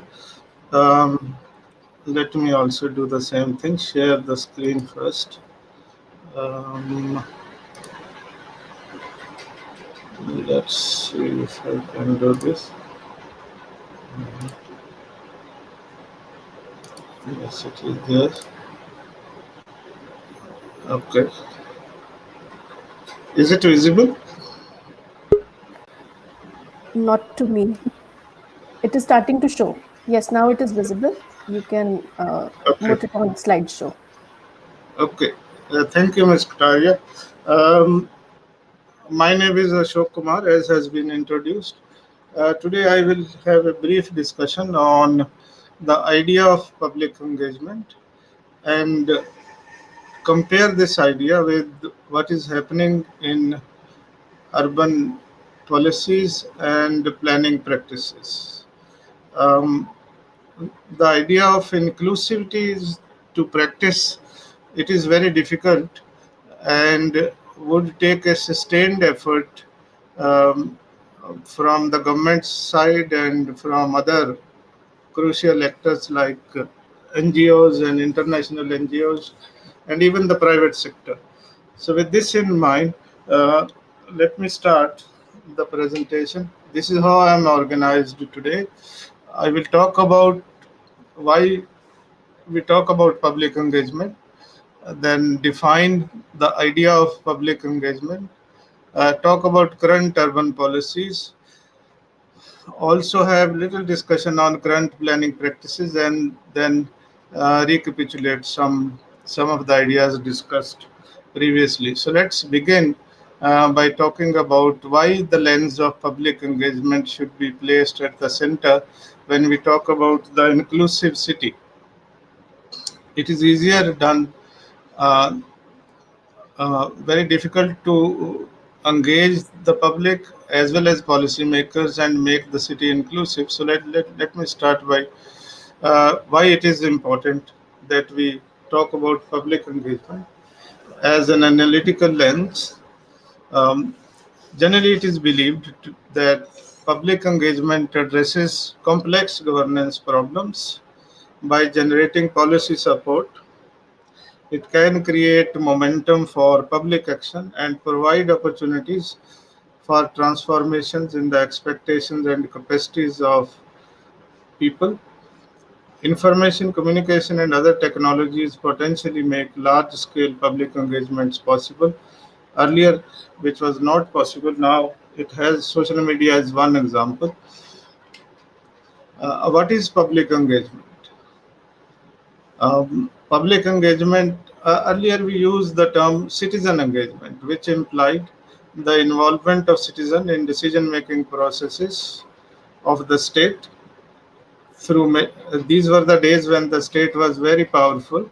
It remains so even now, but in a different kind of context, in a different kind of global context. Involvement of the citizens in decision-making processes of the state through measures and or institutional arrangements so as to increase their influence on public policies and program. And this is done with a view to ensuring positive impact on people's social and economic lives. UN agencies now have changed this term from citizen engagement. Now they prefer to use public engagement rather than citizen engagement. Uh, Perhaps because it is more inclusionary. If, if you talk about public engagement, then everyone gets included. Citizen engagement implies you have to be a citizen for entitlement of rights and resources. Public engagement has two parts: participation and inclusion. Successful participation can be in any form, as we all know, but successful participation implies public input to influence the content of programs and policies. I'm talking about the public programs and policies. Inclusion means a community involved in co-producing processes, policies, programs. So emphasis is on co-producing all these things: processes, policies, and programs for defining and addressing public issues through multiple ways of knowing by using multiple knowledges over a period of time. And both these dimensions are necessary for effective public engagement. This implies that participation as well as inclusion both are necessary to make successful public engagement, which could contribute to inclusive city. Current urban policies seem to claim inclusivity. India's smart cities mission is one example. This is illustrative of this claim, where Government of India in the mission document presents Smart Cities Mission as an inclusive flagship program. Some evidence is presented here. The Smart City Mission aims for, and this comes from the document itself, more than ceremonial participation in governance, citizen-friendly governance through online provision of services, and Government of India has succeeded in this respect. There are a lot of services now that are provided through use of internet and online technologies. For example, grant of building permission and change of land use in Delhi and various other states is now you can secure permissions from local authorities online. You don't have to go to their MCD's offices. Online e-groups to listen to people. I haven't heard much about it, but the Smart Cities mission does say that this will be another avenue through which we would like to create an inclusive city. The mission document also says that all the city residents would become part of this program, so they will have something to share in government program. But if you critically look at the program and its implementation, I can't present the entire evaluation of the program because of lack of time. But this is what I find, that there is a preference of the expert knowledge rather than knowledge of the public in general, or various other groups who are not experts. And also there is a great emphasis on creating corporate bodies like special purpose vehicles. So to suggest that the smart cities mission is entirely uh, an inclusive flagship program uh, may not be true, but it does achieve some of the uh, uh, uh, remains successful on certain parameters as far as inclusivity is concerned. Then we had in 1992 the Constitution of India was amended, and the basic idea was that powers must be devolved at local level, in urban areas at the municipal level, and to a larger extent that idea has worked, but there are still issues that remain, particularly the one listed in Article 243Q of the Constitution of India, which is an exception in this constitutional amendment. It says government, that is state government, can create, uh, may not create municipalities in any area in the state where it, by an order, it can create industrial township. Industrial township is a kind of like Jamshedpur municipality. It's a private municipality. So this can be created under 243Q. And there is now evidence available that from the states of Karnataka and Andhra Pradesh particularly, that they have created a large number of industrial townships. Uh, Earlier there we had programs like special economic zones and national investment and manufacturing zones. Potentially, these industrial townships could be created in these areas also. These are as good as municipalities. They could grant permissions for carrying out development. They could also collect taxes.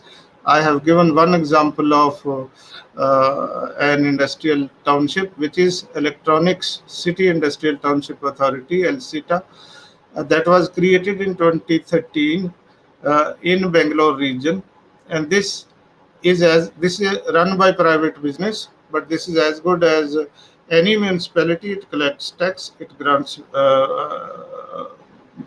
building permissions.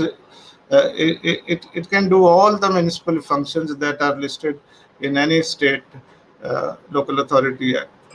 Now, this has given rise to enclave urbanism or corporate urbanism, which is not good for inclusivity.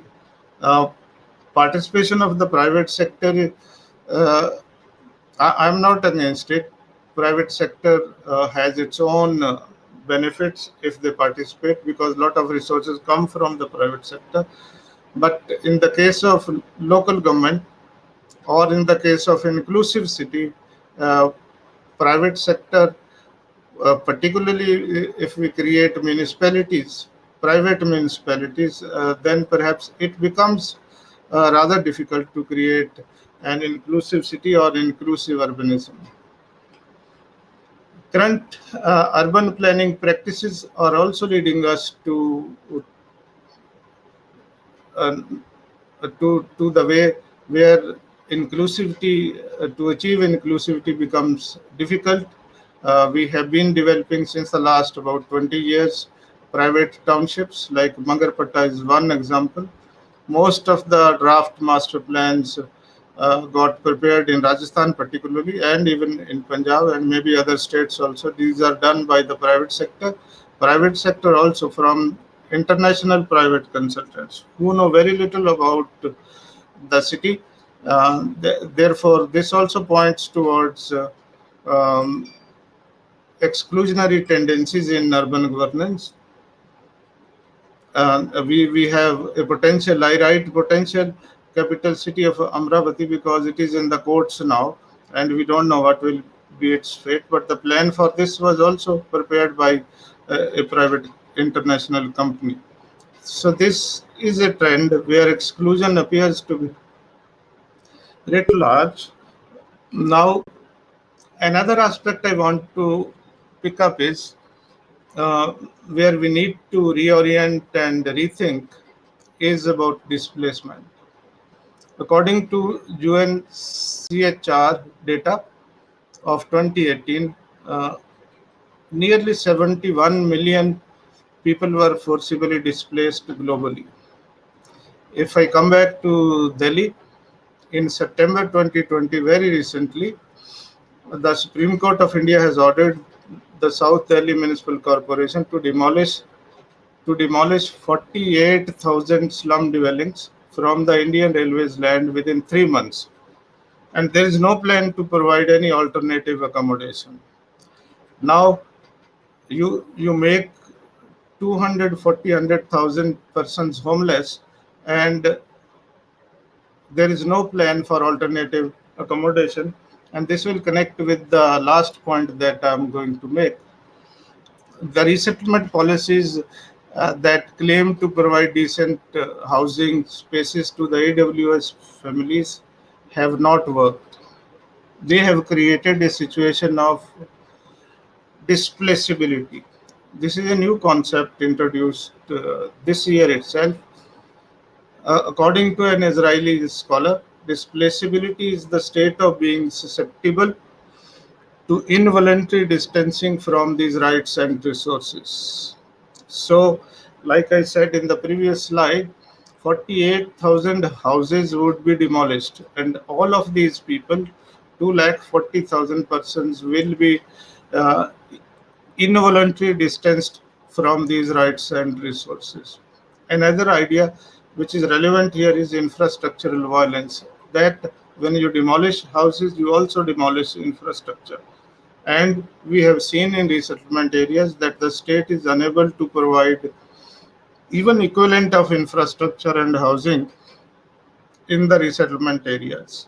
So infrastructural violence contributes to the state of displaceability, which is the state of being susceptible to involuntary distancing from these rights and resources. Planning has worked. I am of the firm belief that urban planning particularly has worked for India, but it has worked only for the well-to-do families with the resources, and it has not worked for the other about, let's say, about 40-50% of the population.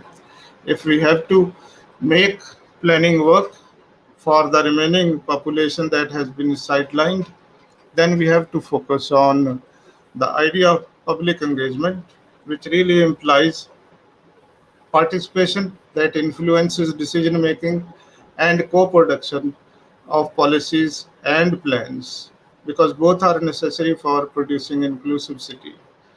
And the last point, urban policies as well as current planning practices have to be radically reorientated uh, to make an inclusionary city. I will stop here. Thank you for providing this opportunity. Thank you. Thank you, Dr. Kumar, for sharing your ideas on public engagement or citizen involvement in current urban policies and contemporary planning practices. Also, thank you for highlighting the public engagement, the importance of public engagement, and how it is now increasing more through social media. which is so important for inclusive cities, such that we have lesser displaceability, as you highlighted, and there is more co-creation. Thank you so much, Dr. Kumar, for sharing your ideas. Now I would request Dr. Kaustav Bandyopadhyay, Director Priya, to share his interpretations about learning city as an inclusive city with all of us. Over to Dr. Bandyopadhyay. Let me see if I can application window. Okay. This time I'm successful. Yes, we can see Okay. the presentation. Okay, great.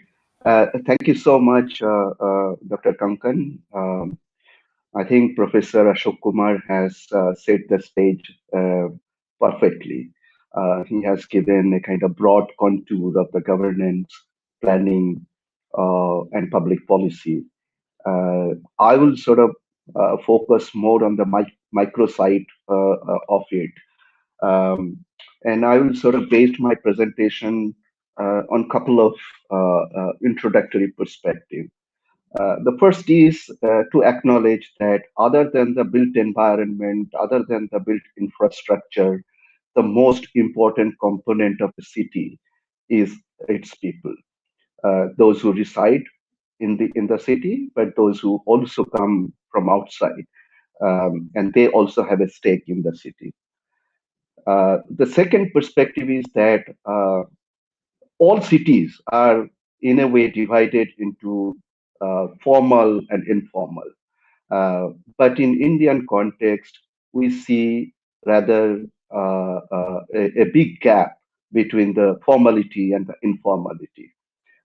So when we talk about inclusivity, of course, we need to take into consideration the informality of it. And my third perspective would be like there are institutions in the city, and they can learn. The institutions also learn. That's why you'd call organizational learning institutional learning. But who within those institutions and organizations learn? Ultimately, the people. And whatever system you put in place, it is the people whose behavior has to change. They need to learn new behavior. Then only these institutions could be functional. So if I pick up key words: people, informality, informal learning, and that would drive to the inclusivity and a learning city. So according to UNESCO, they have defined what is a learning city. So I was looking at the uh, intersectionality in the concept of learning city with inclusion and sustainable development goal.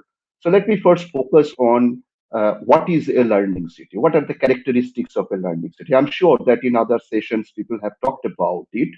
Among many other characteristics, what I thought could be relevant for this session is that the concept of learning city itself is driven by the principle of inclusion. That's quite powerful concept. That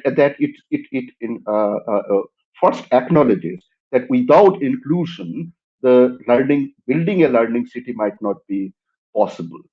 The second was quite important, that it revitalizes learning in families and communities. So it's not only the institution like school, colleges, universities, and other institutions, but the community as an institution, families as an institution. Learning also happens there, and a learning city has a role to revitalize this learning. And I'll come up with some concrete examples that how we can work towards that. The third is it fosters a culture of learning throughout the life. So it's not that from the school education to the college education to the university education, or completing the higher education stop people to learn, but it's a throughout lifelong learning. Um, the fifth characteristics that it talks about, it mobilizes resources to promote inclusive learning. And as I started by saying that there are formalities and there are informalities within the city. So in order to be inclusive and in order to be a learning city, one must acknowledge the inclusivity in the informal setup of the city. And the fifth characteristics that it describes is that learning city facilitates learning for and in the workplaces. And many a times, it's not only the formal offices or formal establishment which is defined as workplace, but there are other workplaces as well. Just for example, home caregiver or domestic workers. What is their workplace? Someone else's family, someone else's household. So we need to think about and define workplace in an expanded manner. The second issue, a second sort of point is that it's intrinsically linked to the Sustainable Development Goal, particularly Sustainable Development Goal 4 and Sustainable Development Goal 11. So, Sustainable Development Goal 4 again, emphasizes the lifelong learning opportunities. So, we are committed as a nation, as a world, we are committed to promote lifelong learning opportunities. And perhaps the very concept of learning city can provide us the opportunity to do that. And of course, this SDG 11, which emphasizes inclusivity and safety and resilience and sustainability of the cities and human settlement. So these concepts are in a way integrated and intrinsically linked to each other. So how learning city can support equity and inclusion? Um, there are particularly 3 points, and I would like to link these with also what Professor Ashok Kumar has said. The first of all, promote learning opportunities for all. We need to take into account the existing hierarchy within our society, and we have to work across the hierarchies, and whether it is kind of socioeconomic class, social background, we have to work with everyone. And here is the emphasis that particularly perhaps those who are vulnerable, they would require a larger attention. The second concept is it promotes intergenerational learning initiatives. So it cuts across generations. It's not only learning for the children or young people, but also elderly people and other young adults. So, uh, but the agenda is that how do we promote learning together? So I will also come up with an example how this could be possible. And the third point is, create civic participation network. I really like the word civic participation network. Professor Ashok Kumar was talking about public engagement. I don't want to get into the semantics of it, but there is a subtle difference between the way we define engagement and the way we define participation. I'm old school, in this debate, and I would rather prefer the use I would rather prefer to use the word participation because it has a bottom-up nature. It has a ownership of the people, whereas civic engagement or citizen engagement or public engagement, these words are mostly top-driven words. I have something, I'm offering you, you engage with me. So that's the connotation in civic engagement. So I would maintain that a subtle difference. So here, the Learning City talks about create civic participation networks that encourage citizens to take part in the city's decision-making process. I completely agree with what Professor Ashok Kumar was talking about. Ultimately, at the heart of the participation lies with the ability to influence the decision making of the city. and that is not happening in our city. That's where the gap between formality and informality is so huge. Now, how do we go about it? I will give three micro examples where uh, we have tried to promote learning in the informal space, learning with the informal communities, learning with the urban informals. So one of the projects that we have been implementing in three cities, uh, um, Ajmer in Rajasthan, Muzaffarpur in Bihar, Jhansi in Uttar Pradesh. And the project we called Engaged Citizen, Responsive City. The whole idea or the theory of change in this program is that the, the participation of the people would encourage the city authorities to engage with the people, and particularly with the most vulnerable, particularly with the people who are living in the informal settlements. Many of you must have heard about, appraisal methods, participatory appraisal methods, and mostly it has been used in the rural context. So what we have tried to do is to use couple of selected tools with specific purposes, uh, and build a community state and a an attitude uh, which would encourage the informal communities to learn together. So one of the tools that we have used in all these three cities was transit work. What is transit work? It's basically working together, asking questions about the special characters of the slum or informal settlements, um, and be curious. And when an external facilitator jointly work with the community, community also start asking questions to themselves, to their neighbors, that why is these things happening in particular manner?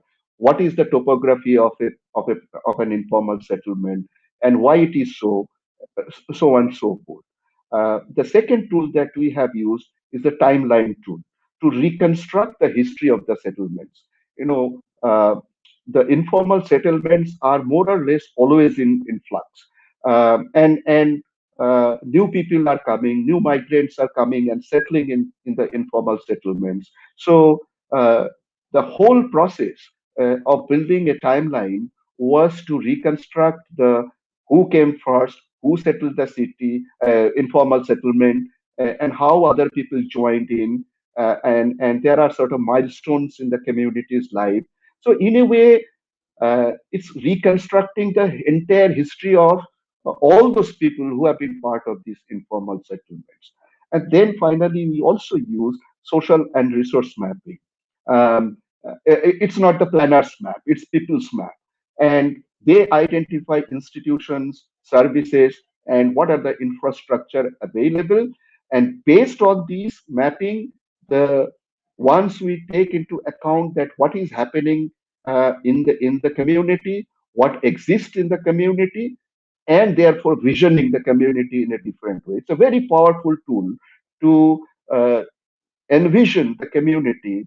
What kind of infrastructure is required, what kind of services are required, and what kind of relationships are to be built within the community. So it's a kind of tremendous learning opportunities for the informal community to come together and analyze their own settlements. And then on the basis of that assessment, they come up with alternative plans. So that's one example. Second is learning participation in the city decision making by using a tool called what I call participatory settlement enumeration. One of the most significant problem in our urban localities is the undercounting of informal settlements. And not only undercounting of the informal settlements, but also undercounting of the households within informal settlements. So the idea was, how can we involve people in a participatory research framework to count themselves. And this is a tool through which the community, young people, women, girls, boys, they got involved in participatory settlement enumeration. So in these three cities, we have mapped almost like 22,000, almost like 23,000 urban poor households in 250 informal settlements covering over more than a lakh population. So in this process, youth, as I said, women, girls, boys, they are trained in surveys, but using a mobile phone, using a smartphone. It starts with listing of all households in a systematic manner, covering all households in the informal settlement. So it's not a sample survey; it's a complete survey of the all households in an informal settlement. And then, based on the when the data is collected, the data is analyzed with the community, and then community finds the service gaps, the infrastructure gaps, and what are the aspiration and needs of the community. Based on that, they prepare local plan, and that becomes the basis for negotiating, dialoguing with the city authorities. So the very act of sharing those findings with the city authorities in an open forum is a tremendous empowering process. And all of them work very closely with the ward councillors and other municipal officials. So this is another example how community can learn how to do survey, how to count themselves, and this is a learning opportunity which they can carry on. Even the project is over, even our presence is no more there in those settlements or in those cities, but the community, what they have learned, the young people, what they have learned, they will continue to do. And this is significant because whenever there is a national flagship program or state level flagship program, the very first thing that the government would do is to do a survey. So when the community owns the data, when they have the ownership over analysis, it's a tremendous empowering process how to negotiate with the city authorities. And by this way, communities learning to behave differently, and also the city officials are learning to behave differently. So that's another example. And last example, we run a campaign called Kadam Badhate Chalo in partnership with Martha Farrell Foundation and Pro Sport Development. It's a youth-led initiative on violence against girls and women. So one of the tools that we have used, what is called participatory safety assessment by girls and boys. So it's basically a resource mapping, a spatial mapping drawn by the boys and girls, initially separately, but then two maps are brought together to compare their perspectives and their perceptions. So the entire exercise is carried out with some simple questions that which are the places where the guards would not dare to go, and they think that this is not safe for them, and there is a discussion that why they feel that this particular place or that particular place is not safe for them. And they will narrate the incident. Some are perceptions, but some are also real life incidences that have happened in the community. So it's again a joint learning, collective learning by the girls and boys. But then it's not only an exercise with the girls. The same exercise is also done with the boys, and asking them that why do you think that the guards are hesitating or they are frightened to go to a particular place, and they will give their explanation, they will explain their perception, and then we bring them together. So that's another example how boys and girls learn together in an informal setting. Dr. And that Upadhyay, finding, I'll sorry take to interrupt. Can I request you to? 2 minutes. Yeah, yeah. Thank you. Okay, thank you so much. So it's not only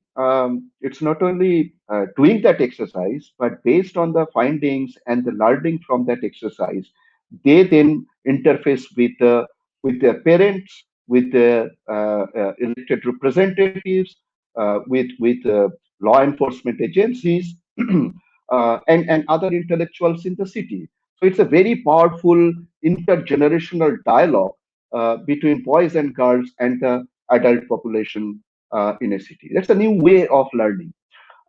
Then the same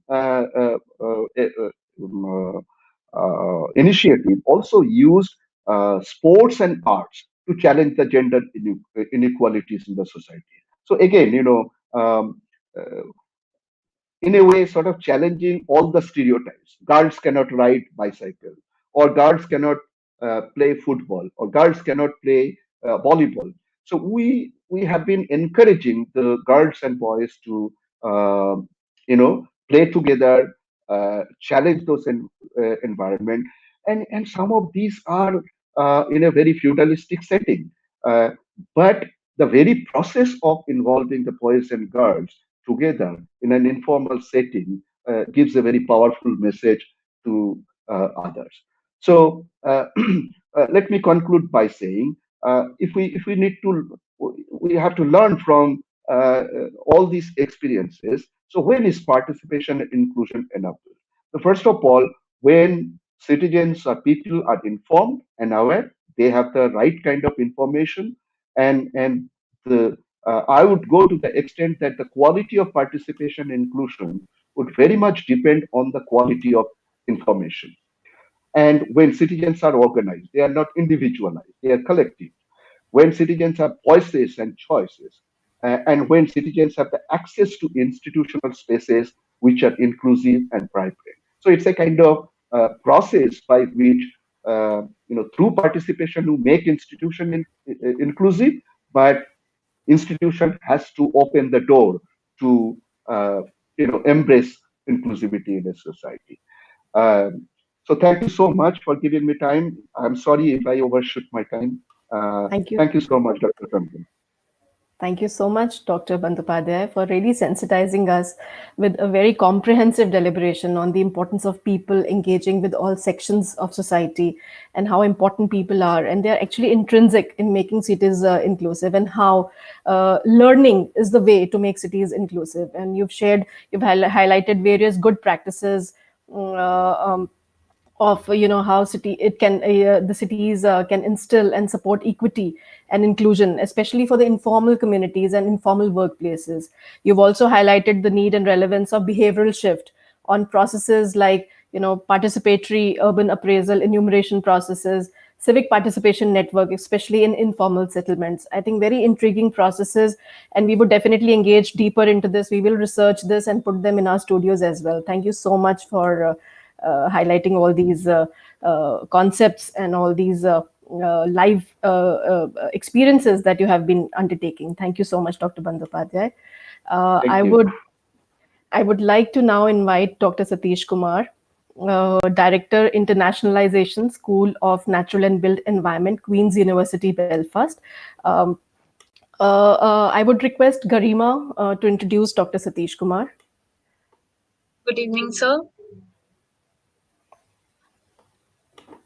So, Dr. M. Satish Kumar, Director of Internationalization, School of Natural and Built Environment, Queen's University, Belfast. Dr. M. Satish Kumar is a leading international expert on colonial and post-colonial studies focused on South Asia, India. He was the former director of Queen's Academy, India.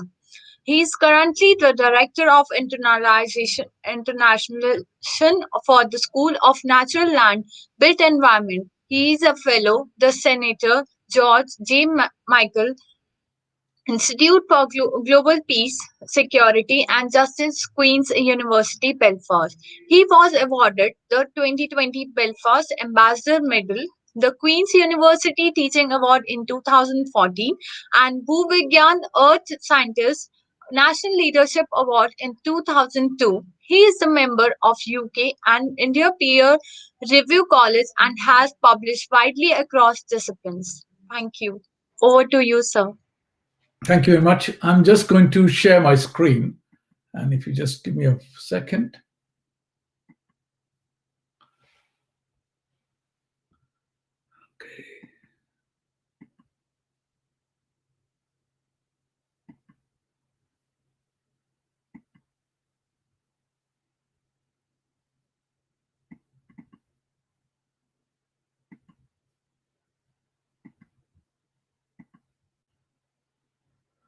Okay, so thank you very much for the opportunity to share. I am quite proud and pleased to introduce my city where I have made my home, city of Belfast, which has in the last couple of years been implementing the Learning City framework.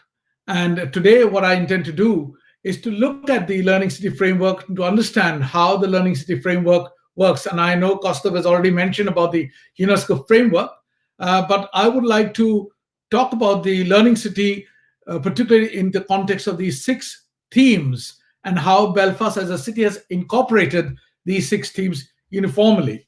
So in that sense, when I look at the Learning City, what I want to pick out is that the European Commission in 1996 defined lifelong learning as all learning activity undertaken throughout life with the aim of improving knowledge, skills, and competence within a personal, civic, social, and/or employment-related perspectives. Okay. So going further from there, so the theme at the heart of this Learning City framework, which Belfast pursued and still pursues now, is putting people at the heart of learning. Belfast is a city where learning is valued in all its forms and promoted as a force for improved personal, social, civic, and economic change in the city. All citizens of Belfast have equal access to lifelong learning opportunities, creating conditions for a better quality of life for everyone in the city. So historically, Belfast is now coming up to the 100th anniversary next year in 2021. Over the period of 100 years, there has been a huge amount of conflict within the city of Belfast, between sectarian groups, religious groups, Protestants and Catholics. So it is very much a divided city. And in this divided city, some communities had an advantage in terms of accessing learning resources. Other communities had fallen way behind. So the whole idea that once the peace process was established in 1998, the whole focus was how to bring people together, to learn together, to really appreciate the learning opportunities provided. So the European Union definition of a learning city is that all learning activity undertaken throughout life with the aim of improving knowledge, skills, and competence within the personal, civic, social, and employment related perspective. That was the whole framework. So the idea is that learning, in a sense, fosters and promotes a sense of civic oneness, of belonging as citizens, and secures social cohesion, which is most crucial, social cohesion in the city. We take it for granted that all cities have social cohesion. And I think Professor Ashok Kumar has already mentioned that we don't find that level of inclusivity, even in a city like India, where we expect to be natural. So in the case of Belfast, we found that city was not cohesive, divided by religious sectarian grounds. So bringing people together in order for the country and for the nation to move forward was the main target. Therefore, Learning City is for all citizens of all ages and for all social groups, religious and political learnings. It also was there to expand the opportunities, the learning opportunities. So because Belfast was coming out of this major challenge, major troubles, economic growth was critical, employment growth was critical. So Belfast as a learning city emerged as a concept. The economic impact of higher education on students, higher education students on the economy of Belfast was the focus. And we then tried to unpack it much more at a granular level to see how students who are educated at the school primary level education, secondary level, tertiary level, how do they contribute to the economy? It is very granular, very directed, and I'm quite pleased to say that we have seen quite significant changes. The gross value added generated from Northern Ireland higher education sector is pretty high, and we see that continuously as we move forward. So in a way, the thematic group was that we had the Belfast Strategic Partnership Board and we identified key thematic areas. There is a commitment by the central government in Belfast to lifelong learning across 7 government departments, 20 separate strategies, all contained in the current program for government, but no single focus to harness these efforts. We found it was all distorted and how to bring them together. There's a wide range of programs and initiatives in operation across Belfast, but no shared outcomes. I would underscore the point, shared outcomes. Also, inconsistencies in the collection of monitoring information makes it impossible to conclusively map lifelong learning provisions, uptake of services, and therefore to measure collective impact across the city. Almost a fifth of the Belfast residents have no qualifications, and projections indicate that 50% of future jobs will require a degree level or higher level qualifications. Yet many graduates are currently underemployed in low level jobs. This skill mismatch needs to be addressed for Belfast, both to remain a key economic driver for the region and to reduce inequality across the city. Over a 2-year period, we have identified 4 key areas of work as our focus to ensuring we realize the vision of Belfast as a learning city. Well, number 1, to develop a strategic framework for lifelong learning in Belfast with underpinning values, ethics, and principles. Number 2, to use the strategic framework to develop the learning charter for Belfast, which sets out the objectives and related actions needed to establish Belfast as a learning city. Number 3, to develop Belfast works as a key demonstration of how Learning Charter can work in practice, a targeted citywide employability and personal support programs for these groups experiencing multiple barriers. Please note, multiple barriers in accessing the labor market. And fourthly, to develop a communication plan with clear, consistent, and positive messages, which will support and promote Belfast as a learning city and highlight the importance of lifelong learning for all citizens of Belfast. So, in a way, learning culture includes all forms of learning. Partnership is a key word, working with the best reach and impact. That was the sort of framework. We identified 4 key distinct elements: direct employment opportunities, placements, continuum of distinct entry points and progression routes, social and personal support programs and interventions. We also looked at including learners' views into the plans, providing opportunities for learners to shape our services, respecting the different cultures within the city, very important, supporting learners with the challenges of formal learning, helping partners understand learners' needs, providing quality and responsive services. So I just want to take a few minutes now to come into the Belfast Learning Charter, which we established, and this became the framework for whatever we do and whatever we've done till now. So creating a clear pathway for entry and progression routes for learners, creating easier access for learners at all levels across all ages, promoting best practices in lifelong learning, fostering connectivity, debate and knowledge sharing, influencing policy and practice. So what are the key elements of that? And let me take a few minutes to highlight the key elements. Number 1, creating a learning culture for the city of Belfast that recognizes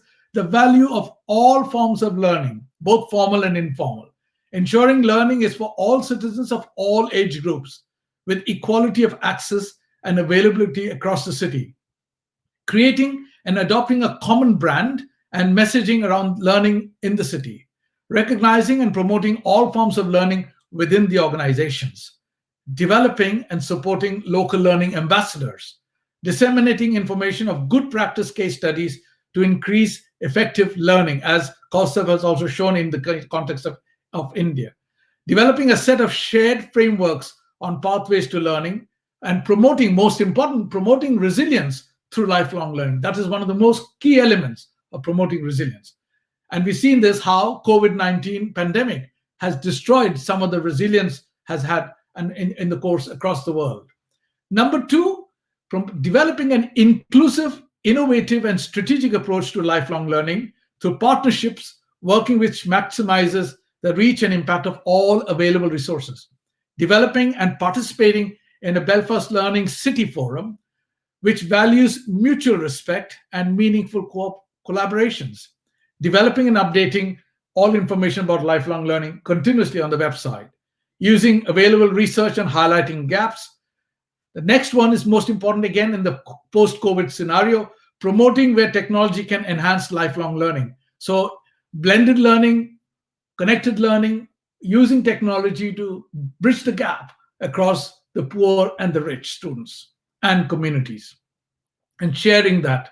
The third element is promoting collaborative working between key stakeholders. It ensures equality of access to lifelong learning opportunities and informs excellence in the design and development. The important thing here is design and development of lifelong learning provisions, identifying, developing, and working towards shared equality standards, increasing diversity among learners, promoting inclusions, encouraging and ensuring the support for transition stages of learning, which is very important, is built into the learning provision. How do you help person to progress? Creating listening and reflection loops with learners to shape and enhance our services. And in that respect, promoting best practices in lifelong learning. Knowledge sharing, debate, connectivity is very important.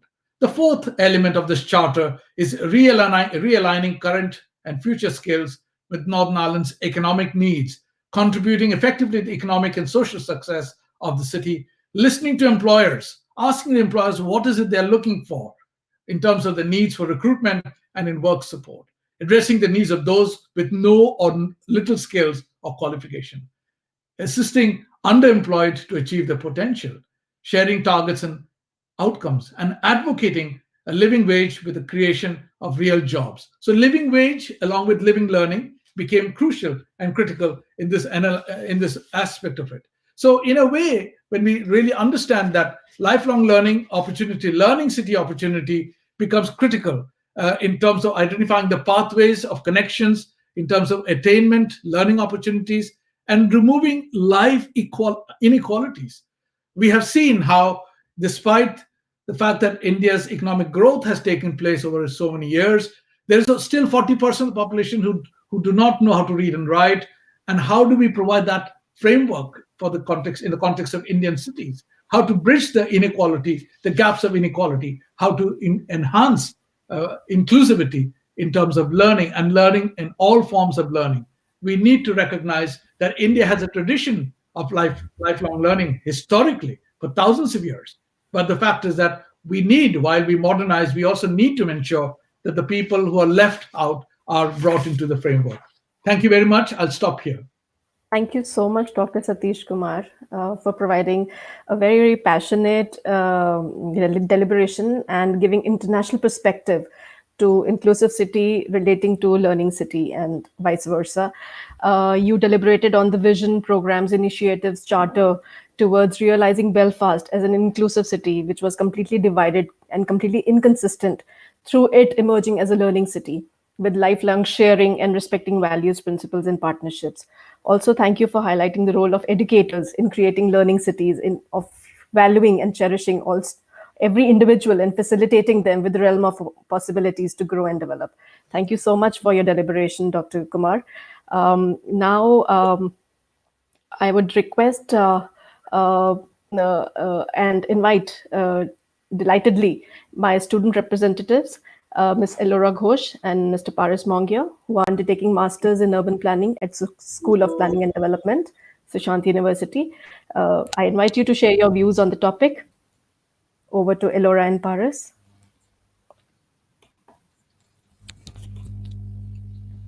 Thank you so much, ma'am.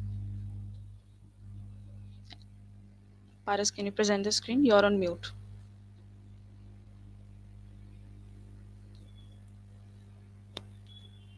No, you're not audible.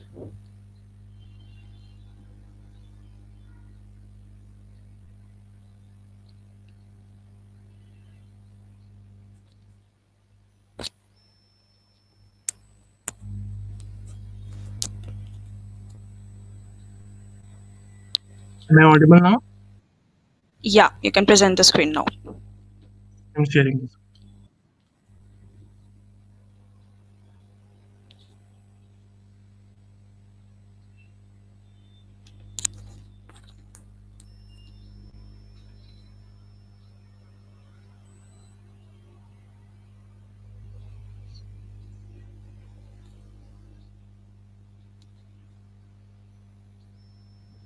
it visible? Okay. Yeah. Thank you. A very good evening to all the keynote speakers and panelists and all my dear friends. It gives me and my dear friend Paras Mongia, my fellow speaker, immense happiness to present our insights and thoughts on Gurugram in front of such eminent panelists like Satish Kumar sir, Kaustav sir, and Ashok Kumar sir. We'll be sharing our thoughts on Gurugram as an inclusive city and how do we visualize Gurugram as a learning city through inclusion.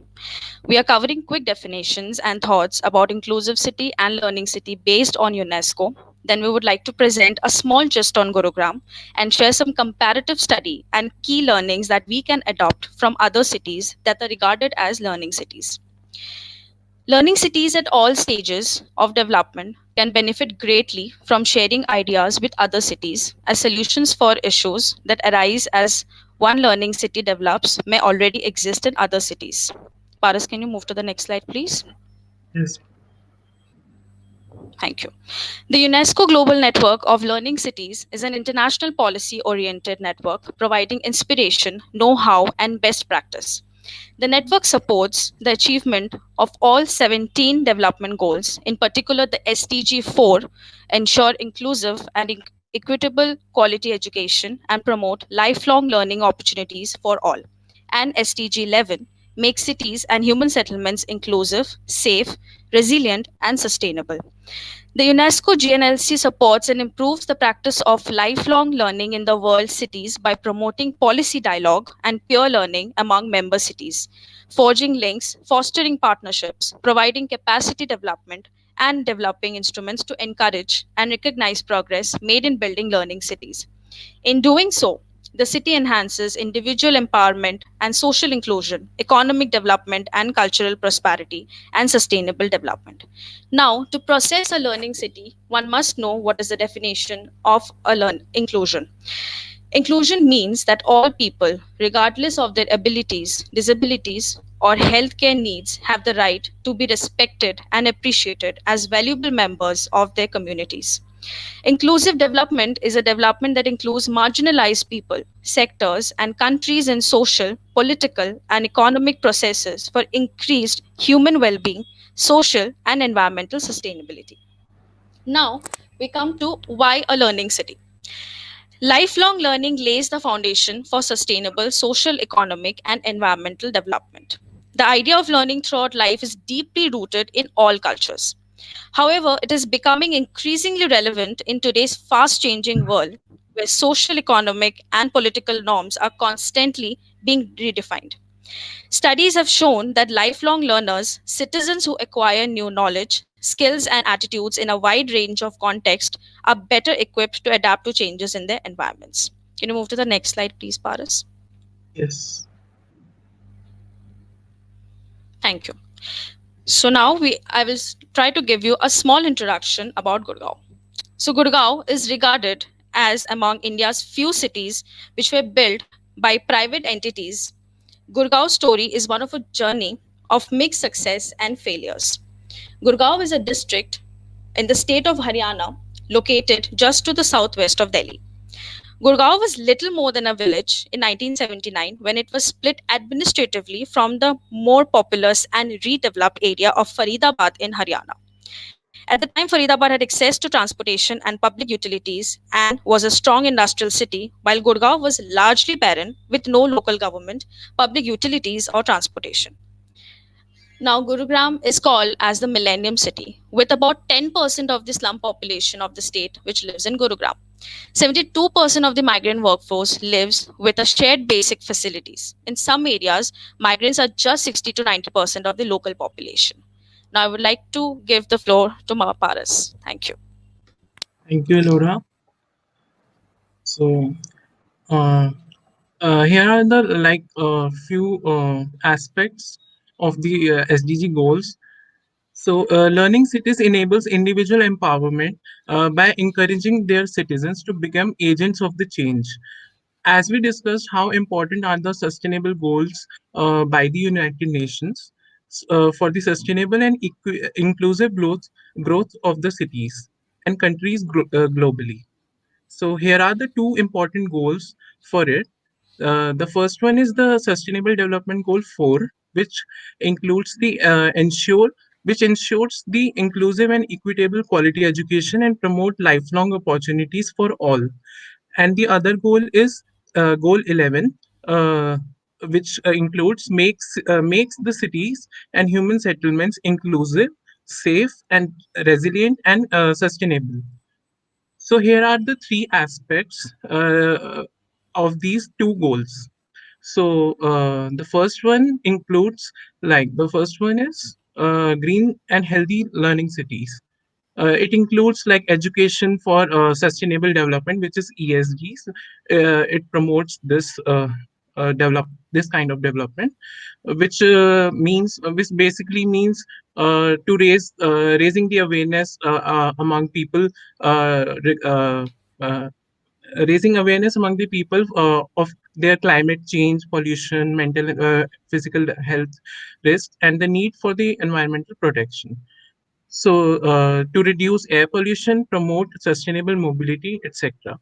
In Gurugram's case, Gurugram can introduce and expand safe and accessible alternatives to motorized transport, uh, to promote educational activities focusing on nutrition and health in schools, communities, and families from like childhood.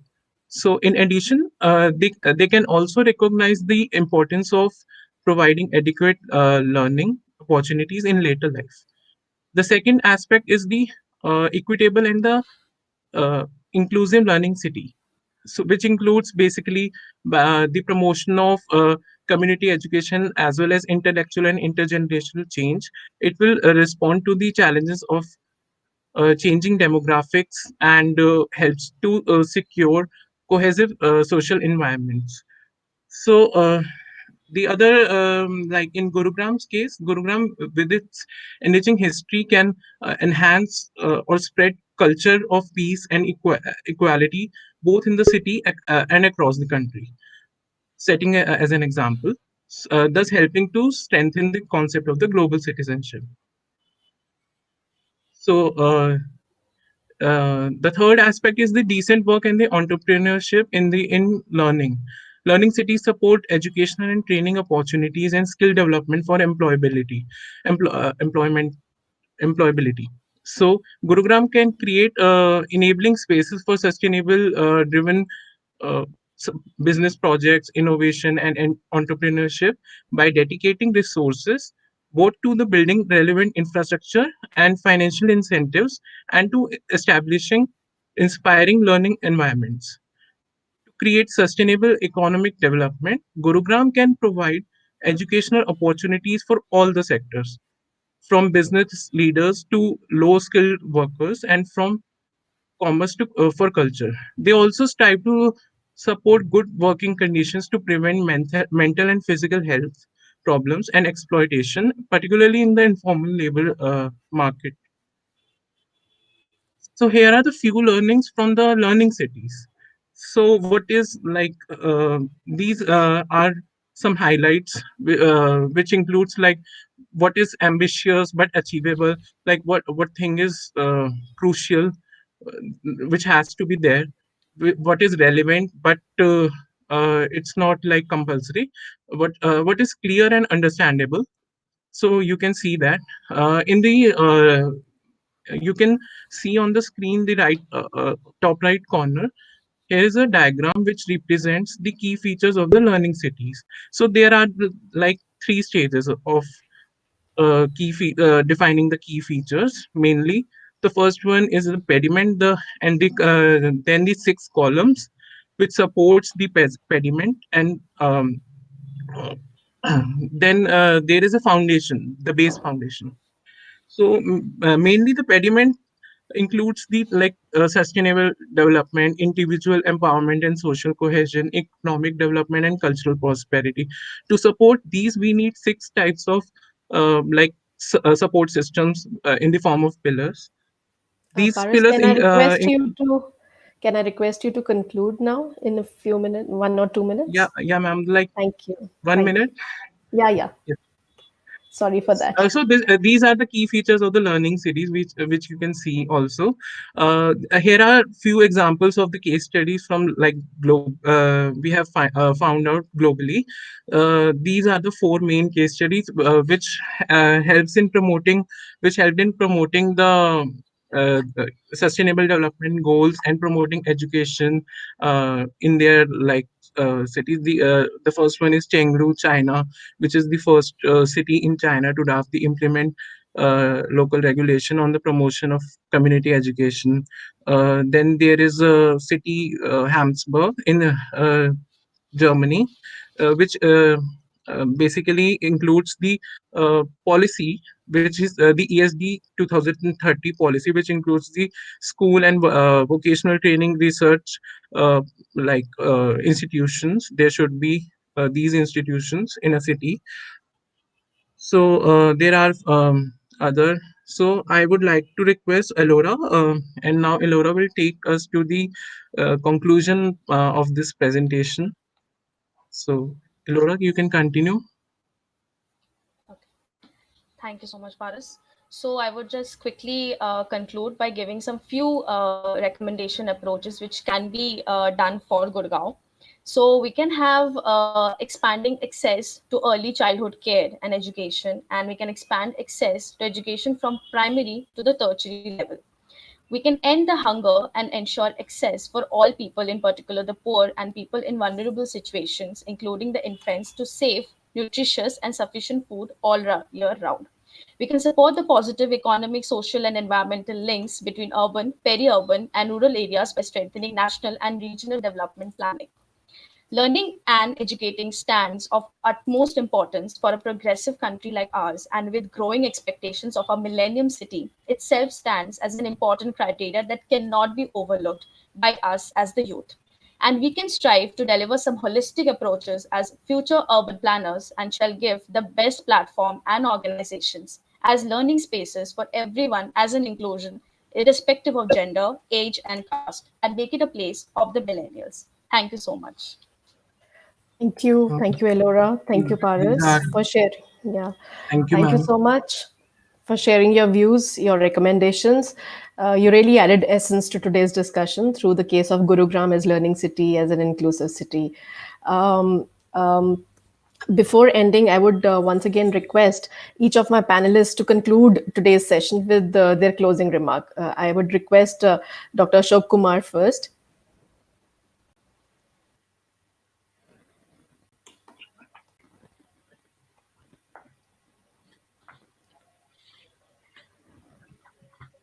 So you are on mute, Dr. Ashok Kumar. Request you to close today's session with a remark. Right. Thank you. Okay.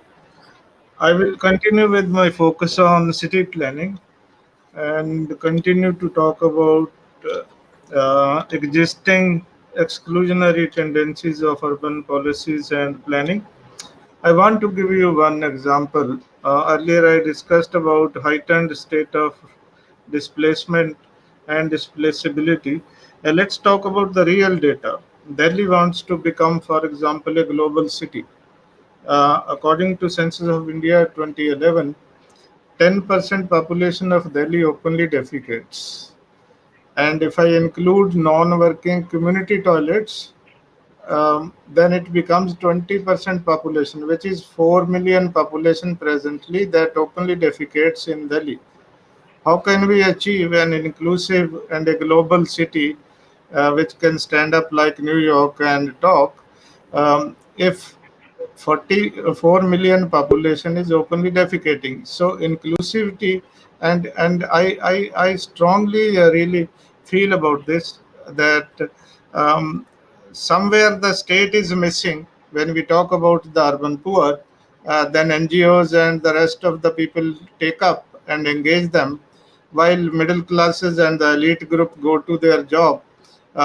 Poor are sitting and organizing for themselves. So this is unacceptable situation constitutionally, because Article 21 of the Constitution provides for life and liberty, with life with dignity, and water, sanitation, housing has been interpreted by the courts time and again that it is part of Constitution's Article 21.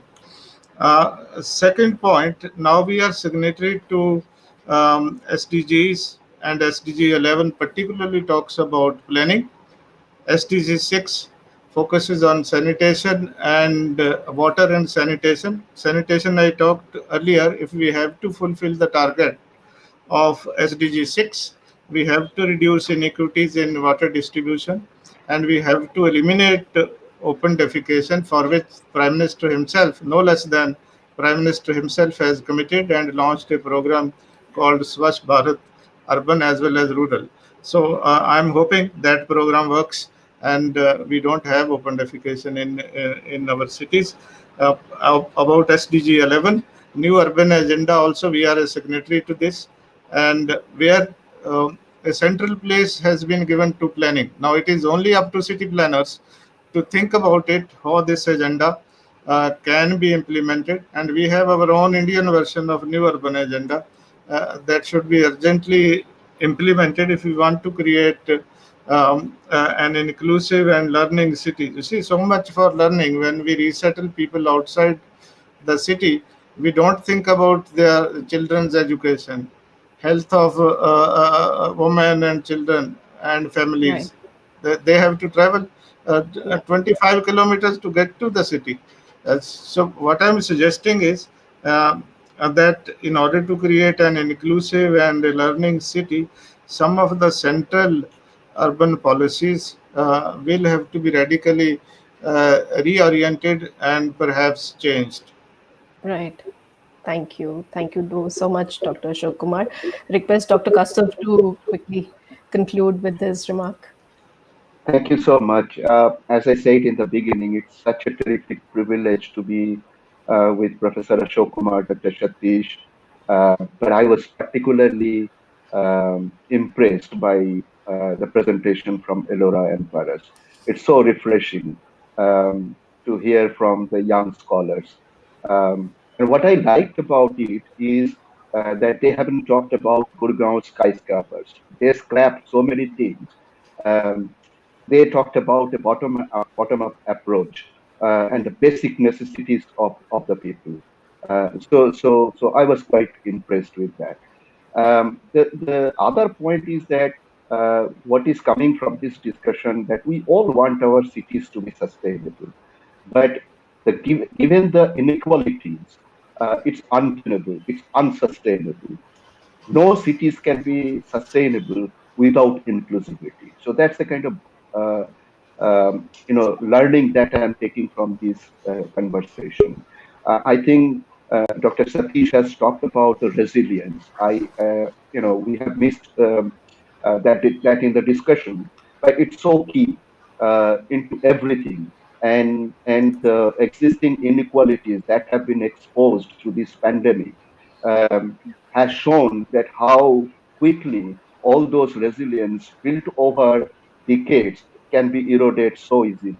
And there comes the question of a responsive state, which can safeguard, which can provide social protection, and those are all learning questions. That when would state learn that the policies and the programs which are in place, they are grossly inadequate to support and create this kind of situation. My last point is about technology. I think technology can play a great role, but be mindful about the digital divide. That's the reality, and that has also been,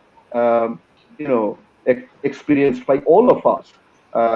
We are mostly from the middle class, having internet access, but think about the learning.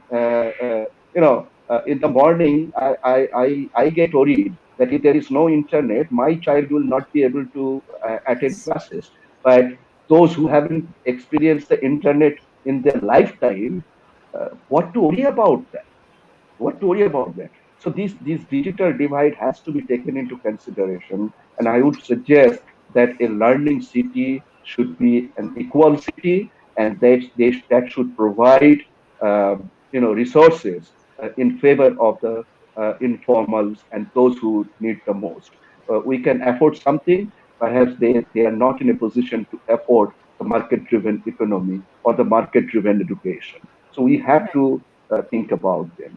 Right. So it's not a kind of ending with a pessimistic note, but with an optimistic note that Gurugram can do that, provided we all come together. And Dr. Satish has lastly talked about partnership. That's the key, where uh, all the actors need to come together and have a shared mission.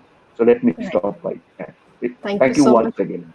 Thank you so much, Dr. Bandyopadhyay. Thank you so much. Request Dr. Satish to quickly just conclude the session. I'm just going to pick up a very few strands, which I think is very important to reiterate.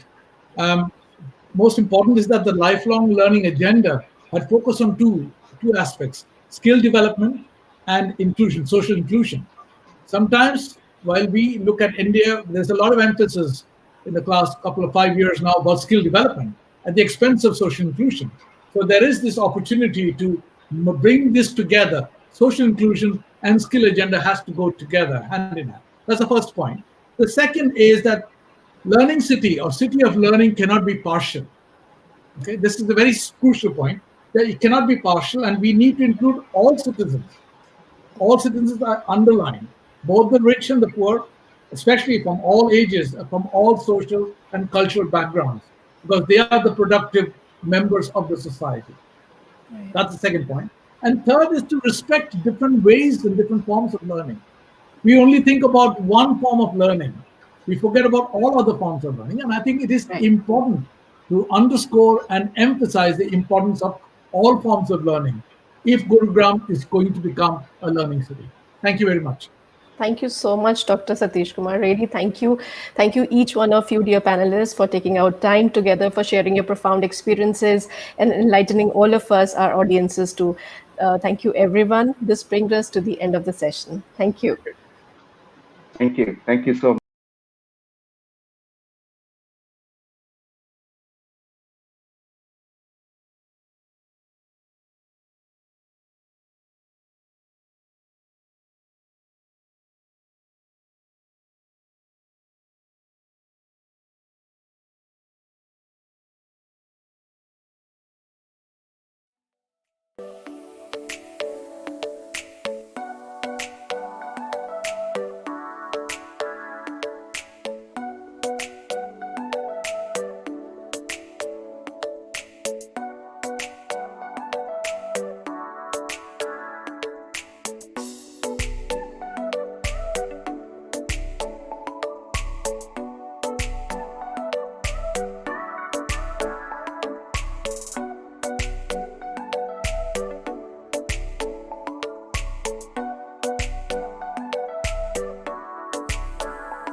So, hello everyone.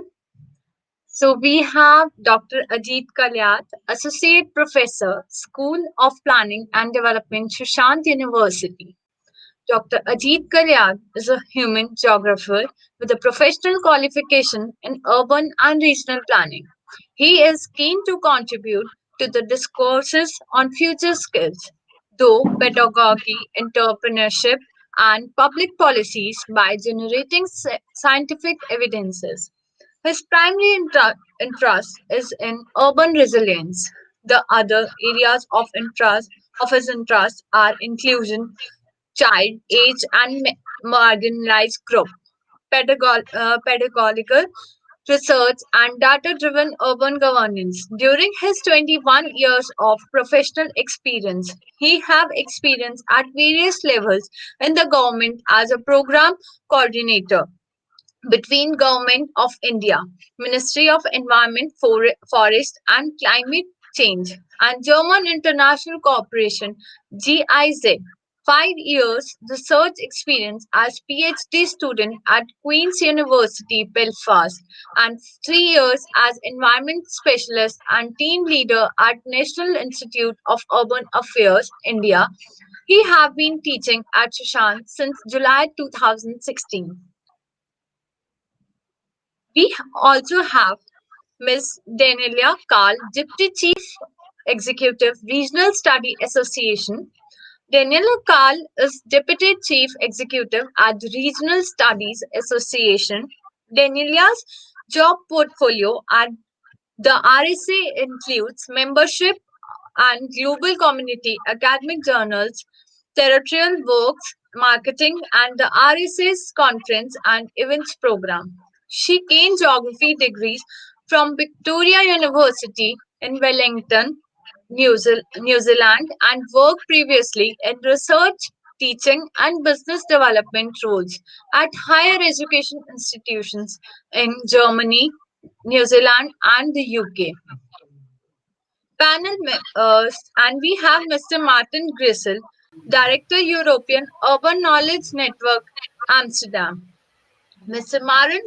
Martin Grislis, the founder and executive director of the European Urban Knowledge Network, a network of EU countries working together on urban matters. For over 17 years, Martin has been working at the interface between policies, practice, and research at the European and wider global level. He is acknowledged partner and strategic advisor of various national governments, European institutions, and global organizations. Martin has been closely involved in the establishment of strategic urban agendas such as the Urban Agenda of EU, the New Urban Agenda, and this year. The new Leipzig Charter. Martin has three master degrees from the universities in the Netherlands and France, including an executive master degree in strategic urban studies. Over to you, sir. Thank you, Garima and Sheena. So we are set on an hour and a half. We will have an opportunity to discuss and deliberate the possibilities of exploring place-based innovation, the significance of place-based innovation, and obviously Mart is going to inform us the unique initiatives which are being taken by the European cities and communities and different places. So just to quickly set the tone, and Daniel and I were thinking that we should give a quick set of ideas why we are discussing, especially in the context of learning city. And when you bring it into the city like Gurugram, this is quite significant because we are living at a time when most of our engagements have been reduced significantly to the places where we live or our immediate environment. And of course, technological advancement helped us to kind of manage many of our requirements through platform economy, and our lives were reduced to the localities around us, the hyperlocal realities in which we live, and our lives get controlled. But the outbreak of COVID-19 has made things much more different or more and more challenging, and so itself the advent of technology has helped us also.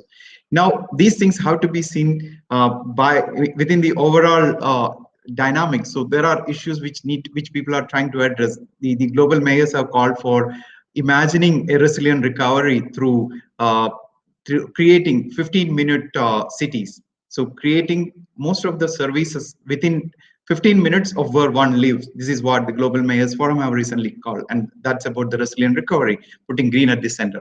And then we are also compelled to look at the issues around density, because one side you have crowded and congested places and informal settlement. On the other side, you are also kind of contesting, is density good or bad? Is there a way to optimize density? How do we use design skills and understanding in doing that? How do we ensure diversity in places? And when you look at all these things, these are all very place-specific challenges, issues, or opportunities. When you build on these aspects, we are quite familiar about the emerging discourses on place-based leadership, place-based thinking, and so we want to kind of generate a discourse. And thankfully Martin has agreed to be on board to share the learning from the European cities and communities, how they are on this journey, and what are the initiatives that we can hear. And subsequently, we have Ankit, who is going to also present about some of his work from Gurugram. Is Gurugram moving in that direction? So with that, we will, Daniela, would you like to add some point, or should we straight go to Martin? Well, I can add, I'm here from the Regional Studies Association, so we are a network. So I will add some of the work we have been doing with researchers on this later on in the program. Okay, so shall we have Mart to share his work? Okay, Mart, over to you. Yeah, thank you very much, Ajit, and also Daniela. As was said in the introduction, indeed, most of my work has been in the field of strategic policy advice to national governments working within the European realm, but also to some extent at the global level. But this time I will indeed focus a bit more on the local experiences and actually tell you a bit about some experiences in European cities when it comes to learning and innovation. The key message actually of my address is that cities have become more and more a learning playground for innovation at the local level. And I would like to share with you some experiences from cities in the Netherlands, but also in Italy. To give you just a few examples, we can also, in discussions, go into details about other examples in other countries, or even at a higher strategic level. But just to say that indeed this room for cities as urban laboratories has become actually now a very important aspect of urban policy, not of course exclusively in Europe, but also in other countries. This has been one of the reasons also why at the wider European level we have been working at this, what's called the urban agenda for the EU. You should know that urban policy as such is not a competence of the European Union, but member states and European Commission are working closely together on a wide variety of urban policy issues, and more the cities are also involved in that high-level policy making actually. But I would like to go into some detail about, let's say, the very concrete local activities of 3 European cities, where the local dependencies linked to local branding of cities have become, let's say, the focal point of innovation and learning at the local level. The first city I would like to start with is the city where I work. I live in Amsterdam, but I work in The Hague, which is not that far, especially not for an Indian context. But The Hague promotes itself very much as the international city of peace and justice. It is a city with over 200 international organizations, such as the Permanent Court of Arbitration, the International Court of Justice, also the Organization for the Prohibition of Chemical Weapons, UN Center for Artificial Intelligence and Robotics, but also it's a city of thousands of specialists in international law and governance, where working in different organizations and sharing their expertise in that particular field.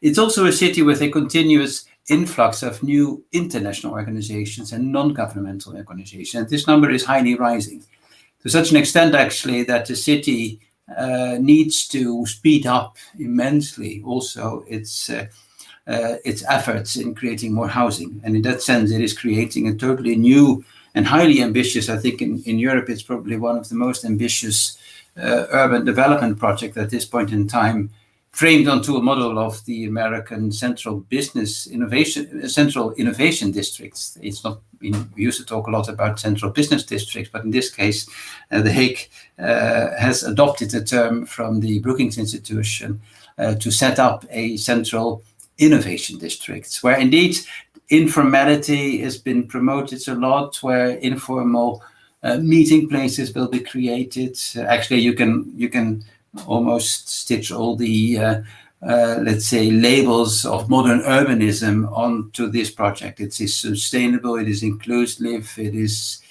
creative, it serves the informal economy, but all with this purpose of strengthening this image of The Hague as a city of international peace and justice. The city encourages doing good and doing businesses in all kinds of ways with practical help. I mean, it assists with settling, with startup hubs, possibilities for financing, and offers great infrastructure for companies working and organizations working in the city. And to effectively address global challenges, and public and private partnerships are formed in the field of safety, humanitarian innovation, sustainability, renewable energy and food, and more also, by the way, the impact of digitalization in relation also to the rule of law and good governance. Now, I want to show you an example, actually, even very close to where I work, literally. I mean, we just moved last year, 2 weeks, a bit ironically, 2 weeks before COVID also hit the Netherlands. We moved to what is called the Humanity Hub in The Hague, which is more than just an office space. It is actually an ecosystem for organizations working, especially in this field of peace and justice in the city of The Hague. The main objective of this Humanity Hub is to deliver successful contributions to a more peaceful and just world. It is supported by the municipality of The Hague as the International City of Peace and Justice, and it has been around now for almost 3 years. It is struggling now. I mean, we mentioned COVID at the introduction. It's struggling now a bit because of COVID, because it is also a place where office spaces are rent and meeting places are rent to visitors. And of course, obviously, with the lockdowns that we have had and that we are having now again, by the way, this, of course, is difficult. But what is interesting is that this hub is a platform for innovation, for connection, and for collaboration. It's a growing community of more than 250 professionals from more than 85 different organizations, offering a wide variety of programs, over 200 programs and different activities per year. This was all before COVID, by the way. It is also a unique entry point to The Hague peace and justice system. It offers meeting spaces, online events, but what's more even important, it is an innovative growth community. It is made up of both residents, companies, there are organizations that have their offices or rent office space. It's also an open office space in that particular building, but also non-resident members. Actually, the large majority are non-resident members. And these are NGOs, international organizations, universities, and research organizations, but also intergovernmental organizations, technical startups, independent consultants, and other commercial enterprises. All these organizations can be characterized as forward-looking and innovative, and in many cases also rapidly growing. What is interesting is that this particular organization, supported by the city of The Hague, has contributed in a very positive way also to this, let's say, ecosystem of peace and justice in the city of The Hague. It has played really an important role in enabling a couple of developments since its establishment in 2018. In this 3-year existence, 45 new organizations have been located in The Hague, and 20 have been established from countries outside the Netherlands. The Humanity Hub, simply by offering this ecosystem to its residents or non-residents, has created over 100 jobs for the resident organizations. And the majority of these jobs are actually open also for local applicants. So actually it has contributed to enhancing, to creating more jobs also at the city level. It has also generated additional funding by the hub residents, over 10 million euros, which is quite a lot for a relatively small hub. And indeed, it has organized so many different events which helps the city to promote itself. It is interesting that this hub now also has become the strategic, one of those organizations supporting the city in achieving the Sustainable Development Goals. It has become just recently a Sustainable Development House also, which is yet another way of contributing to the overall, let's say, objectives in the field of peace and justice for the city of The Hague.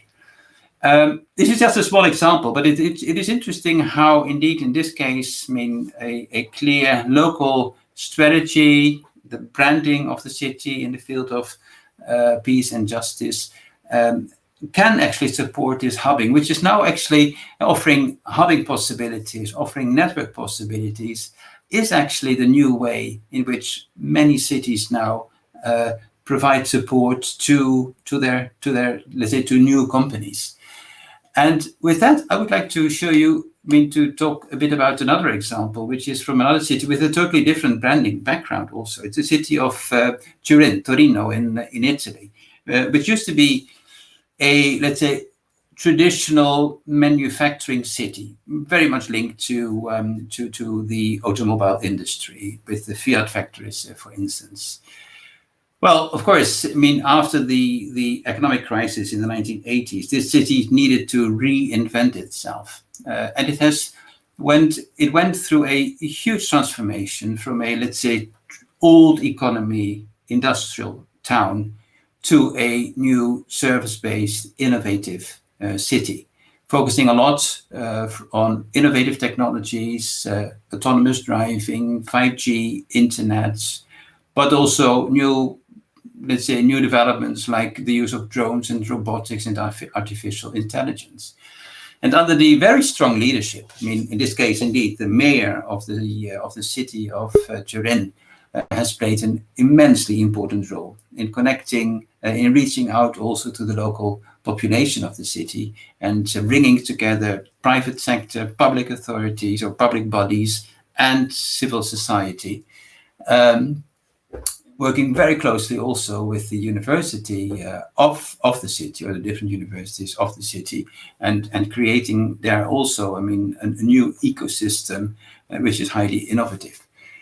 The city of Turin has set up what they called an urban lab, which involves now a wide variety of partnerships of subjects, on subjects relevant to public and private sectors, interesting in supporting and in growing the local innovation ecosystem. It started in 2016 as a living lab in one particular city district, but it soon led to set up over 30 projects in different areas, such as the environment, mobility, and tourism. And it soon became the first urban space in the city of Turin dedicated to innovation and smart city development, focusing on testing and promoting mobile payment systems. And so thereafter, it actually, it broadened its variety of, or its scope of testing new technologies, looking into the Internet of Things. And now today, 4 years after the setup of this center, the Torino Urban Lab has a very strong focus on circular and collaborative economy. It brings together businesses and knowledge institutions and public bodies and civil society to test innovation. By using drones, by smart road tracks and clean tech, offering, let's say, the public infrastructure of the city to companies teaming up with the knowledge institutions. So they are allowed to work for a period of 12 months. They do not receive any additional funding, but they get favorable tax conditions and can only participate, or a private sector company can only participate in this hub, in this city center, urban center, when they team up with a research body.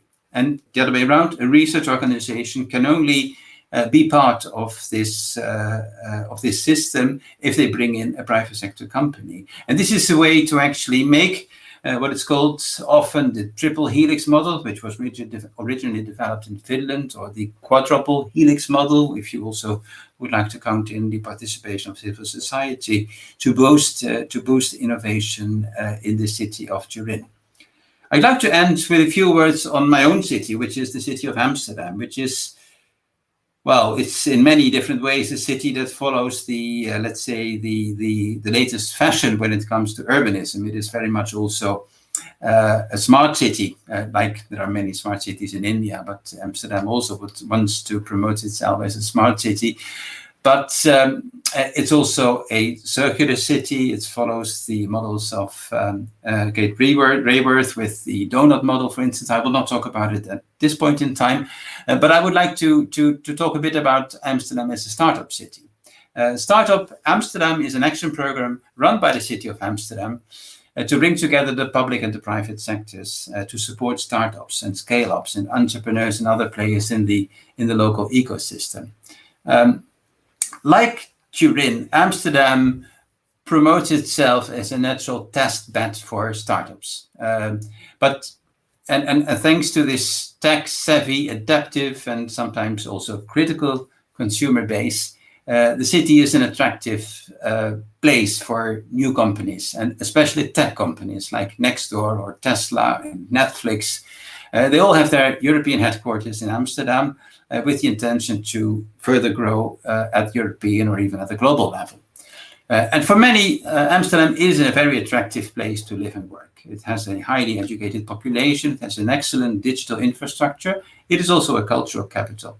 And thanks to other innovative companies such as Uber and 3D Hubs or Bookings.com, for instance, it offers also different agglomeration effects for companies to launch further into the world. It's part of a network of other startup cities. This network is called the Startup City Alliance Network, with cities like Paris and Berlin and London and Stockholm at European level, to further promote startups, especially in the case of Amsterdam in the service sector, with companies specialized in tech, in financial technical companies, fintechs, and leisure. And these startups now account for 13% of the local economy. So indeed, Amsterdam has a policy of let 1,000 flowers flourish, actually, which is a policy of experimentation, facilitated, by the way, by a very attractive tax system. I mean, we should not rule out the importance also of national tax incentives. It does have some negative effects, I must say, also, because housing now, because of the success of the city of Amsterdam, has become a bit of an issue. It is very difficult, really, to find affordable housing in the city of Amsterdam.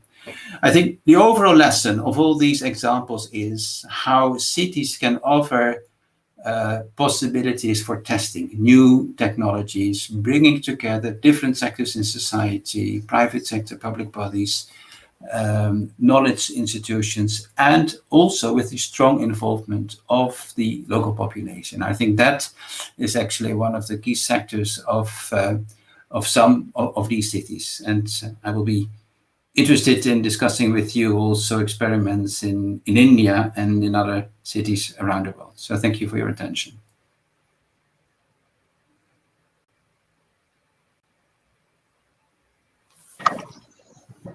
Right.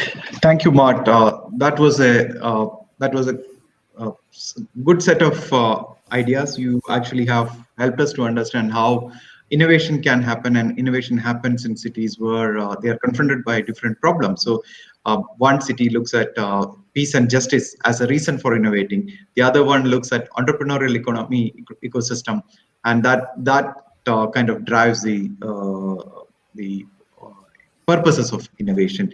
And Turin, obviously, 30 plus areas the city has kind of engaged in harnessing innovation and sustainability, and also transition from an industrial system, an industrial town, to service-based economy. So I mean, this is also something which Dubai has been, I mean, realizing, and they have been trying to do. The Middle East, actually, primarily Dubai, from an oil-based economy to something which is a service-based economy. How do you make that transition, and how do you innovate in your economic practices? So you actually have helped us to kind of give a good overview of what is happening in three important European cities. And it's time that we have the next speaker, Ankit.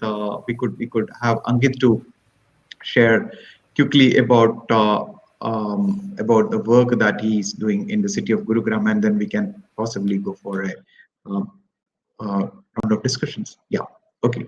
Over to you, Garima.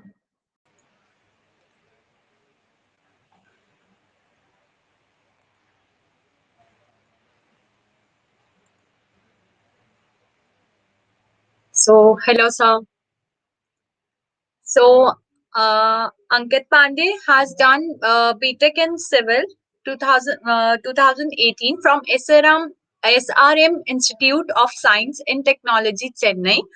And for his bachelor's, he has done internship from Infrastructure Department, Uttarakhand. And he's a smart working and promising person with a cool state of mind in every life situation. Over to you, sir.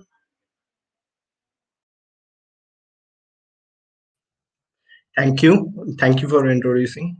So as we are going to talk about the innovative cities, so my focus is over Gurugram. So let me present my presentation.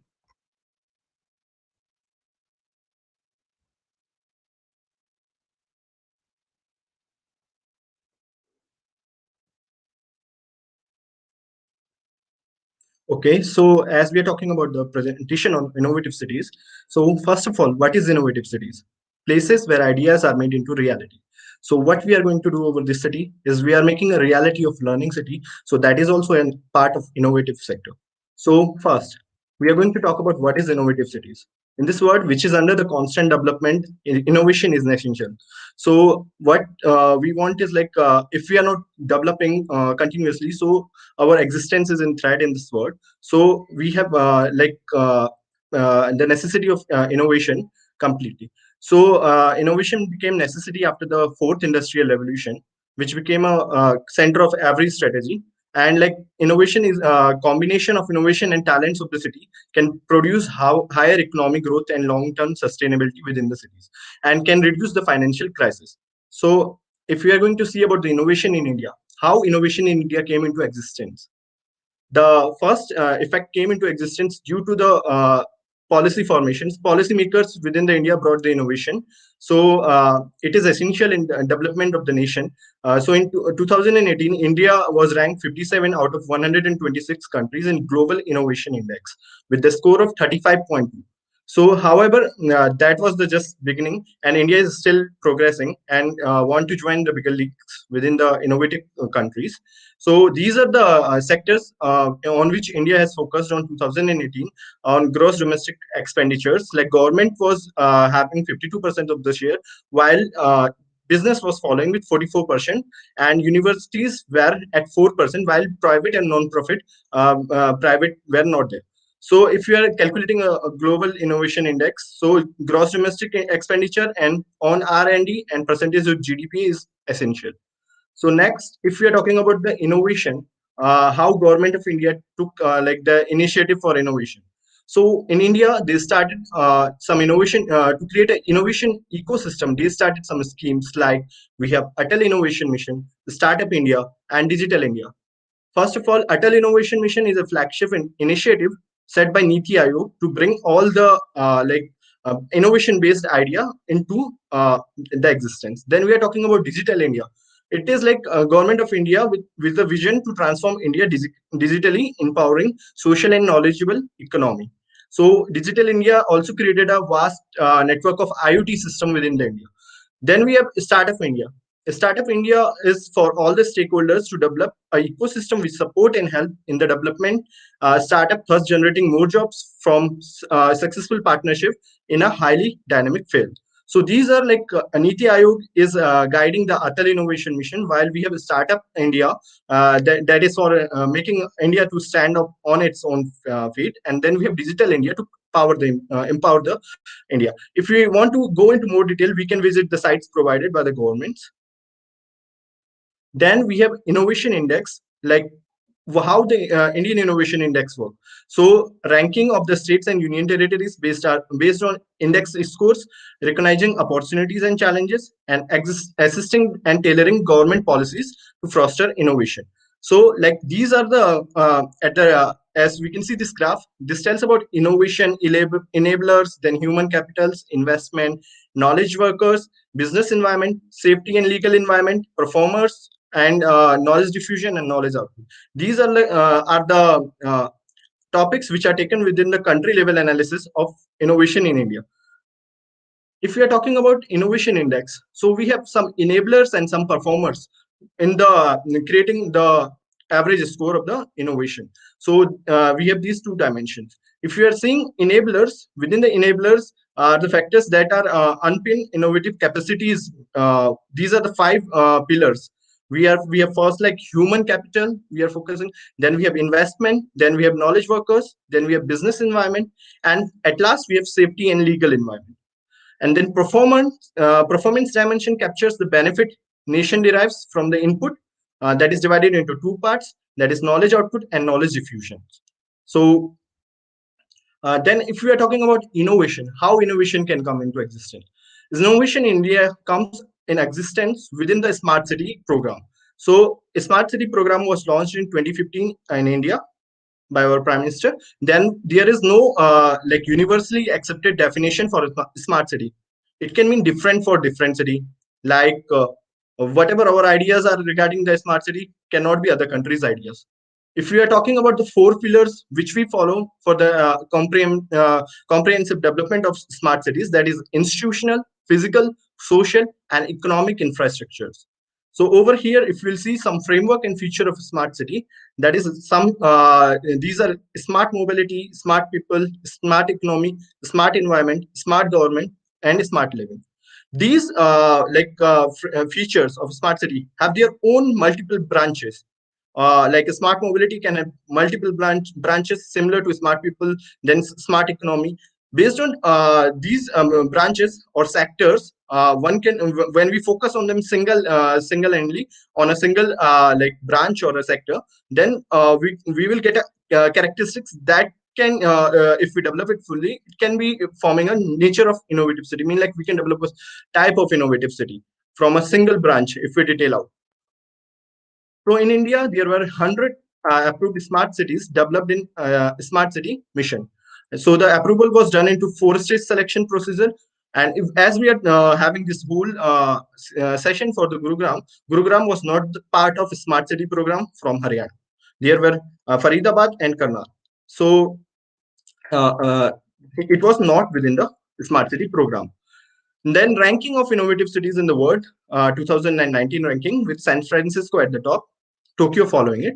And this is on the basis of innovation. If we are seeing on the basis of talent concentration, London is at the top, followed by San Francisco. And if we are seeing India's top innovative cities, we have Mumbai at the Maharashtra. It is like it is a city which have multiple roles within the innovation itself.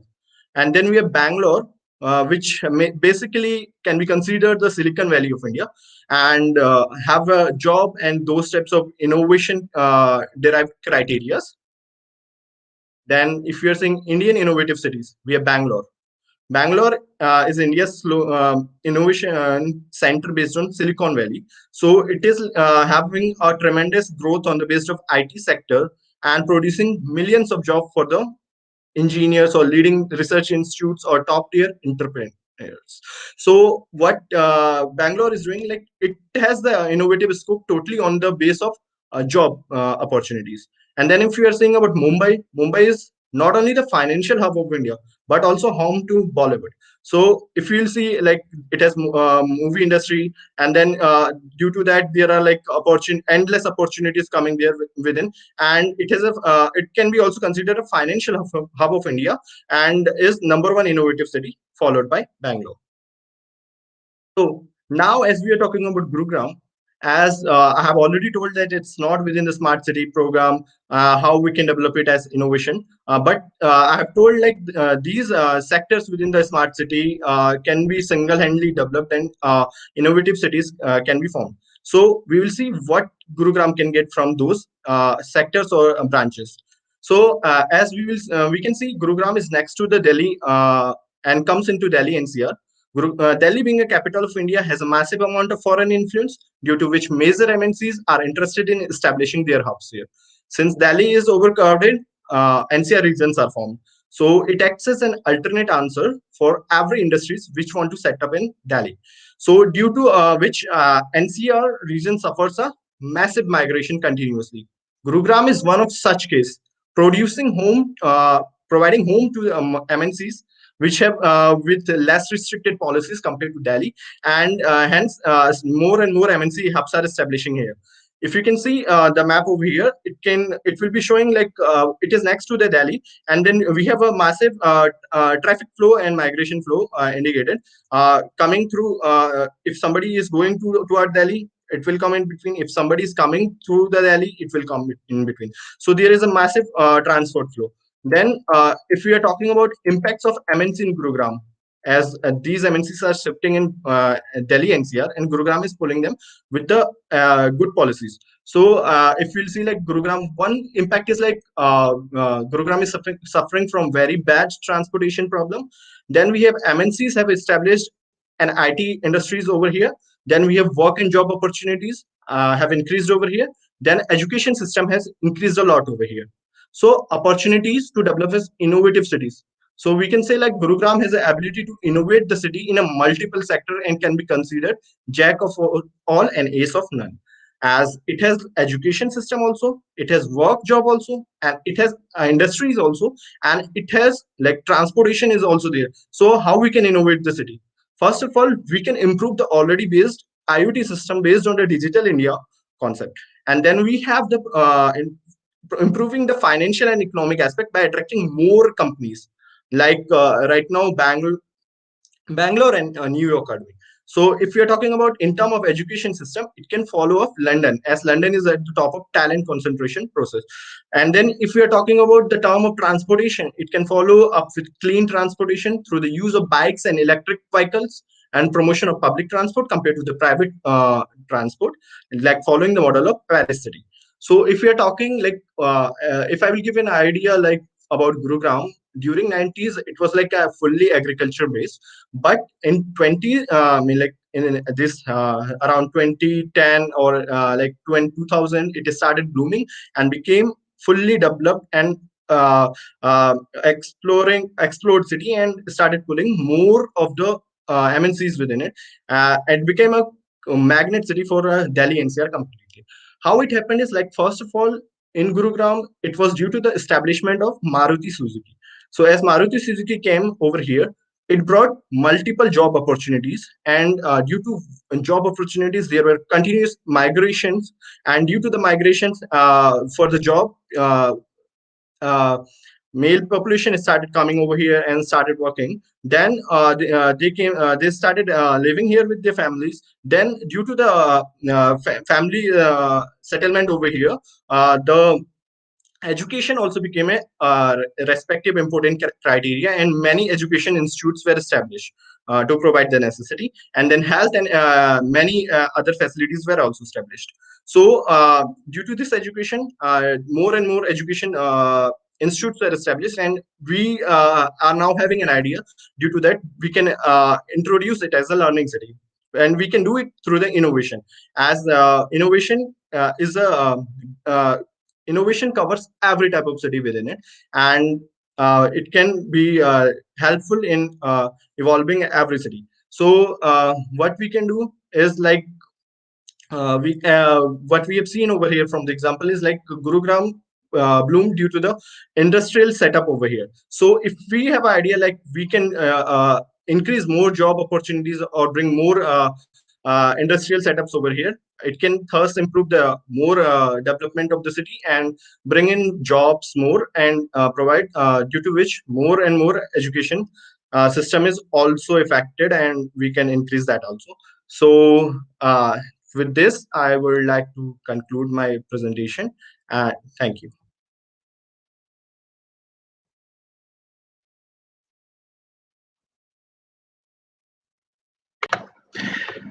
Thank you, Angit. That was useful to hear you and get your understanding about what is innovation and what are the uh, challenges that Indian cities are experiencing, which compels them to go beyond the ordinary thinking and create new possibilities and new avenues, whether it is employment, whether it is harnessing creativity, uh, the values that Hollywood create for Mumbai, or the model that has been successful in Silicon Valley, whether Bangalore kind of remodels that the city and its system around that. So, and what are the potential strengths Gurugram has got. So it was good to hear you.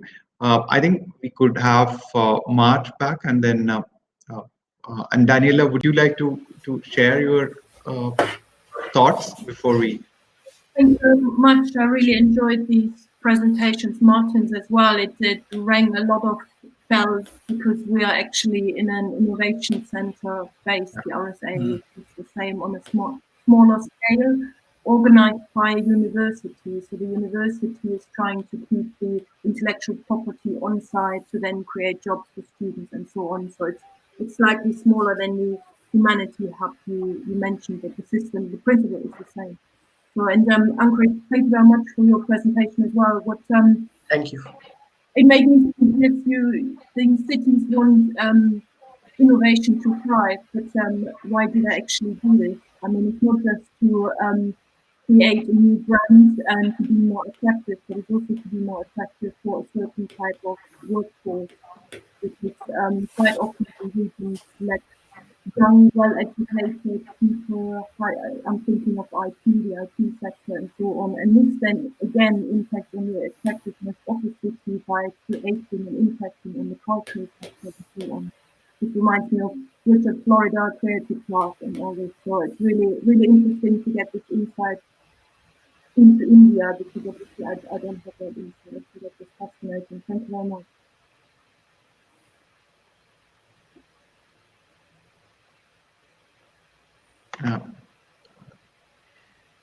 So it's one of the areas of promoting innovation again. So the triple helix model, now it's the significant role of universities. So you mentioned about your physical presence in one such setting, and then how do you see such things, ideas getting generated, and then they get deployed in different possibilities. So the whole thinking now is, how do we, of course it's all about proximity, unless and until we can create proximity. And I think I was referring to a publication which was brought out by Regional Studies Association, and which was William Van Winden and his colleagues wrote in 2014.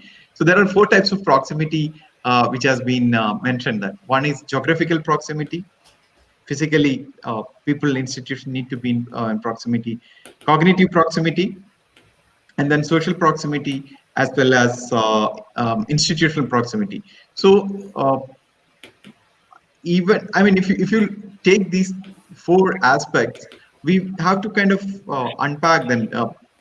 Even in a crowded and highly dense urban environment, do we have all these actually, which will kind of cater and facilitate innovation? And if not, how do we harness these possibilities of very place specific innovation? Is it about harnessing creativity to address challenges which places and communities and people are experiencing? Is it about using technology? Is it about doing something which the society has been locked up for some time? For example, I was just amazed to hear from Mark the idea of peace and justice as a as something which is bringing institutions together and which has contributed to an institutional ecosystem in the city of The Hague. And how that kind of an urban environment would get get constant energy, intellectual energy, how it can actually transform human lives, and what kind of model it provides to the world. We are living in a time we are confronted by all sorts of conflicts, whether it is to kind of to our own conflicts. Should we step out or should we not step out um, to lack of trust, because we are not sure who is potentially carrying any form of risk to us, especially post COVID time.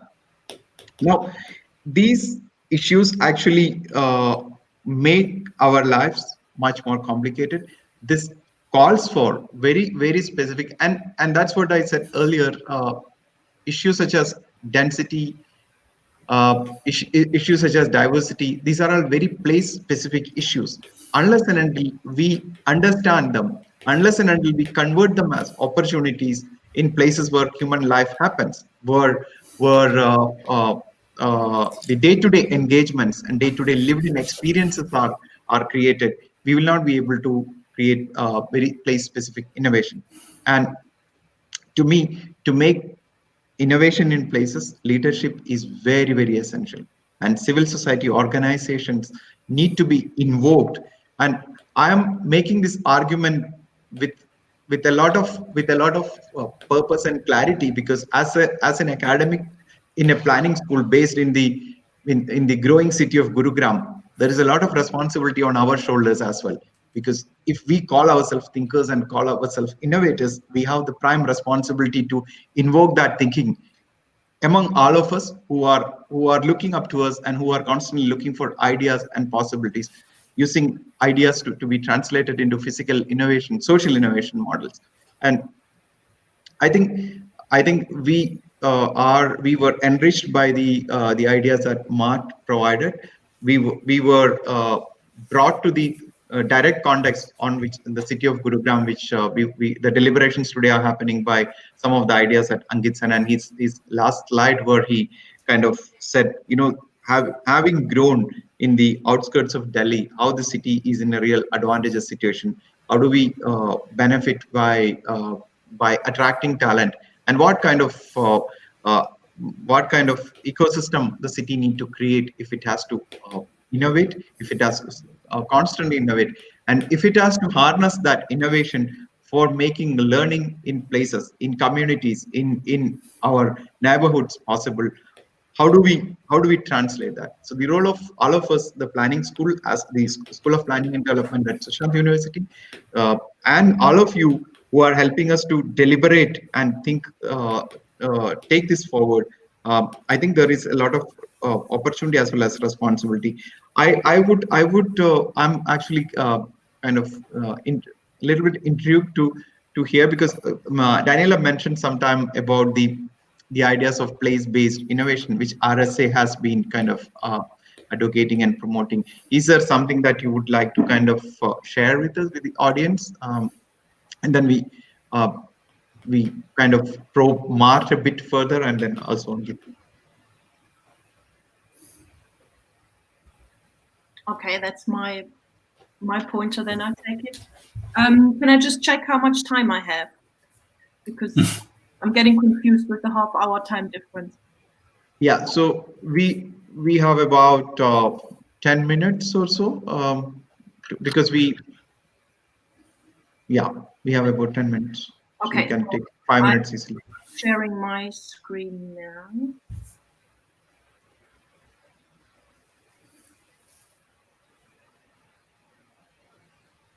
Can you see the presentation? No.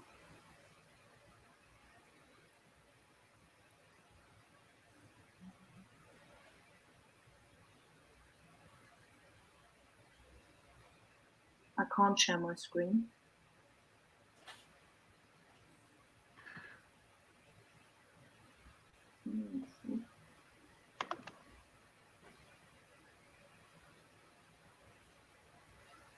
Yeah, I think it's coming through. All right. Okay. So, as said already, I'm here on behalf of the Regional Studies Association, which is a network of researchers, policymakers, and practitioners. So we bring together all the knowledge of these people and try knowledge exchange is a very important part of our work. So our members are mainly academics from economic geography, planning, housing, environmental studies, political science, and so on. Then we have a number of policymakers amongst the membership, and as practitioners we have planners mainly. Originally, the RSA comes from the UK. It was founded there in 1965, and since then has grown globally. We are currently in 74 countries with members and network. So what do we actually do? We do a number of things, but I shall just touch on the main areas. So we fund research, also on place-based innovation, for example. So we funded almost, just over 1.1 million euros to members over the years, 200 grants we've given. We have different grants for individuals, but also for teams of researchers, and particularly for teams of researchers, these grants have been on topics on innovation. For example, we had something on the role of universities in regional development, place-based leadership, new manufacturing regions, regional innovation policy dynamics. So these were research networks that we have funded. And the funding is really quite important. There are micro grants up to £10,000, but they make a big difference, particularly to early careers and mid-career researchers. They help with confidence, which then leads to other projects and promotions. They offer the opportunity to put time aside to work on research or help finishing research papers. So these are just some quotes of grant holders we have. We also publish research. We have 5 journals. I will come to this. So this is just an overview of what we did last year. So we publish a lot of research. As you can see, we work with a lot of authors. We're interdisciplinary, so the topics are very broad, that we publish different journals, publish different topics. We very much promote downloads of texts, of articles, to then have a wider audience that benefits from the research. And in 2019, we published 25 journal issues across our 5 journals. Our 5 journals are there to see in the top row. Some of them might look familiar to one or two of you. You can access them either via your library, or if you're an RSA member, you can access them. If you are not a member or your library doesn't have them, then you could try and access the Regional Studies, Regional Science Journal, which is open access and is free and openly accessible for everyone. We have a book series, which is on the bottom left-hand side. We publish between 10 to 15 books in there. There are a number on regional innovation as well. We have a policy book series, which I'm coming to in a second. We have the Regions e-zine, which is an online magazine, and the RSA blog. These are all platforms to share research and to reach a wider audience. As I just mentioned, the Regional Studies Policy Impact book series, that's a result of our policy grant. So everyone who gets the Policy Expo grant has to publish as an outcome, as a deliverable, a book. And the most recent one might be most of interest here. It's on Place Matters, Every Place Matters Towards Effective Place-Based Policy. It's a short book written for a policy audience, because there's a difference in writing research for academics and policy audiences. It's available again from your library, or RSA members can access it online or get a hard copy sent to them as well. We also do quite a lot of training and knowledge exchange. We have normally we have events in person where we bring people together to exchange knowledge, but also training sessions in there for students in early careers. We had to transform all this into digital online delivery with the lockdown. So in 2020, you can see we've been busy so far already. So that's what we've achieved so far. And I like to point out a couple of things. All of these are open and free for anyone to access. So you don't need to be an RSA member to access our webinars. They are there for general benefits. So I invite everyone to check them out and see if there's anything of interest. So we have the Region Cities Industry webinar series, which is along the lines of a plenary session where we have high profile speakers on. This is once a month. The next one is on entrepreneurship and regional growth in the long run. So that would be, again, an interesting one. The presenters are Michael Fritsch from University Jena and David Ordresch from the Indiana University. And then there's also Marian Feldman from the University of North Carolina at Chapel Hill. So that's an hour free webinar on entrepreneurship, which I'm sure will be really interesting. Then we have the professional development webinar series. We usually run 3 sessions per month. Next month will be a bit different because we have RSA Global on, so we don't have any professional development webinar. The next professional development webinar will be on the 2nd of December, and it will be on grants and funding. Quite often, European grants nowadays require you to publish open access. It's not just the European grants, so it will be of interest to other people as well. So this session is on grant funding and open access publishing, how best to do that. Okay. These are just some quotes from people who joined the webinars we've been recently doing. We had some really, really good feedback. For example, the professional development webinar is just half an hour long and it's very concise. There's good time for questions and interaction, which is really appreciated. And the recordings of these sessions are available to watch in case someone couldn't attend those. We're international and interdisciplinary, as I said. We're members in 74 countries. We have country ambassadors. Ajit is one of them in India. So we have 72 ambassadors. We have 5 divisions, one in Latin America, Northern Europe, China, India, and Russia.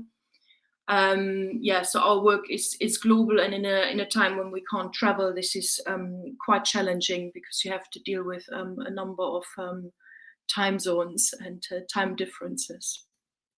We work with global partners, particularly on knowledge exchange. We work a lot with the European Commission Directorate General for Regional and Urban Policy, with the OECD, with the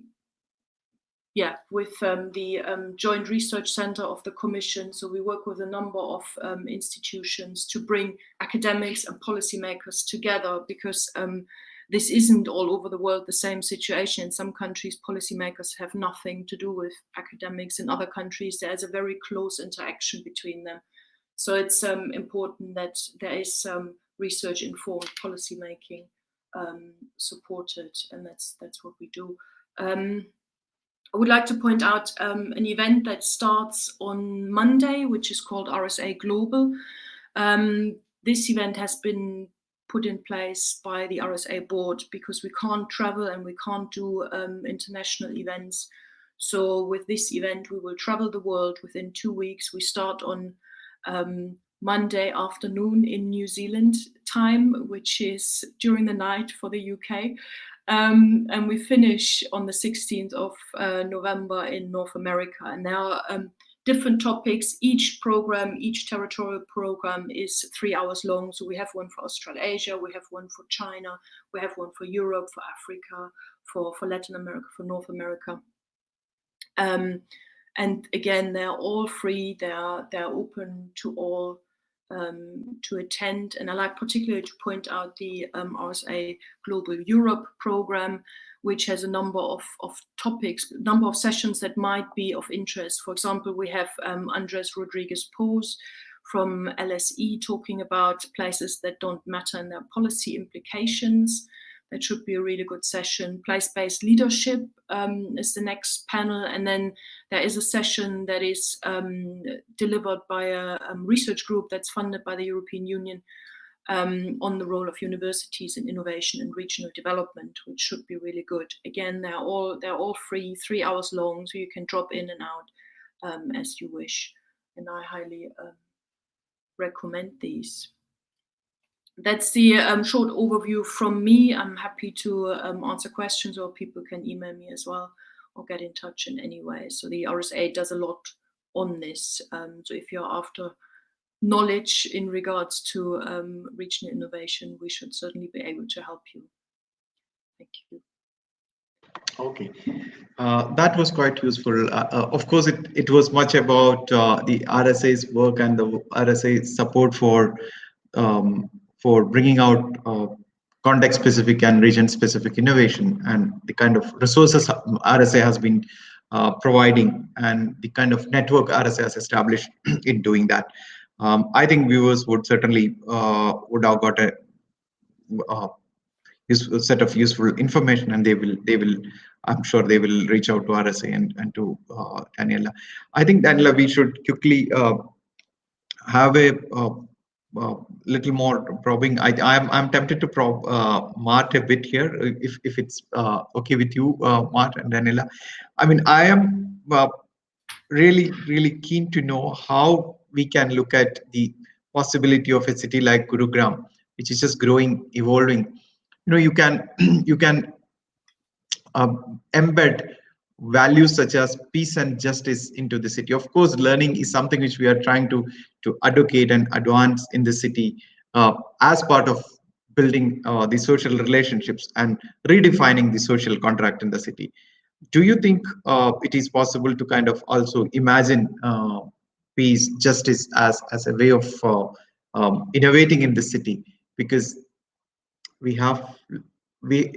it's growing, and about 50% of city's population is less than 30-year-old, and so we have a youthful city, and in that again about 35% is less than 20-year-old in the age group of 0 to 19. This is some of the statistics which the local authorities have been providing, and while we were working on draft strategy to reconfigure the social infrastructure, we encountered this information, and we were quite excited to know this is quite a youthful city.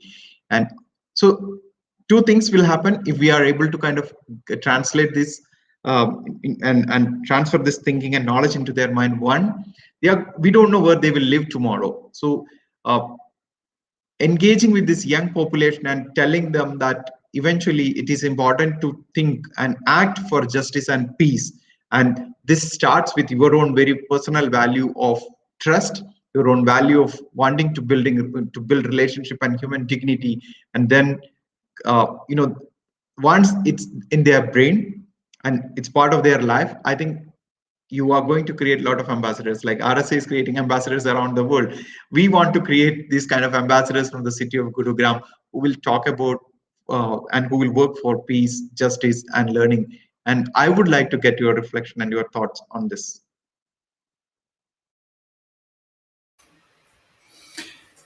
Yeah, thanks, Ajit. I think that's a really interesting question that you raise here. Now, obviously, The Hague had the advantage of being, I think it's the fourth most important UN city worldwide. So it really took advantage of that, let's say, specific situation. And then, of course, with all the international NGOs or other international, let's say, official organizations being based in The Hague, it made sense, of course, for a city like The Hague to promote itself as the international, I think it's now called International City. Before I even heard it, the International Capital of Peace and Justice. So that's a big advantage, and I think in a very clever way, The Hague managed to develop its let's say its local city branding strategy based on that. Well, I'm sorry, but Gurugram cannot compete with that in a way because it's not, I mean, in that sense, the seat of these UN organizations. But in a more general way, I think what you raised is really interesting. It's a young city, and the how can you create ambassadors conveying this idea of linked to the importance of peace and justice? And it brings me actually to some more general reflections. I mean, I have been doing some work at the global level, but also at the European level, at this higher strategic gremium with directors general responsible for urban development at member state level, or even ministers from time to time. And just recently, we worked on a new political statement that will be confirmed next month, end of November, under the German presidency of the Council of the European Union, which is part of this rotating presidency. Every 6 months, another country has the presidency of the European Union. And one of the things that we promoted in this new political paper, which is a strategic framework for, well, in principle, I mean, the way the German presidency would like to see it for the next decade at least, we promoted the idea of the green, the just, and the productive cities. And these three cities are three dimensions of how we see the modern city. Of course, here in this case, because it's a document for European ministers to be adopted by European ministers, but the ideas came to a large extent also from work that, well, also partly I did with the United Nations. I was part of the policy unit working on urban governance, and there also we talked a lot about the just city.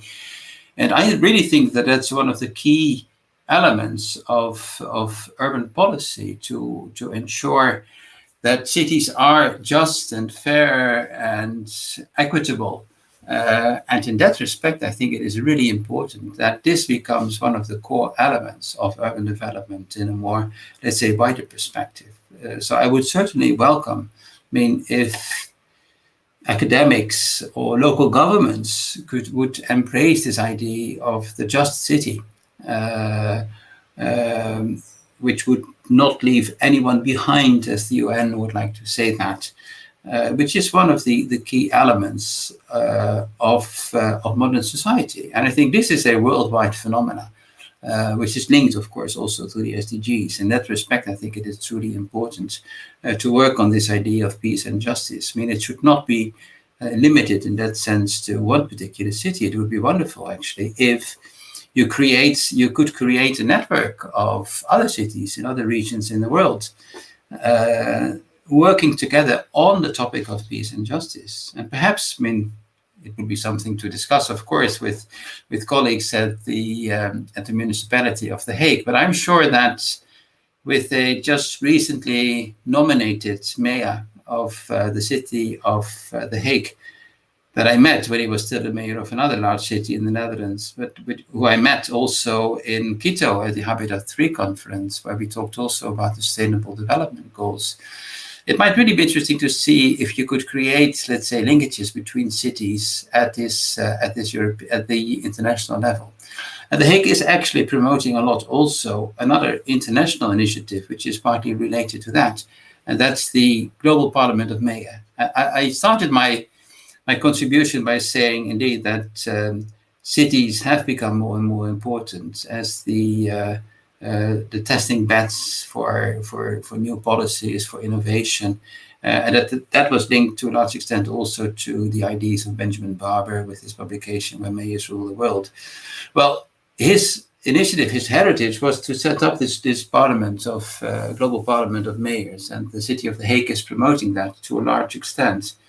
Might be interesting also to see if the city of Gurugram could also be linked to this network of cities working together within the framework of this global parliament of mayors to discuss values like peace and justice at the global level. And if there's anything I can do to perhaps to establish linkages between the city of Gurugram and the city of The Hague, I would be more than willing to do so. Thank you. I think we can, I mean, if Daniela has any closing thoughts or suggestions, we can. Otherwise, I don't have further.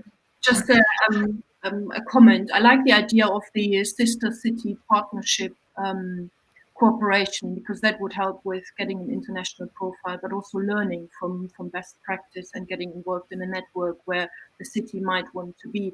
I'm always a bit careful with branding a place in a certain way and then hoping it will just turn out that way, because it doesn't work that easily.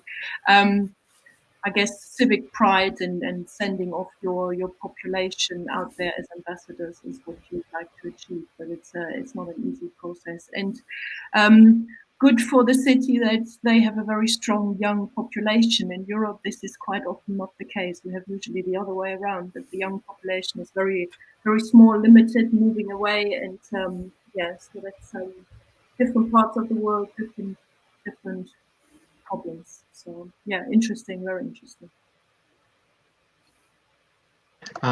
March, anything further you would like to add, or we can? I would just otherwise move on to the closing, and then. No, just I largely agree with what Daniela just said. I mean, city planning is interesting and has become very fashionable indeed. In many cases, it really does not really work. I think there are a few examples, perhaps in The Hague, which is so strongly linked to also the institutional situation of all these organizations. That's a bit different, but there are many examples also of cities which brand themselves in one way or another way that has not been successful. It's true, you need to create this larger base with citizen participation to make that really happen. And linkages between cities can be extremely powerful indeed. So let's see what we can do, perhaps. Okay. Leave it to you, Ajit. Yes, thank you. Right. Thank you for a very informative discussion and bringing us information from 3 European cities whose lived in realities are known to you from your years of engagement: Amsterdam, The Hague, as well as Turin. And I think we have a lot of you have actually triggered thoughts and ideas in our brain. And of course, Ankit also has helped us in thinking how some of the realities that he has looked at are helpful in, while they could offer us a bridge between what is happening in Europe and European cities and what could be happening in Gurugram. Now, I would basically like to conclude by saying that this all starts with aspiration to improve one's life. So and then the group of people who live in a place, they would want to improve their life. They would want to get solutions for their daily life to something which holds them back for long term. So unlocking human potential in places is what the opportunity place-based innovation can provide. And our national urban policy framework, which is of course in a draft form, which was brought by the Government of India, Ministry of Housing and Urban Affairs in 2018, it talks about human capital. Cities should provide opportunity for advancing human capital and these kind of ideas. And we have policies, which we have a recent national education policy, we have a startup policy for students and faculty members from university. Some of these policies together are going to, and on other side we have Adult Innovation Mission, which is promoted by the Niti Aayog, and Adult Tinkering Labs. So place specific response to problems and engaging young minds in creating solutions which will help them to tackle problems in their daily lives, in their own natural settings, in their own physical settings, is moving forward in Indian context. And the city of Gurugram, with large number of people who are highly educated, and a good number of, and about 50% of its population being youth, globally connected population, and Fortune 500 companies here, higher education institutions, and a lot of schools. The Gurugram Progressive School Council, which is collaborating with us for this initiative, they have about 37 schools in their network. A lot of such institutions. So there is proximity of institutions. There is cognitive proximity. There is also social proximity. So I think, this small place, which can actually harness innovation and talent, can contribute to lifelong learning, inclusion. And we heard many of the panelists who helped us to think and reflect what are the potential the city can offer. And we would imagine that we will be able to institutionalize the idea of place-based innovation in the city, and will be able to contribute to that thinking. With that, we will close the session. Thank you, Mark. Thank you, Daniela. Thank you, Ankit, and all the support and initiative. Okay, thank you for having me. Thank you very much. Great session, great program. Thanks, Anju. Thank you.